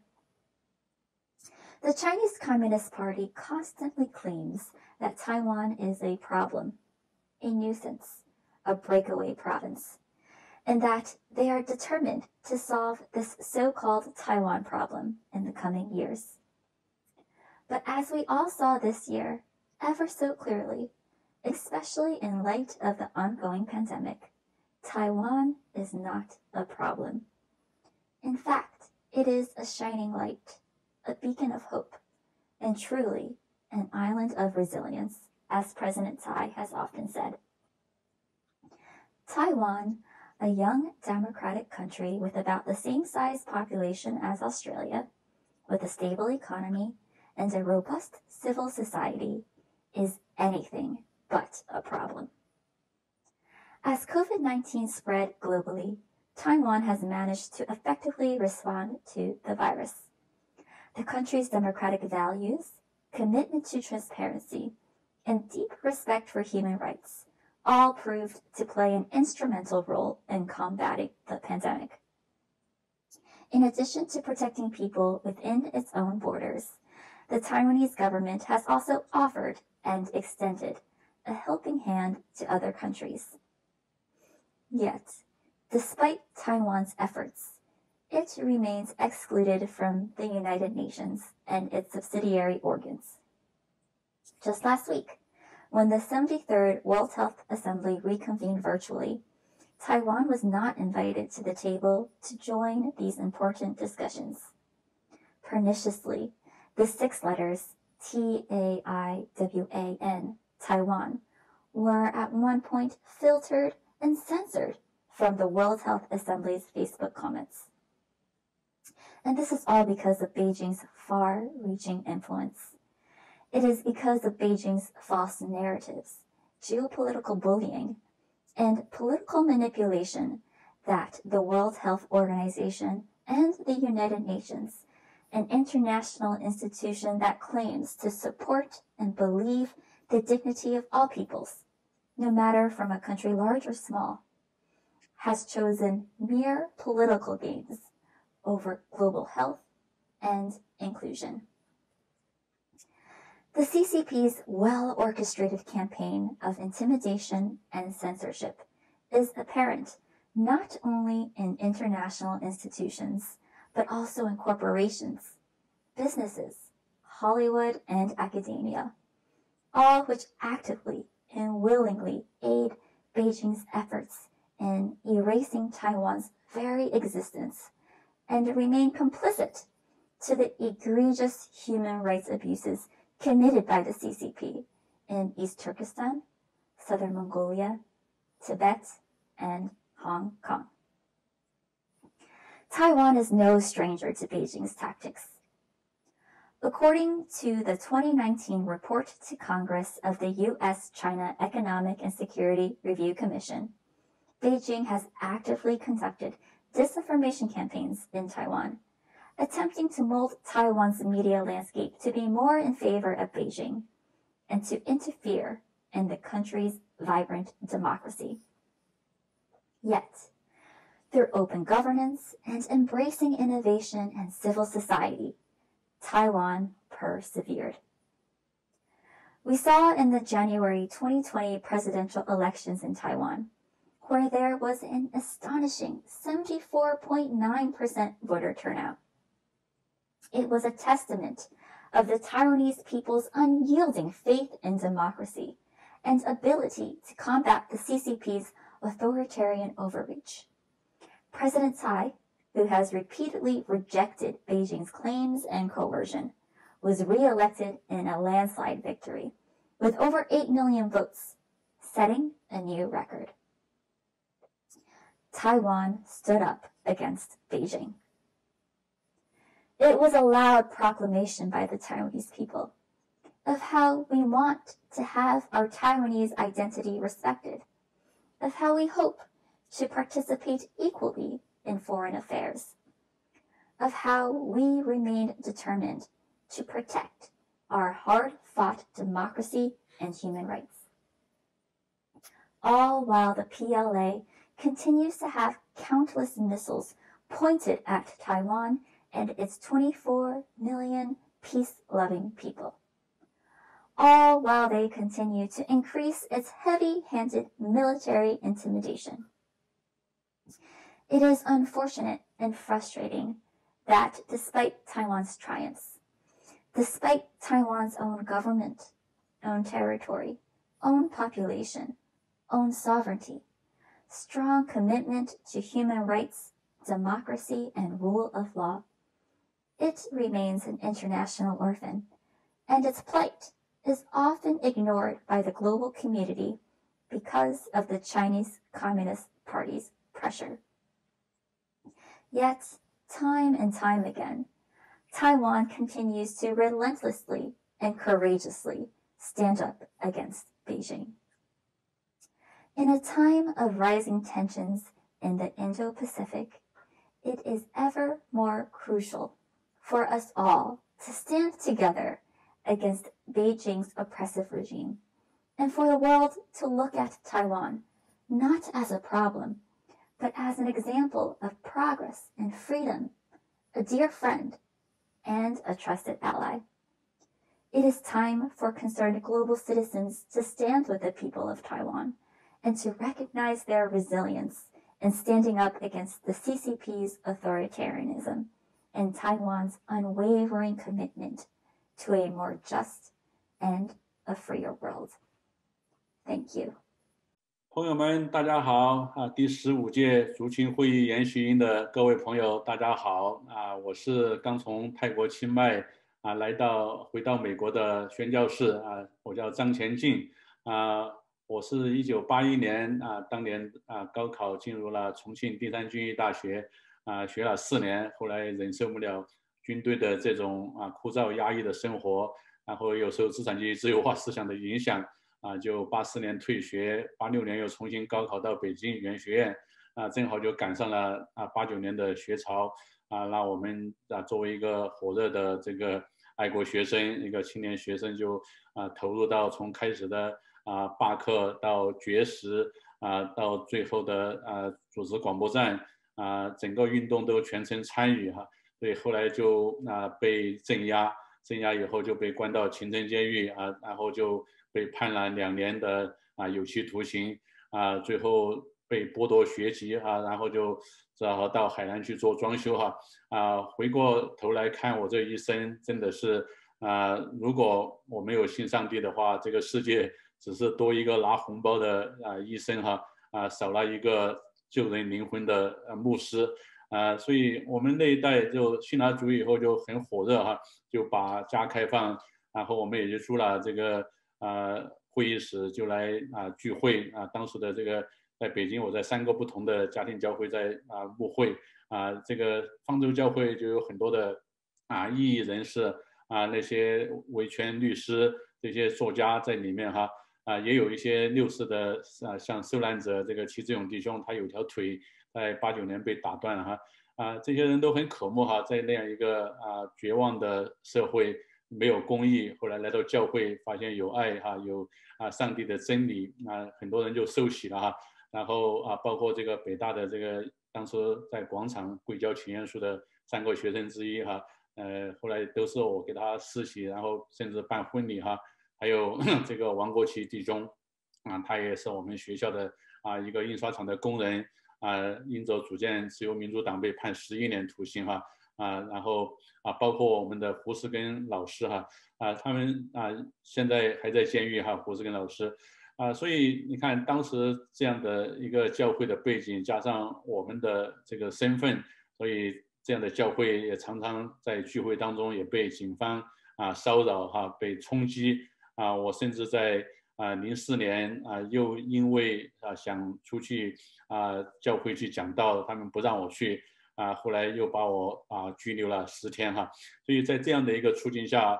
我们在国内没法自由的敬拜，我甚至和余杰弟兄到了香港，我们上街去行公义、争民主，参加他们的这个7.1祈祷游行后来就觉得在国内这种形式没法聚会我家当时门口有可能6个摄像头所以大家进来我家聚会就要还有登记身份证很多人就因着惧怕就不敢来了这个时候我就想到上帝就给我开了一扇门，让我到美国去读神学来装备自己所以我们在06年我们一家就来到了北京美国的湾区基督工人神学院在这个时候我也没有忘记我的身份我也常常的在每年的6四和圣诞节我们举行一些纪念6四的活动和给这些国内的良心犯家属写那个慰问卡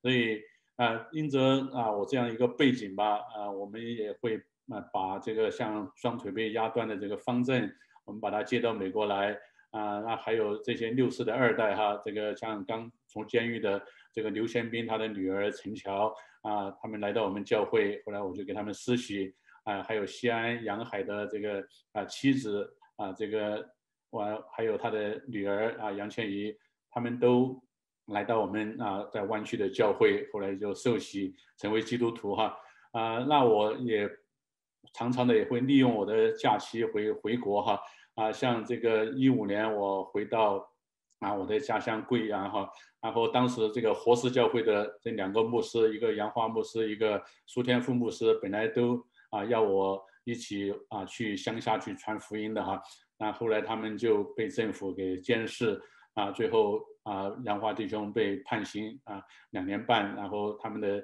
教堂被政府给没收最近才听到消息这个贵阳花溪的一个家庭教会又被警方冲击所以你就看见习近平上台以后对基督教的打压一直没有停止过我当时回北京15年我也去探望了当时被软禁在家的这个金天明这个牧师真的是表达我的敬意和慰问嘛然后我也去成都去探访这个王一牧师和李英强长老那后来都很不幸，他们像王一牧师在19年12月30号也是因为煽动颠覆国家政权罪和非法经营罪被判刑9年而且还被罚款没收5万这个罚款。所以还有我昨天才刚刚又收到这个李英强的这个代祷信他回到这个乐山，最后煤气被停哈，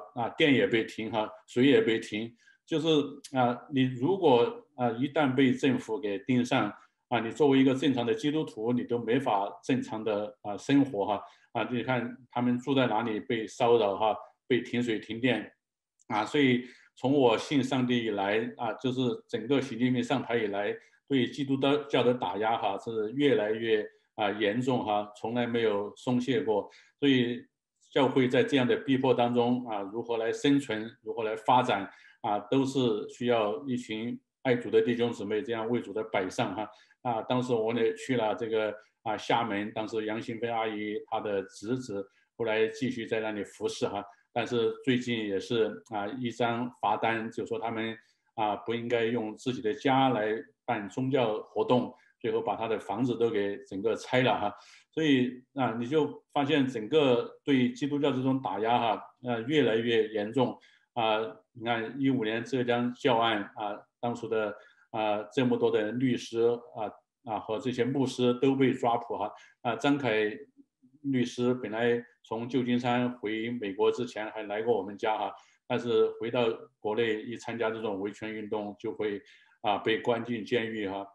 李和平律师原来还是我们方舟教会的一个会友哈，然后你看他短短的在里面2年时间，整个头发就整个花白哈。那我这次离开北京之前也专门去探访他们夫妻哈，所以我是18年从16年哈，因为在美国服侍了10年以后，还是对中国大陆有负担，所以我又回到了北京的这个西安教会加入了金明日牧师的这个牧养团队，成为他们的一个牧师哈我回去的第一次就参加他们的受难周每一天晚上都有不同的牧师在那里讲道所以当时看见国内的基督教如此的兴盛就很兴奋你想一个家庭教会已经发展成1500多人了，已经租了2000多平米的一个写字楼所以有每个礼拜天有4场的敬拜，我们有8个分堂所以我在那里就觉得很喜乐每天有不同的小组要带要讲道所以在那里正服侍得很喜乐的时候，突然就到了18年的9月9号，那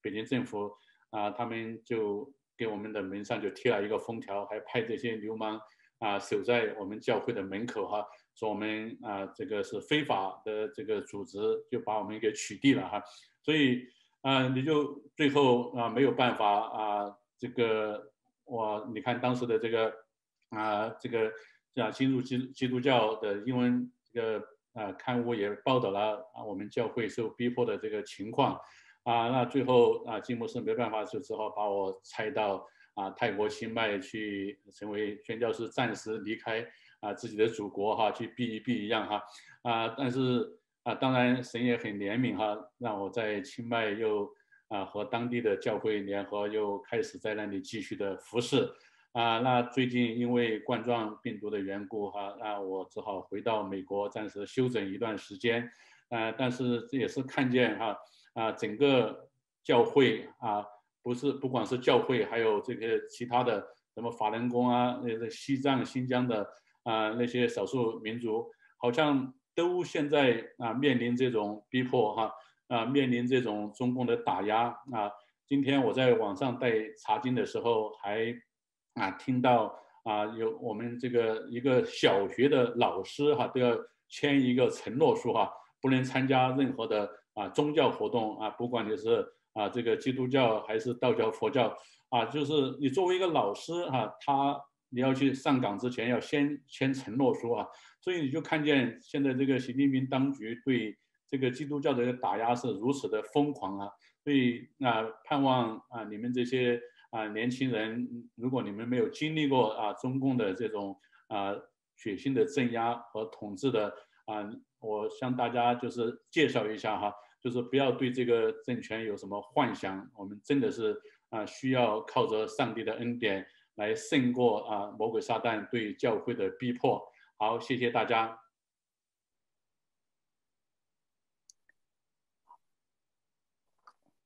Hello, everyone. Now we are going to present a talk from Dr. Susa Anna Ferenczi. Susa is an affiliated scholar at the Department of Political Science of Free University of Brussels and an expert consultant on China, Taiwan, and Korea Peninsula of Human Rights Without Frontiers. Currently, Susa conducts research as a Taiwan Fellow at Academy of Seneca in Taipei. The title of his talk, the title of her talk, I'm sorry, is Europe and China from Strategic Partners to Systemic Rivals. What next? 现在我们这个要放一个录像，是这个 Susa Ferenczi 的这个博士的一个讲座。他呢是这个布鲁塞尔自由大学的这个学者专门研究欧盟和中国的关系。他目前呢在台湾的中研院做研究。他这个演讲的题目是欧洲和中国从战略伙伴到系统对手，下一步是什么？ It is my great pleasure to join you virtually, however, at the 15th Interethnic Interfaith Leadership Conference. My name is Zubayra Ferenczi.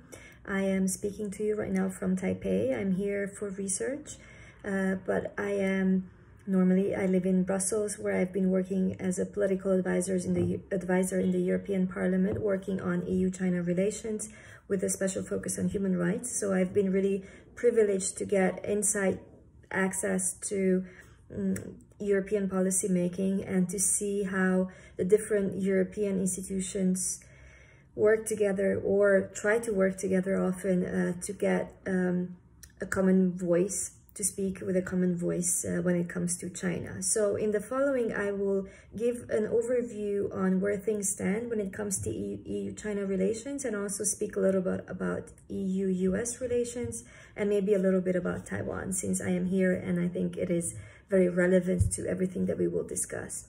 So a bit of context to EU-China relations. I think first it is very important to note that when we speak about the European Union, we have to remember that it is an organization of 27 sovereign member states. They all have their own foreign policy, and they are in the driving seat when it comes to dealing with third countries. This has been a major obstacle that has limited the EU's capacity to speak with one voice when it comes to China. And this is we have to understand that this is an inbuilt, a given structural constraint that the EU has. So it is not something that will go away at any time, because member states do not agree to give up their competence in dealing with third countries. However, they did agree to work jointly towards common objectives. And I think this is where we need to remember that the future of EU-China relations really depends, domestically speaking, from a European context, really depends on how the 27 different member states will manage to agree. There is a conceptual shift, so I'm jumping already into EU-China relations. The conceptual shift is taking place on two levels.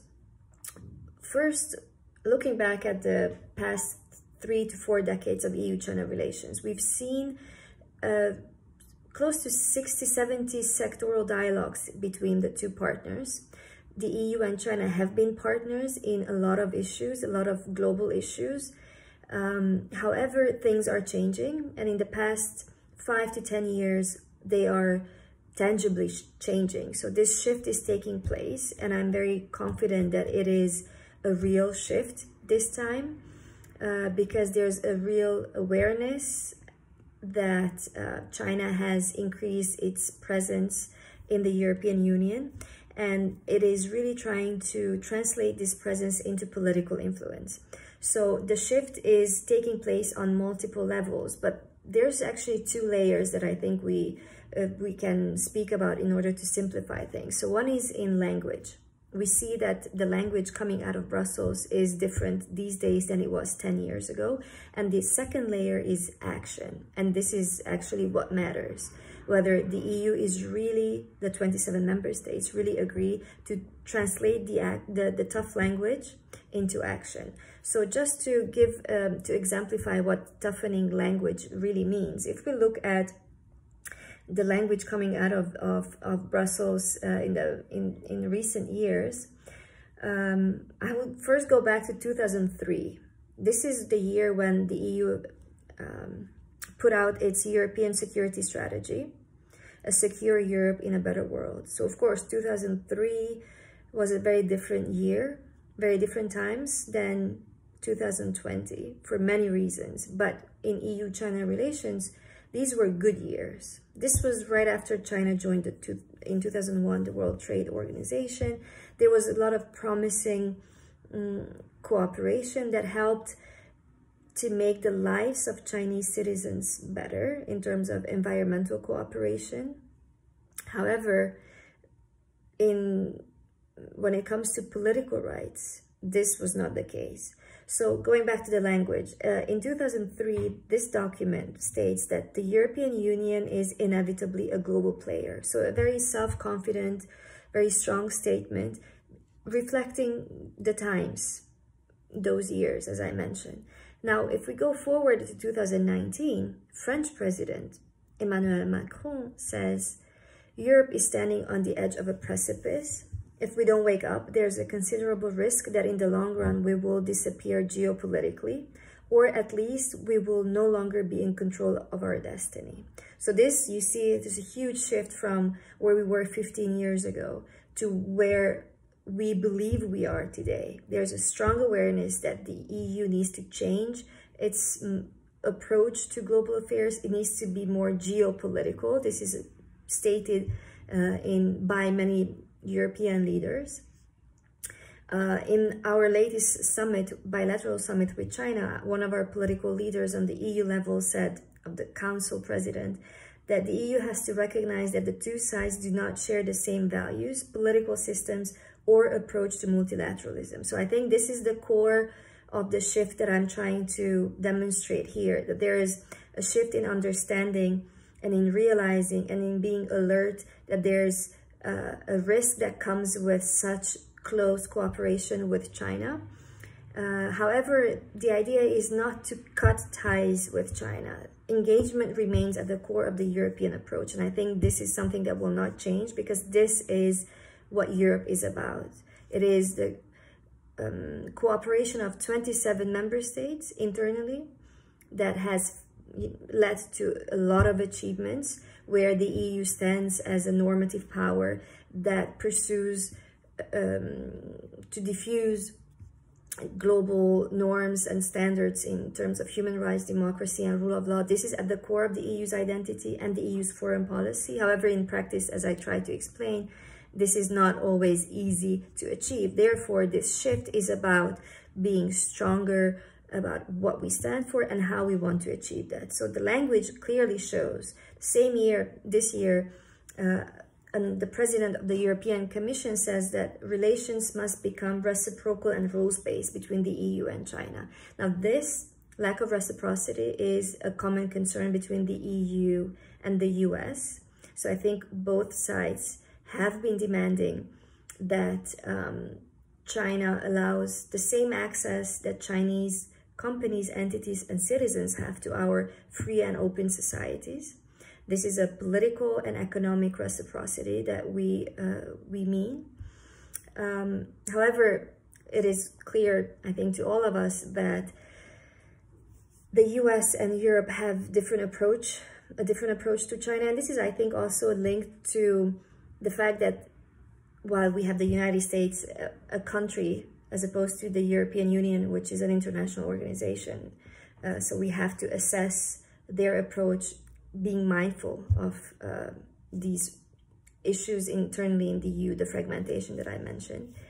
And so the last quote I'm using here is to demonstrate the shift in language, in the tone, is another European leader said, that Europe needs to be a player, not a playing field. And this is to show that, you know, the EU wants to be strong vis-a-vis China, but also wants to make it clear that it does not wants to be caught in between the US and China, because it is clear for all that US-China rivalry will shape the future in the Indo-Pacific, in Europe, globally. However, I think that Europe wants and genuinely wants to play a bigger role, and I think it can, as long as it keeps this shift real.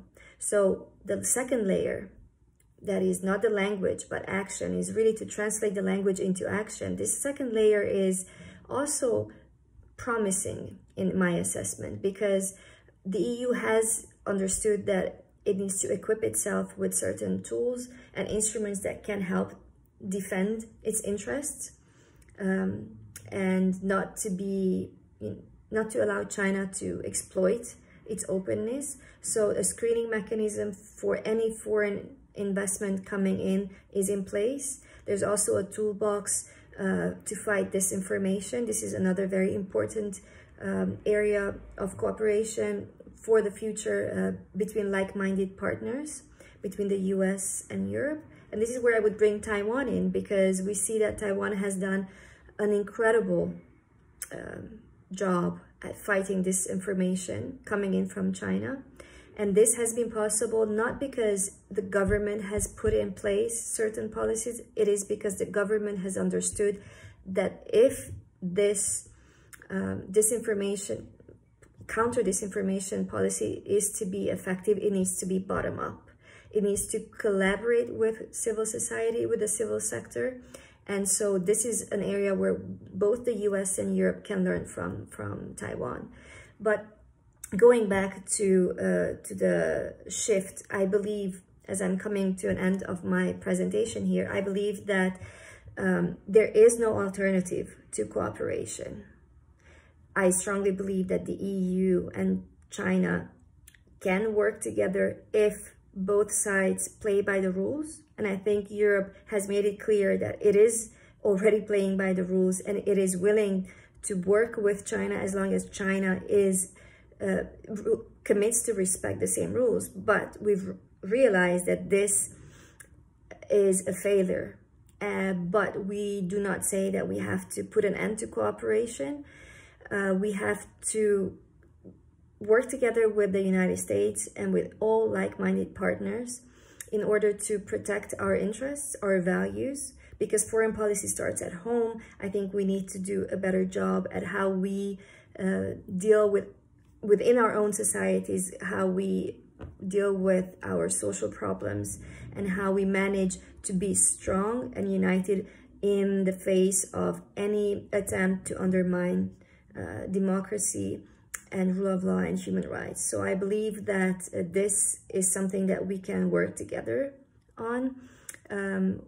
For China, I think, unfortunately, I cannot share the same positive assessment that I have for the EU-China relations from a European perspective, is because we see that in recent years, the domestic control has increased, and we are very worried about the human rights situation. The European Parliament has been one of the most vocal EU institutions, and I'm very grateful that I could be part, to some extent, in issuing statements, and any official condemnation that has come out of Europe is very important, and another indication that Europe has very strong interest and intention to be an active actor in the Pacific. So I believe that there's much work to be done, but I also am confident that if we work together, we can make progress in order to protect the lives of the citizens in China or in any country where the government takes too much control and controls the individual. So with that, I come to the end of my presentation. I do hope that you will have a very interesting exchange, and I look forward to hearing and reading about how your exchange goes. Good luck. This is a wonderful presentation. 那个这位女士啊，她讲的内容我大概的这个总结一下啊，因为她是讲欧盟和中国的关系。她首先讲欧盟是27个国家组成，那要说欧盟委员会呢，就更多的国家了啊。那是每个国家都有自己的外交政策，所以呢，这个没有一个所以欧盟没有一个统一的限制各个国家成员国的这个外交政策，这个就造成了他们面对着中国的一个巨大困难。但是这个欧盟这些成员国呢，它的确有些机制可以一起工作，能够这个面对他们一起来解决他们共同面对的问题啊，包括是现在这个中国的问题然后他说这个他想谈的问题呢，实际上一个关键词呢就是转变，叫 shift 转向啊。在2003年的时候 EU 当时是自信满满，他当时出了一个这个战略的这个文献，里边讲到和中国的这个合作。那时候中国刚刚进入世界贸易组织，所以把中国看作是一个有很多合作前景和领域的这个合作者那时候也从那开始和中国有很多很多的对话。那时候他这个欧盟称自己是一定是这个全球最重要的玩主global player。那这个在过去的5到10年内发生了很多的变化，当然这个变化主要是因为中国的关系。到了2019年的时候，这个 EU 这个欧盟出的这个关于中国的一个文献呢，语言上就发生了变化。那么在那个发生以后呢，到现在呢，慢慢开始变成行动，也是从语言到行动。那么这个首先呢，2019年的时候，这个已经欧盟从这个价值观上发现和中国的这种冲突这种冲突呢带来了其他的一些问题这时候呢，欧盟也的确感到自己的，在他们的文献，像那个法国的总统马克龙他就说2019年，他说我们这个欧盟如果不这样不那样的话，我们就在地球上可能就消失了，我们就没有办法来控制我们自己的这个领域了，我们自己的这个地缘这个政治的他们这个欧盟的这一个地缘政治了。所以2019年的欧盟的确感到了一种危机感这种危机感呢，当然很大的一个成分是来自于中国，这个呢是和价值的冲突所带来的一系列问题有关系。虽然现在我们不能够指望就是欧盟和中国要停止这个 engagement policy 就是接触政策，但是呢已经在很多方面发生了变化。一个现在欧盟越来越明确的要求对等政策，这个和这个美国是一样的。这个对等呢它是2个层次的，一个是政治，一个是经济。经济上来讲呢，就是说我对你开放市场，你就对我开放市场，我给你多大的自由度，你就给我多大的自由度。政治上呢，就是说你的公民在我这儿做任何事情，我的公民在你这儿是对等。所以这种呢要求会这个越来越多，而且呢很多的这个欧盟的政治家也提出来了，不能让中国这个利用欧盟的这个各个国家的这个开放性来获得他们的利益这是他认为这个转变正在开始，而且他觉着欧盟应该和美国，而且他认为正在和美国联手，因为是这根本的价值观的问题。实际上呢，叙述就是对中国问题的叙述越来越接近这个应该是和这个美国还有其他的这个同样有理念的一些国家能够联起手来应付中国的这样的问题。再一个，他强调自己的这个社会的这个外交是内政的延伸，就是从内部这个要把自己的民主建设得更好。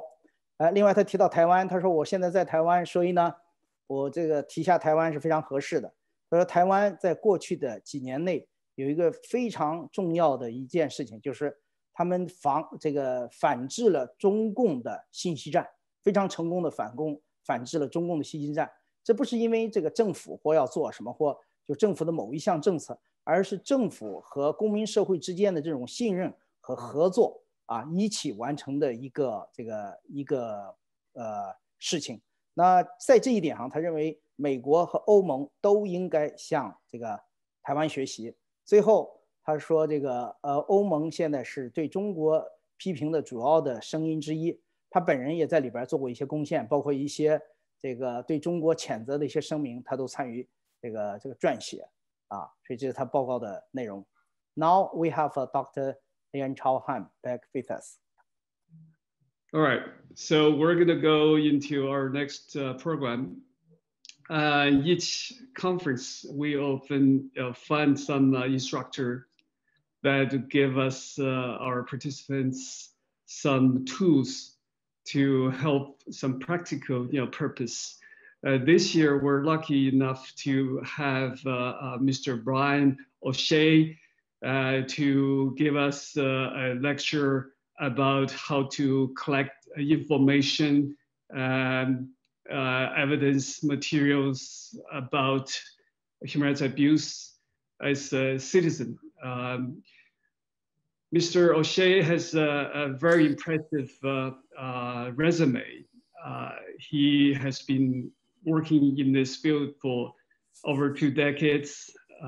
He worked with the military intelligence, with the 2 special forces groups, and later he worked in the private sector.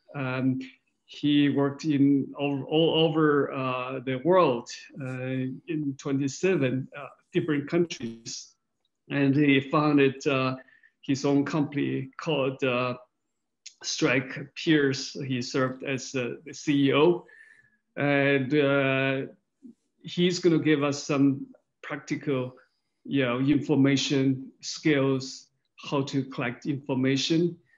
We found those type of tools are often very helpful in the past as we investigating the human rights abuse, such as in Xinjiang, the forced labor products, stuff like that. So it's very helpful.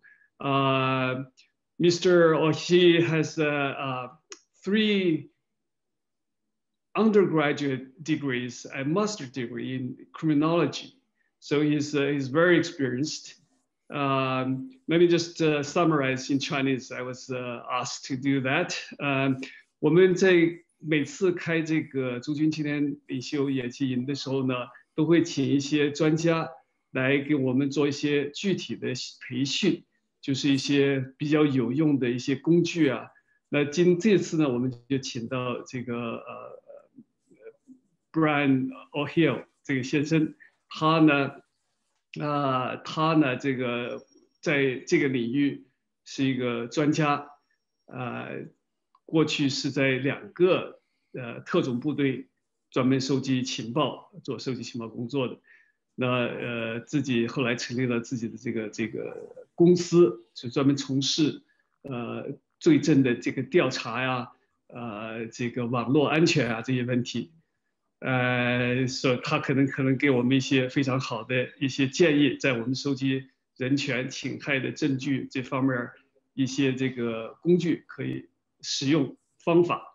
所以呢，我们这个非常有幸能够请到他来做这个讲座。All right, Brian, can you please go ahead? Yes, can everyone hear me okay? Sure. Great. I apologize for being on my iPhone. I'm actually on a job as we speak. So if you see me glancing that way, it's because I have a series of cameras pointed in that direction. I just have to make sure they're running. Certainly not props, it was just timing. So yes, most of what I want to talk to you about, and in the time that we have, there's a lot to cover. This is not something to share about hacking or really cool, unfortunately, I'm sorry, not really cool ninja type methods for, getting information. You guys, a lot of, especially younger folks, probably know a lot more cooler tricks than I do. But what I've noticed recently is the need for kind of a fundamental base in how to collect intelligence. Everyone can collect it. A lot of people collect, and then they don't know what to do with it, or they don't know how to triage intelligence and know what's important, know what's propaganda. These days it's pretty easy to spot propaganda, but there's so much of it out there. How do you get to the good stuff? How do you get to the needle turning stuff, as we say? So what I'm going to talk about today is really the process. How do you plan your collection? Whether it's online, whether it's surveillance, whether it is elicitation from interviews, conferences, things like that. And the methods for intelligence, whether it's human rights, whether it's investigating, such as human smuggling or helping a private party assist in keeping a crime from happening to them, it's all the same. One thing about the international family of intelligence professionals, as we call them, whether they're friend or foe, they all pretty much operate under the same fundamentals. So understanding those fundamentals can certainly help you get to the intelligence you need that is both actionable and will certainly make them change course, whether you're in defense mode or help push them away if you're in offense mode. So with that, the first thing I will say is, and feel free to stop me, Doctor, if you have any questions or someone in the audience does. With that, the first thing that I have noticed watching a lot of people, a lot of journalists that I'm very close to, or citizen detectives, as I like to call them, is the first thing you have to do is plan. You have to plan what you're going to collect. Anyone could go to the internet and go to the first 3 pages of Google, let's say, and think they found, you know, the John F. Kennedy assassination plot. But as we know, websites can go up in 10 minutes and look very real.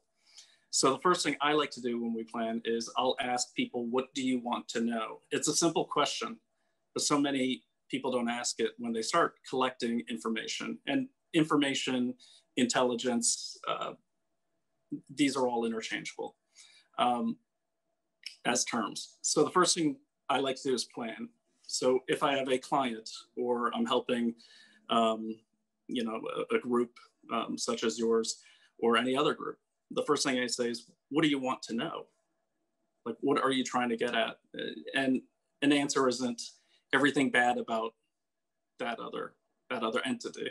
As we know, in the case of the CCP or China, it's a giant, multifaceted target, and with lots of offices. It would take a lifetime or 2 to go through all of that. So what do you want to know? For instance, something happened to you. Your office was hacked or bugged, and you want to know who did it. That's a great question to start with. So you want to start with what I call key intelligence topics, or KITs, KITs. That is the question, like the strategic level question. So for instance, a great example of this is who is trying to infiltrate my human rights organization and why? And that's what you start with. Beneath that, you start formulating key intelligence questions now, or KICs. Now the key here is the first one, the key intelligence topic, that comes from the client. The key intelligence questions are what you as a collector need to formulate. How do you have sub-questions to support this higher question? So a key intelligence question for who is trying to infiltrate my human rights organization may be, who would have a motivation? Who are our current real enemies? Or even so, believe it or not, even in human rights, who are my financial competitors? There's a lot of human rights organizations in the United States anyways, who they do get donations. Some people do use nonprofits as a source of revenue. So there are actual competitors. I've been made aware of this through many cases where I was flabbergasted. You know, what do you mean the Girl Scouts are spying on the Boy Scouts? That doesn't happen. That's an example. I don't know if that happens with them, but this does happen.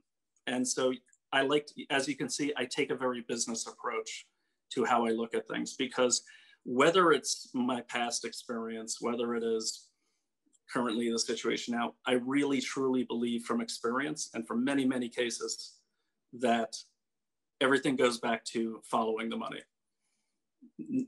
in the grand scheme of things, most people who are hostile tend to be motivated more by money than ideology. And that's where I like to start. So with that said, formulate your questions. Who's trying to infiltrate it? Why? Who are the top 3 suspects? And then under those, you're gonna have more questions, just like when you're writing a thesis outline, more questions under that. Who are their top 3 executives or leaders? Who have they partnered with recently? Which media source have they appeared in the most recently that was giving them softball questions? That could be a propaganda arm that you were unaware of.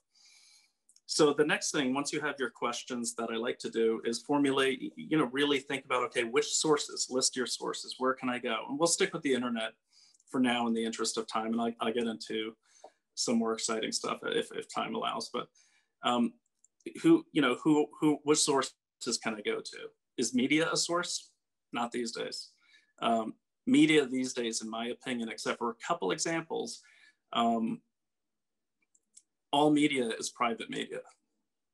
And even if it gets its funding from donations or donations like you, people use donations as tax write-offs. People use donations as leverage points for media.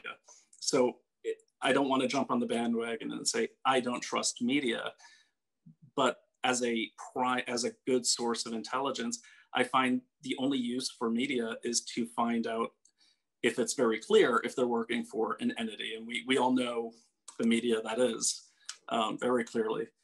What I like to do is, say, okay, what are they not telling me? And that's how I look at mainstream media, whether it's our top 5 or overseas media.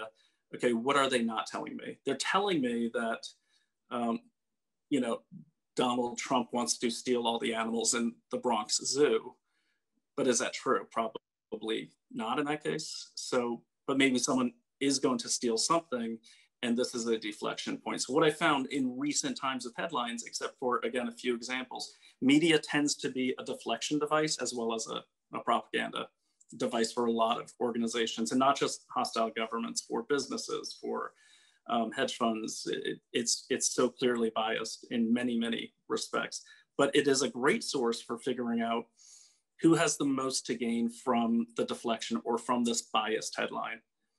And then from there, and we'll circle back to media, we go into what I call silhouetting. So I'll look at 6 or 7 media sources, and I'll look for a really needle turning or really important story. For instance, there was just a huge executive order that came out saying, the president of the United States has declared China as a national threat to our security. That is a giant headline. That's huge, cutting off all business by January 11th, and it got no coverage. Why did it get no coverage? Whether we all know the feelings towards the current president, but at the same time, that type of headline is so big and affects everyone, both in China, both currently not in China, but still call China their home, and as well as the United States. So why did that not get coverage? And did anyone try to cast doubt on an executive order? That's a great way to spot who's working with who, which media source may be biased, who's on the take. And I hate to say this, and I do, with all due respect to those very good, ethical, hardworking journalists out there, because there's a lot of them. You just don't get to hear them as much anymore. And with that, we will go into, so from the media, other sources you should look at. Let's say you're online. What I like to do when I go online is I literally ignore the first 3 to 5 pages of Google. I'll skim them as I search, but I tend to ignore them because Google controls what's in those first pages. And they expect that most people won't go to the 6th, 7th, 20th page of Google. Now, I have to look at them. One thing about intelligence that I do believe certain countries do better than we do is they take the approach of collect everything. Collect it all, go through it later. Collect every little thing, even if it doesn't seem relevant. And let me back up because I missed an important point. On that note, it's very important that the first step, once you're at the collection phase, is just collect it. Don't read it too thoroughly. Don't triage it. Don't try to be an analyst at that point. Type in your keyword that you want. Let's say it is Texas Mexican border. What you want to do is the first thing, and I will send out a note to you guys so you can pass out a handout after this. The first thing you want to do with that is you go to Google and you want to put quotes around your query. Always put quotes around it. Otherwise, you're going to get too much. So it would be like Texas, the ampersand, Mexico, the ampersand, or border wall. And you're only going to get those results that have those words. And this is, for a lot of people, this is well-known stuff. But then the very next thing I do, because I like to go right to the primary source, meaning who is the source of that intelligence, not the secondary source who's talking about that intelligence. So the very next thing I do is after my query, I will put file type : and the type of document. So for instance, file type : PDF, all one word. And now you're only going to get PDFs on that subject. In the United States, all legal cases are published in PDF format. So if you're looking for a legal case, you want to start by making all your searches PDFs. So file type : PDF.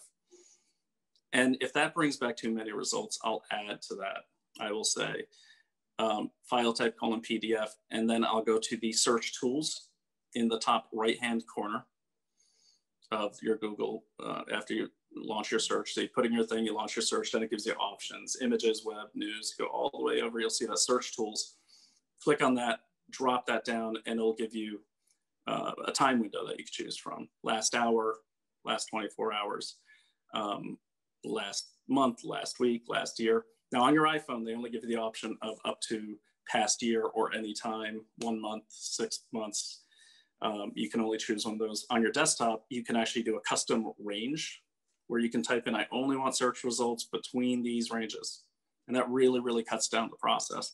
The whole point of this is to let you get to the intel fast, especially before it disappears.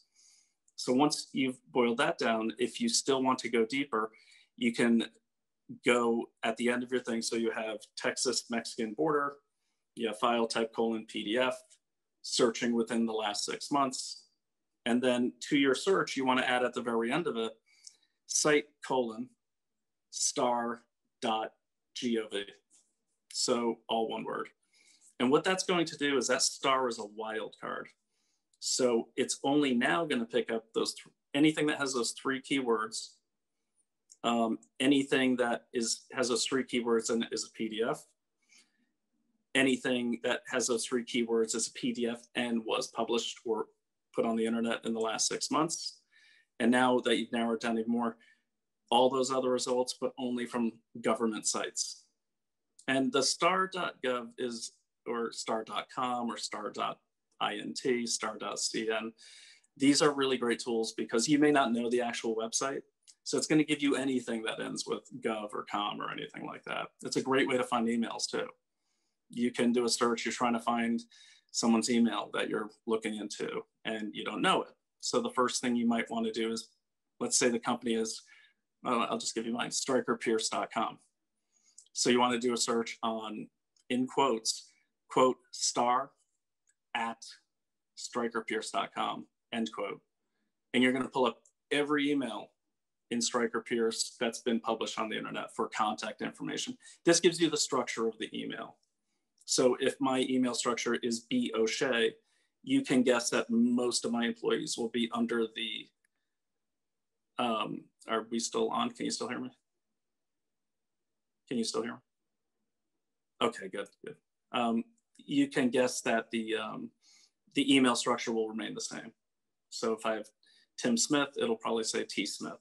Those are just little tricks. And these, you can find all of these. I'll send out a handout. These are all available online. These aren't, unfortunately, not really super cool tricks that I learned in a shadowy agency anywhere, but they're so effective. Now, once you do that, you want to just work through, you want to list what you've looked at. So if you've looked at, I like to start with last hour, last day, last month, last year, and you want to check it off as you go. You may even want to pre-template a checklist. That's what we do. Again, and you're pulling in all the data. Then you can switch to file types. A lot of college kids will switch to file type to PPT or PowerPoint if they're late making their presentation for their history class. So just type in, you know, War of 1812 file type PPT last year, and they've got themselves a PowerPoint ready to go. Now, there's other sources of intelligence that you want to look at too. If you get a document, always go to the properties. See if they left the author name in it. And you can see when it was last modified, when it was saved, those type of things. And in a half an hour, I can't really cover what I want to. So I certainly am going to be able to answer questions one-on-one if people want to contact me. And then finally, the thing I want to really, really get into is don't just rely on what's on the internet. It's a big, it's easy to do, especially with lockdowns. I almost think personally that locking us down, you know, I feel like there might be some unwitting or witting intent there to keep us in the dark and to make our one intelligence source the internet.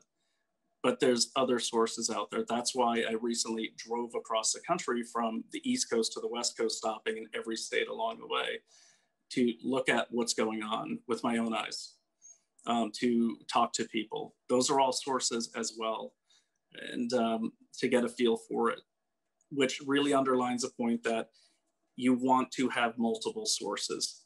If you've noticed the news recently, if they even source anything, they usually will source, a lot of them are sourcing themselves.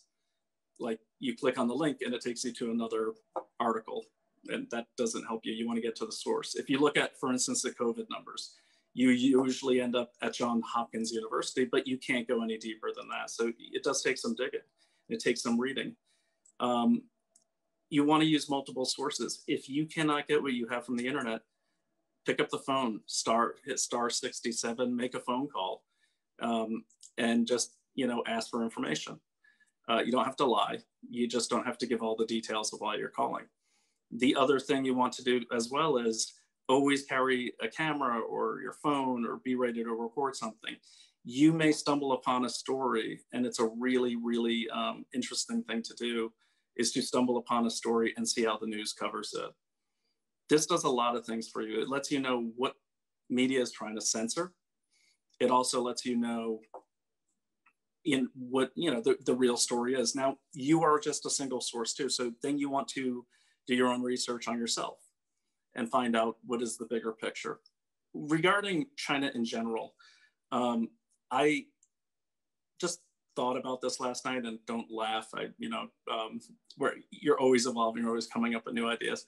And I think China, in what they publish, because it's a closed internet, so all these .cns, I mean, I look at those as, okay, that's what they want me to see, because it is a closed internet. I mean, and so, but what's interesting about that is if you compare the Chinese government to all other governments, especially like the old USSR structure or Russia, it's easy to find out what they're not putting out there, which offices are not represented on their internet. It's also really interesting to look at taboo word lists on the, you know, for the put out by the Chinese government, which are fairly easy to come by. And okay, which words are they focused on you not saying? But that also goes into understanding the culture of what you're looking at. I know a lot about a lot of cultures. I had to refresh my knowledge of current Chinese culture on the internet, as well as, and you know, thanks to my wonderful friends in this organization, I'm also asking questions. What's going on over there? Why do they do this? Like, for instance, I didn't know about the switching of names with the surname and the first name until recently. And that's a basic thing, but that's why it's really important to get out of the tunnel of the internet and get out into the world as much as you can. Even if you don't have access to the area you're looking at, talk to other people about it who've been there, who do business with it. What's a real opportunity here is it's really easy to spot which countries are doing business aggressively with this particular entity. And their internets are open, and you can find a lot there. It's really interesting to go to a certain website like MOFA and see which countries are reporting COVID numbers the quickest. I put one out the other day, and that gives you a sense of, okay, which way is a Belt-in road heading? That's a great way, in my opinion, and it's worked so far for many things, to do predictive analysis.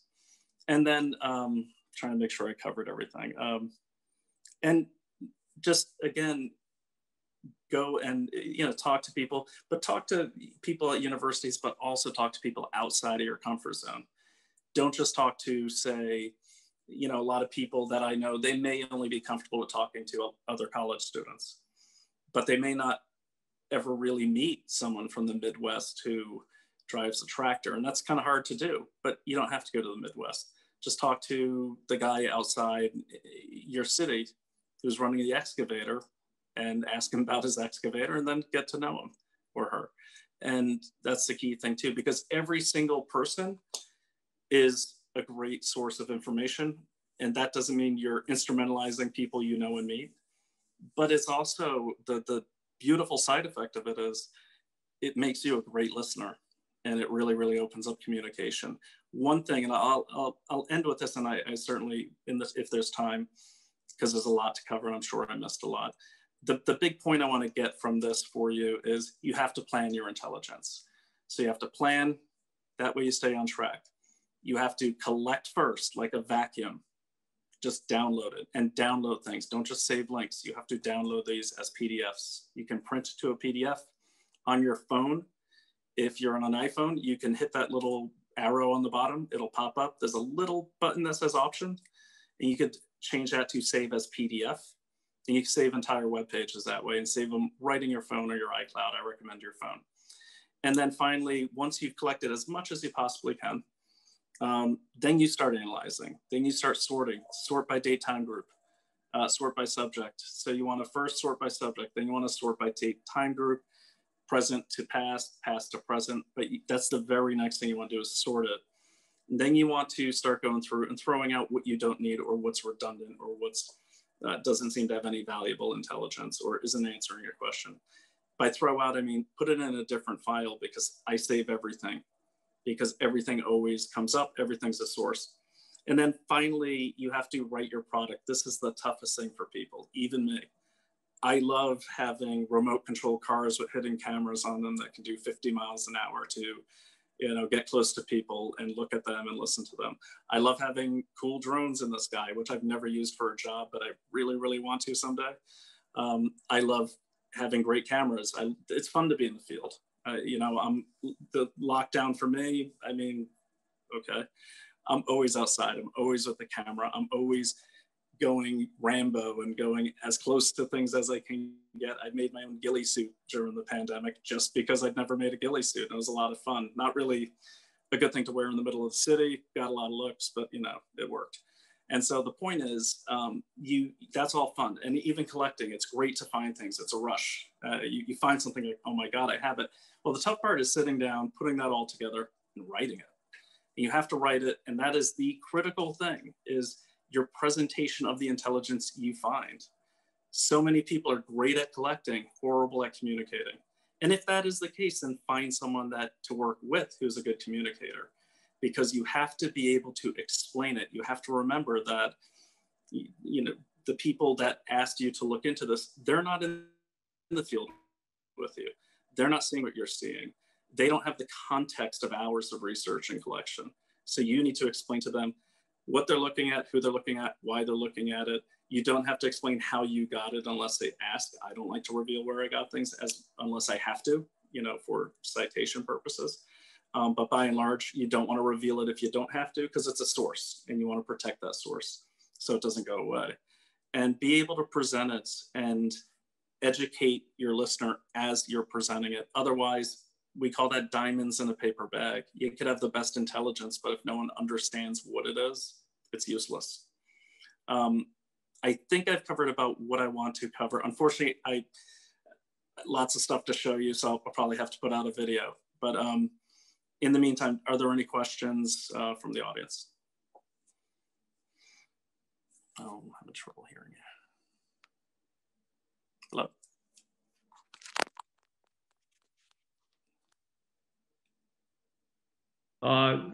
Thank you, Brian, for your excellent presentation. Let me just summarize quickly in Chinese for our audience. 这个 Brian 他讲的就是几个很重要的问题。那他说，收集这个情报、收集资料呢，最主要的首先就是要制定这个计划。要是没有计划的话呢，你很难知道你要收集什么样的东西。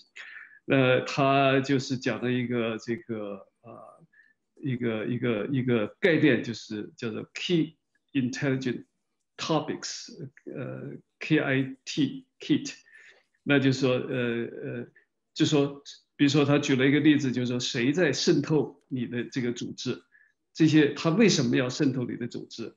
然后呢，把这个主要的议题，把它收集情报的这个收集资料情报的这个主要的议题，把它提出来之后呢，那么你再逐渐往下走，那这个他们为什么要这样渗透？他的动机是什么？你的主要的敌手是什么？你的竞争者是哪些？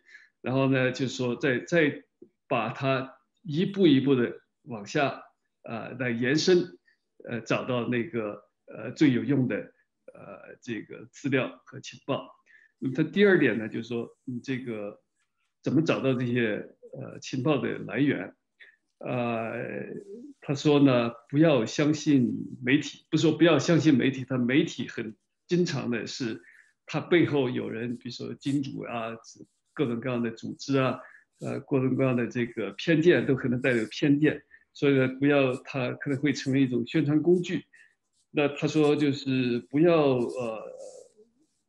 这个要从它这中间找到这些蛛丝马迹，还是可以的。就首先呢，要确定，比如说他一个新闻报道，这个新闻报道带偏见的新闻报道，谁会从中间获得最大利益？那从这个地方入手呢，来发现问题。第三个呢，他就是就说在搜索的时候，在我们搜找，尤其在网上搜找的这个线索的情报线索的时候呢，不要就是停留在这个搜索的第一二页上面，因为谷歌在这个放置顶置啊这些这个信息的时候呢，它是有一些特别的这个安排的，所以呢，它可能很多人不会往下走。他说，就你要尽量的收集，收集的越多越好。首先不要管它这些是什么，先把它准确的收集下来以后，再慢慢的去分类，去筛选。这个第四个呢，他就说不要完全依赖这个网络，应当呢去找一些这个其他的渠道，要多渠道的去收集。这个它的核心呢就是想你需要有一个计划，要有一个全盘的计划，然后呢要开始就首先把它收集快速的收集下来，再慢慢的分析筛选，最后呢就说你在拿到这个情报以后，经过分析之后，你还要比较能够检视诠释这一个你是一个情报他说要透露的这个信息。基本上呢他讲的就这几点。Brian, I have 2 questions for you. Sure. Sorry, I forgot you had to translate. So next time I will go slower.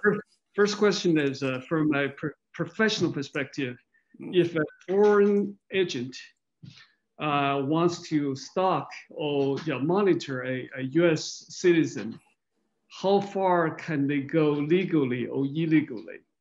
And what tips can you do to counter that?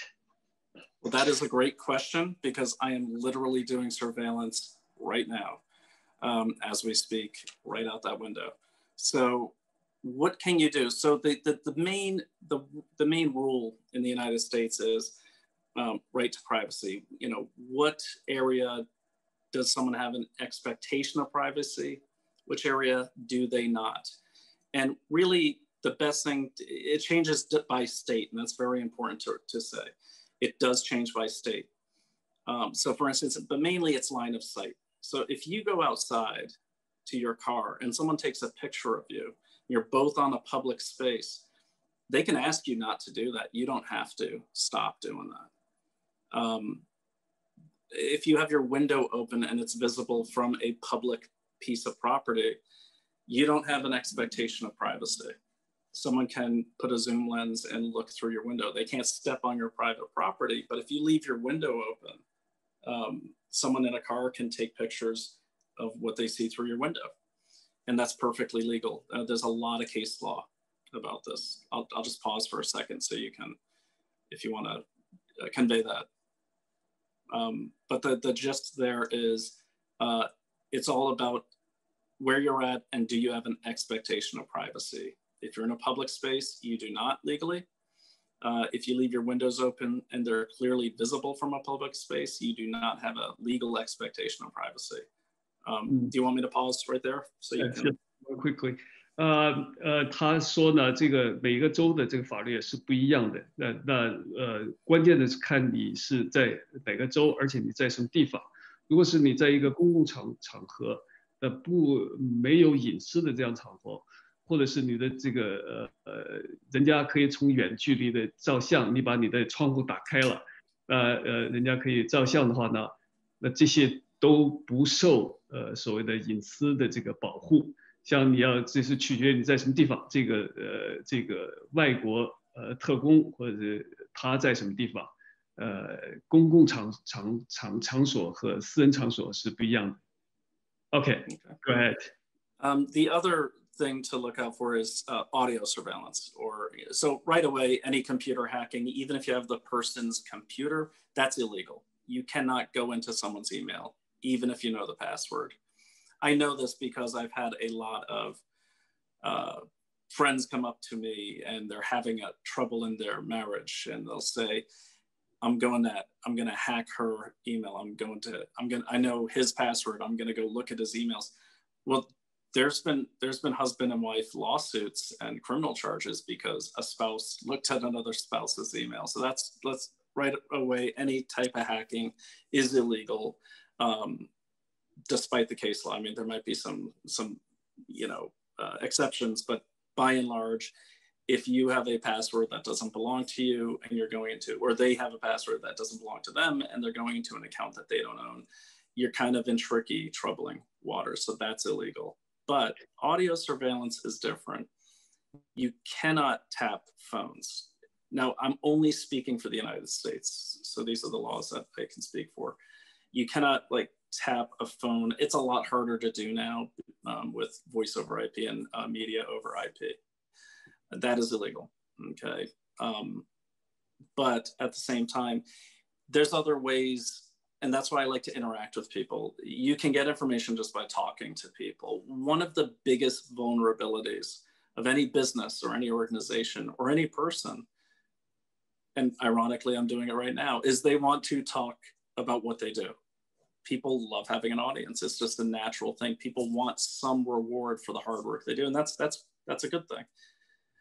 So the key thing is that they want to talk. So agents are very good for we don't call them agents. I just call them, intel professionals, but agents for the sake of this argument, I think simplifies it.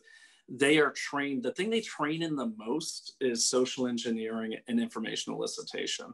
And the reason why that's so important is because when you hack something, you're getting a snapshot in time.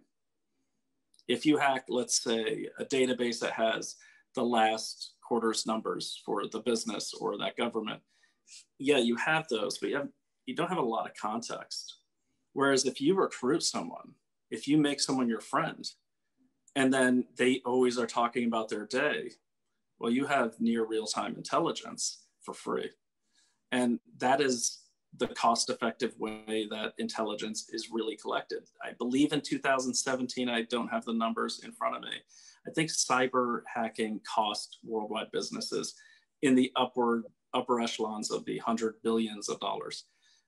Human hacking or social engineering, unwitting recruitment, whatever you want to call it, making people spies, whether they know they are or not, because that's what a spy is. A spy isn't the person, who works at the agency or at the government. The spy is the person they recruit.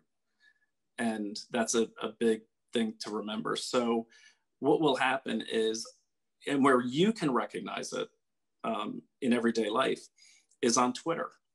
people that align with your views out of nowhere. Or one of the most popular techniques is recruiting firms. They will call you, everyone's gonna need a job now. And this is probably the biggest vulnerability with so much unemployment. There's gonna be a lot of people calling. So if I wanted to get intelligence, let's say I'm a bad guy or a bad agent and I wanna get intelligence, I'm going to go to LinkedIn. I'm going to find someone that has the qualifications and the access or the recent access to the target I want. I'm going to set up a recruiting firm and I'm going to make a phone call, set up a call and let them know I want to explore an opportunity with them, because what is expected on a recruiting call? You're talking about what you do. And you talk about your most recent experience, even if you think you're hiding the intelligence or you think you're hiding the confidential data, you know, and they'll even tell you, talk around it. I don't want to know anything confidential. Of course they do. Just saying the word confidential is triggering your mind to think confidentially. So when people talk around it, they're just giving you a silhouette, and it takes a little internet research to fill in the blanks as to which project is being worked on. What is the next project that's coming out? What's the next initiative that's coming out? So really if someone calls you, they have this great opportunity, check them out. And that's the way you can defend yourself against elicitation is, I was trained long ago in the 90s. Like if someone comes up to you and you think they're trying to recruit you, set up a meeting. Say, I'm busy now, I'd love to talk to you. How about Tuesday?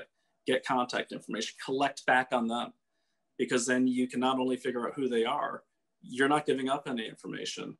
And it's also a test. If someone doesn't have a business card, but they come up to you on the street or you meet them at a business conference, but they're, oh, I'm out of cards, get away from that person. Even if it's innocently, they actually forgot their card. What you do at that point there is just say, well, then why don't you write down your email? Never give out your information unless there's an even exchange. And a business card's fine as long as they're willing to give you one back. If they don't, 9 times out of 10, they're a spy. And look for the people that say they're financial advisors or industry experts.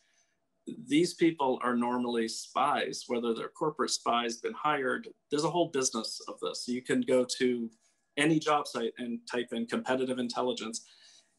It's a legitimate business, but it's easy to hide illegitimate businesses that are doing espionage within those. And it doesn't sound as sexy as finding the plans for the F-16, super fighter.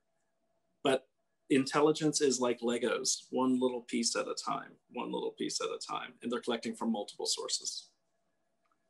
Okay, let me just quickly sum up. Sorry. 他这个基本上就讲啊，这个所以这种方式是不一样的。比如说电邮的话，要是有人来侵入你的这个电邮的话，都基本上是刑事犯罪。即使你知道你这个密码，对方的密码，或者对方这个哪怕你是夫妻，你这个看人家的这个电邮，那这个都可能会构成刑事犯罪。那个录音呢，这个也是有不一样。每个州可能都是不一样的一个情况。他说就说这个你主要是要从一些个像推特呀、领英啊这些个渠道看看他这些渠道比较容易能够辨别这些个特工他们比如说故意来招募啊问你就是说打电话来问你说是你过去干了一些什么事情这些东西都是来钓鱼，就是让你上钩的这样的一些个做法，这些就是要引起警惕。I have another question here from the audience, but before we go into that question, let me ask you, because we often got into this two issue, because our email accounts always got hacked by the Chinese government-sponsored hacking. Yeah, ours too.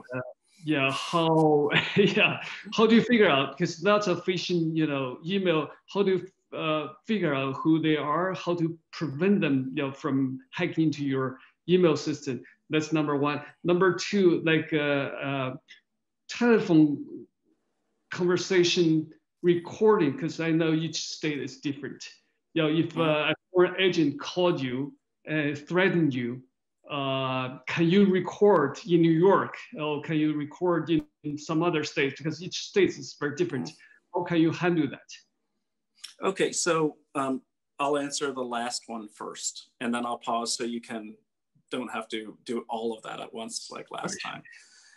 Within the United States, recording laws, what they call party consent laws, or many different names, they vary by state. So New York, I don't have it in front of me. I believe New York is what they call a two-party state, meaning both parties have to consent.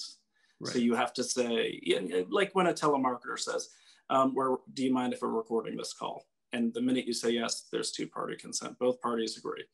But there's about half the states, and give or take, that are one-party consent, where you don't have to tell them. You're consenting to record yourself, but that's it. And that you don't have to tell them you're recording.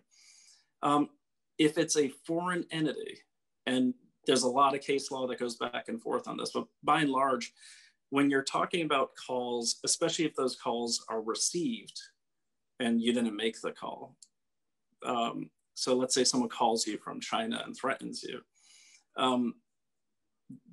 You're under federal law at that point, because it's international. Right, right. And by and large, if you didn't make the call, you can record it and you don't have to tell them. And remember this as well, that you're protected by our law, they are not.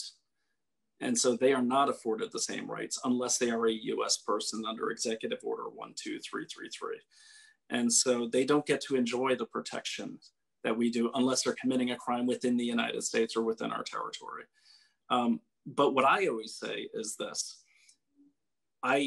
you'll see my hashtag, record everything, investigate everything. There's no like recording police out there that are arresting people for having recorded a call. This only comes up typically if you want to use that as evidence, if you want to use that, if you bring that to an authority, otherwise no one knows you recorded it. Now, I'm not telling anyone to be dishonest or subversive or anything, but I believe that as laws are ever changing, the law that you should always adhere to is self-protection. And I'm not recording this, but I think they are, but the thing is, if I don't know who someone is, first of all, I don't even pick it up. I don't even pick it up. Let's see how hungry they are. Let's see how many fake numbers they reveal. But yes, so key takeaway, one party, two party consent. You can look this up anywhere on the internet. Just put in party consent laws, United States. But if it is a foreign interaction, it is usually at the federal, that's federal law. And basically, if they call you internationally, record it. If in doubt, record it. You could always erase it. Okay. Let me just summarize in Chinese for our audience. 刚才这个 Brian 讲啊，我刚才问他的这个问题呢，就是说，因为如果是我们受到外国特工的这个威胁，电话威胁，什么时候可以录音？他说呢，这个也是取决于比如说各州的情况是不一样的。在纽约州呢，实际上是要两个双方通话的双方都要同意，你才可以进行录音。但是他说呢，如果这个外国特工是从别的地方打进来，就其他国家打进来，就比如说从中国打进来的，来对你进行威胁，这个是在联邦政府法律的保护之下的，所以呢，你可以录音。他一般的情况，他把所有东西都录下来，虽然是就说他主要是说录下来的话呢，虽然你没有告诉对方。但你只要不拿去当证据，也没有人来管你，也没有这个专门来做是不是录音的这个警察来执法，所以呢，他只要你不要拿去做证据的话，也没有什么问题。Yes, go ahead, please. Okay, the other question was email. You can't. I mean, you can do things to make it harder, but by and large, the people that develop the security programs and the VPNs the same type of people, not the same people always, but the same type of people that can get into those systems. And at the state level, a lot of times that hack is occurring at the server level or at the corporate server level where they store your emails anyways. It's kind of like, why hack someone's bank account when you could hack the bank and have all the bank accounts? So there's really no way to even know at that level. And that's really what things have moved towards. But I will say this 1,000 times to my lovely children and my colleagues that are not in my business. Email should never be your conversation. It makes it too easy. Email for many, like sometimes you have to get something in email if it's your only way of communicating. But if you're, let's say, setting up a phone call, there's no need to say all the details about the phone call in the email. Just you can send the date and time. And then what I recommend for people, let's say you're going to have a meeting, a Zoom meeting like that, set a time. And then when you call to finalize that time, in a case, let's say you're all co-located. So Dr. Yang might be there with 5 people that I'm going to meet with that, you know, that my group is going to meet with. And my group does other things too, not like mine. But the thing is, set a time and then set a time for a phone call to plan that meeting. You don't have to plan the meeting on email. Say, well, why don't we have a call and then we'll talk about it. It's a lot harder to intercept voice than it is to intercept email.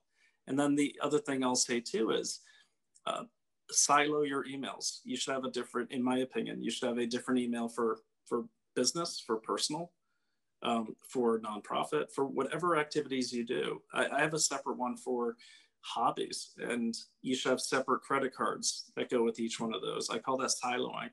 So that way, if they get into one, they can't get into all the others. So many people cross-pollinate their accounts, and it's the equivalent of putting a wall around a house, but not locking the interior doors. All right, great, thank you. Let me summarize before I ask the final question.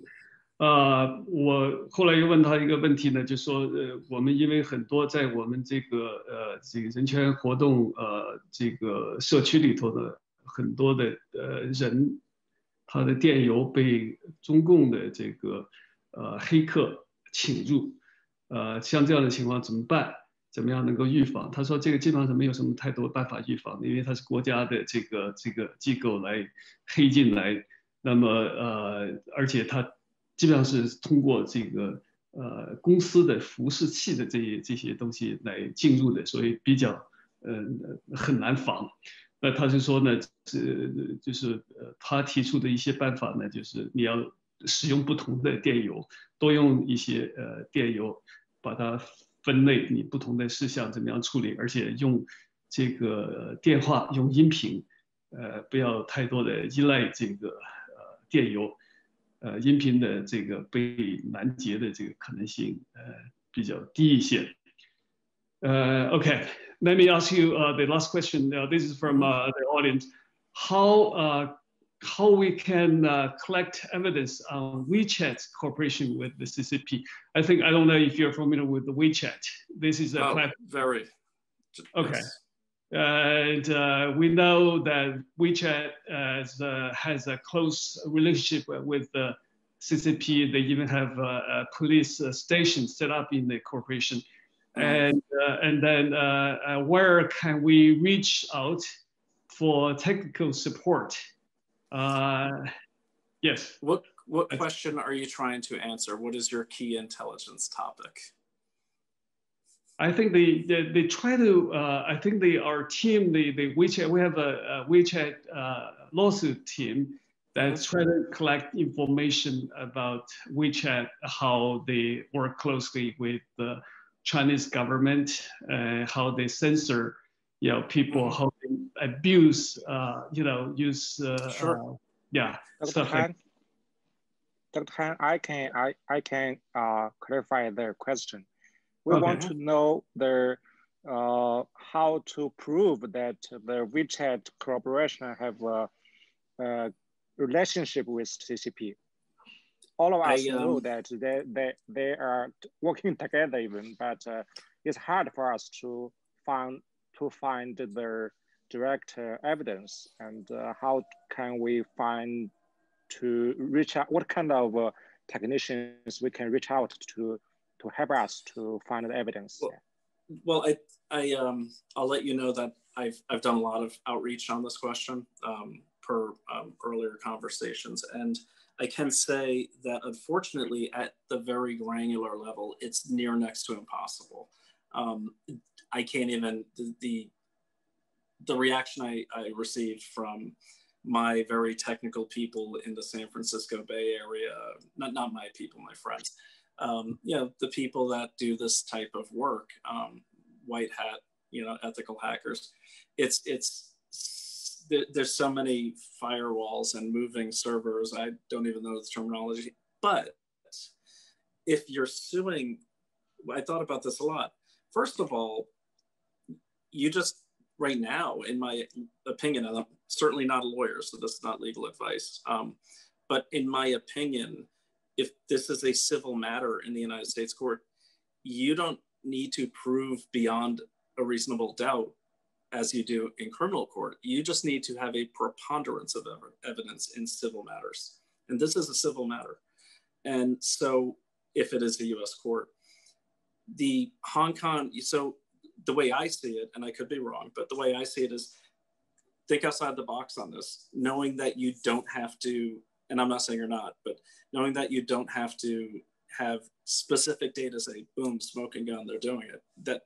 That won't exist. And if it does exist, it will continually change. But you just have to prove the relationship in general. And the good news is it's been put out in the state-run media in China recently, I think November 5th, that WeChat is the platform that the new security law in Hong Kong is using, the snitch program. It's in their press that they're using WeChat. There's no, I mean, it's almost like they waited till November to say, okay, yeah, working with WeChat. And it's in black and white. And so that, and again, not a lawyer, that would be for the courts to decide, but that's a great piece of evidence in a civil matter, because that shows that helps build that preponderance of evidence. And here is the Hong Kong government working, using the WeChat platform as their new security hotline thing that they put together over there. And you just want to collect, and this goes back to what I was saying, collect everything you can. You just have to show, yep, pretty much looks like they're working together. That's what you have to do in civil matters. But I'll warn you too, and you know this, I'm sure, be prepared for what they call, I think Robert Spalding, who I'm very, just really have learned so much from his writings, lawfare. And even with the preponderance of evidence, and I have to be careful the way I say this, I would really do some deep research on who is opposition counsel before you go to the case, and have if you find any nefarious connections prior to even any hearing, that's the time to bring them up in a deposition. You know, I realize that, you know, Brian O'Shea seems to be working in a nonprofit, which is funded by these people. And I would ask the court to remove, or ask him to remove himself from this case. Start taking their players off the board in lawfare. You know, I don't know if that's Robert General Spalding's term, but I like it, it works. Start making them spend more money. They have, it seems unlimited, but just make them spend more money, make it harder for them. The battle begins normally before the first shot is fired, if a shot is ever fired. When I was in the military, we would call this, you know, intelligence or electronic preparation of the battlefield, where we always knew as much as we could before. We never just charge into a battle. I know you're certainly not doing that, but just collect a ton of stuff, and you just have to make a case that proves preponderance of evidence. Because I will say, I wouldn't even, if someone comes to you and wants to charge you a lot of money, or to find out the server locations and all that, they're not going to be able to do it. And that's from about 11 of the top experts on this. It's there, but unless you have the ability to recruit an insider at Tencent, it's going to be a tough road to climb. Okay, that's great to know. Let me just quickly sum up what he said. 他说呢，刚才这个有一个问题，就是说怎么样来收集微信和这个中共的合作关系这样的资料。他说呢，这个实际上证明起来是非常难的。他跟湾区硅谷的这些专家也讨论过这个问题。 那基本上不太可能，但是呢，他说呢，这个民事诉讼中啊，其实不需要这样的这个证据，就可以把它搞定。而且呢，像比如说在最近的香港的政府使用这个微信来收集这个安全法呀这些相关的这些资料信息，那这些就是一个非常好的这种证据。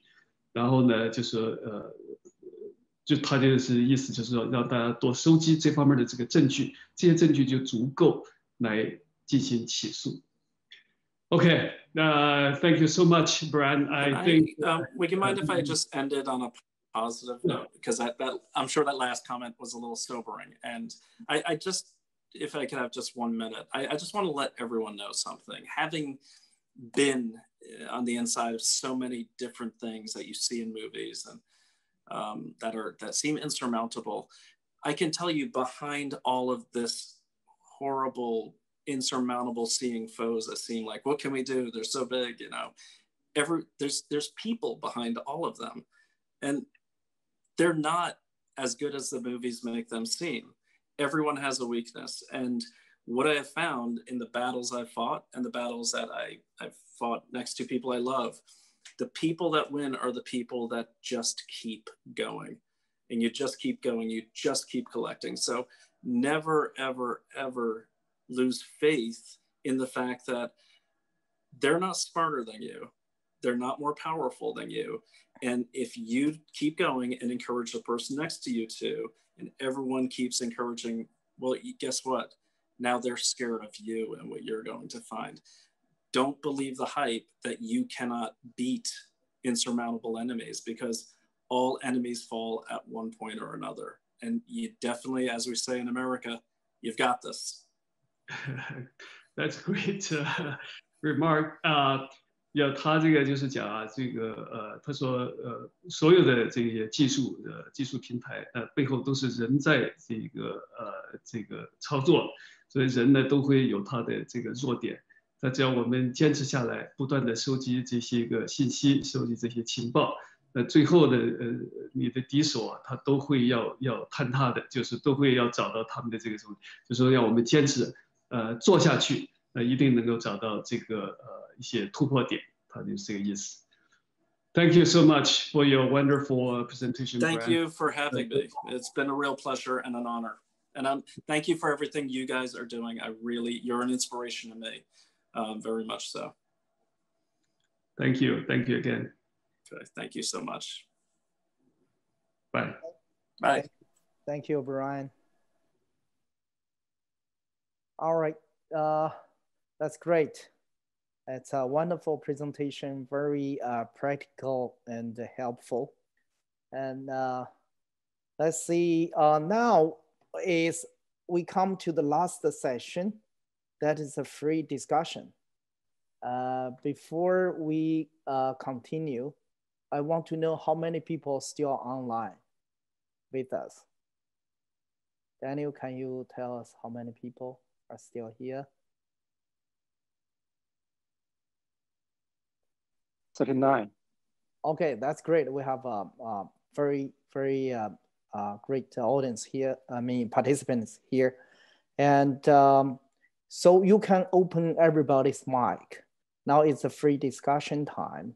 这个老师给我们做了非常好的结束语，非常感谢大家的参与支持。如果有兴趣参与我们的工作，支持我们的工作，请和我们团队的朋友联系。祝大家身体健康，平安。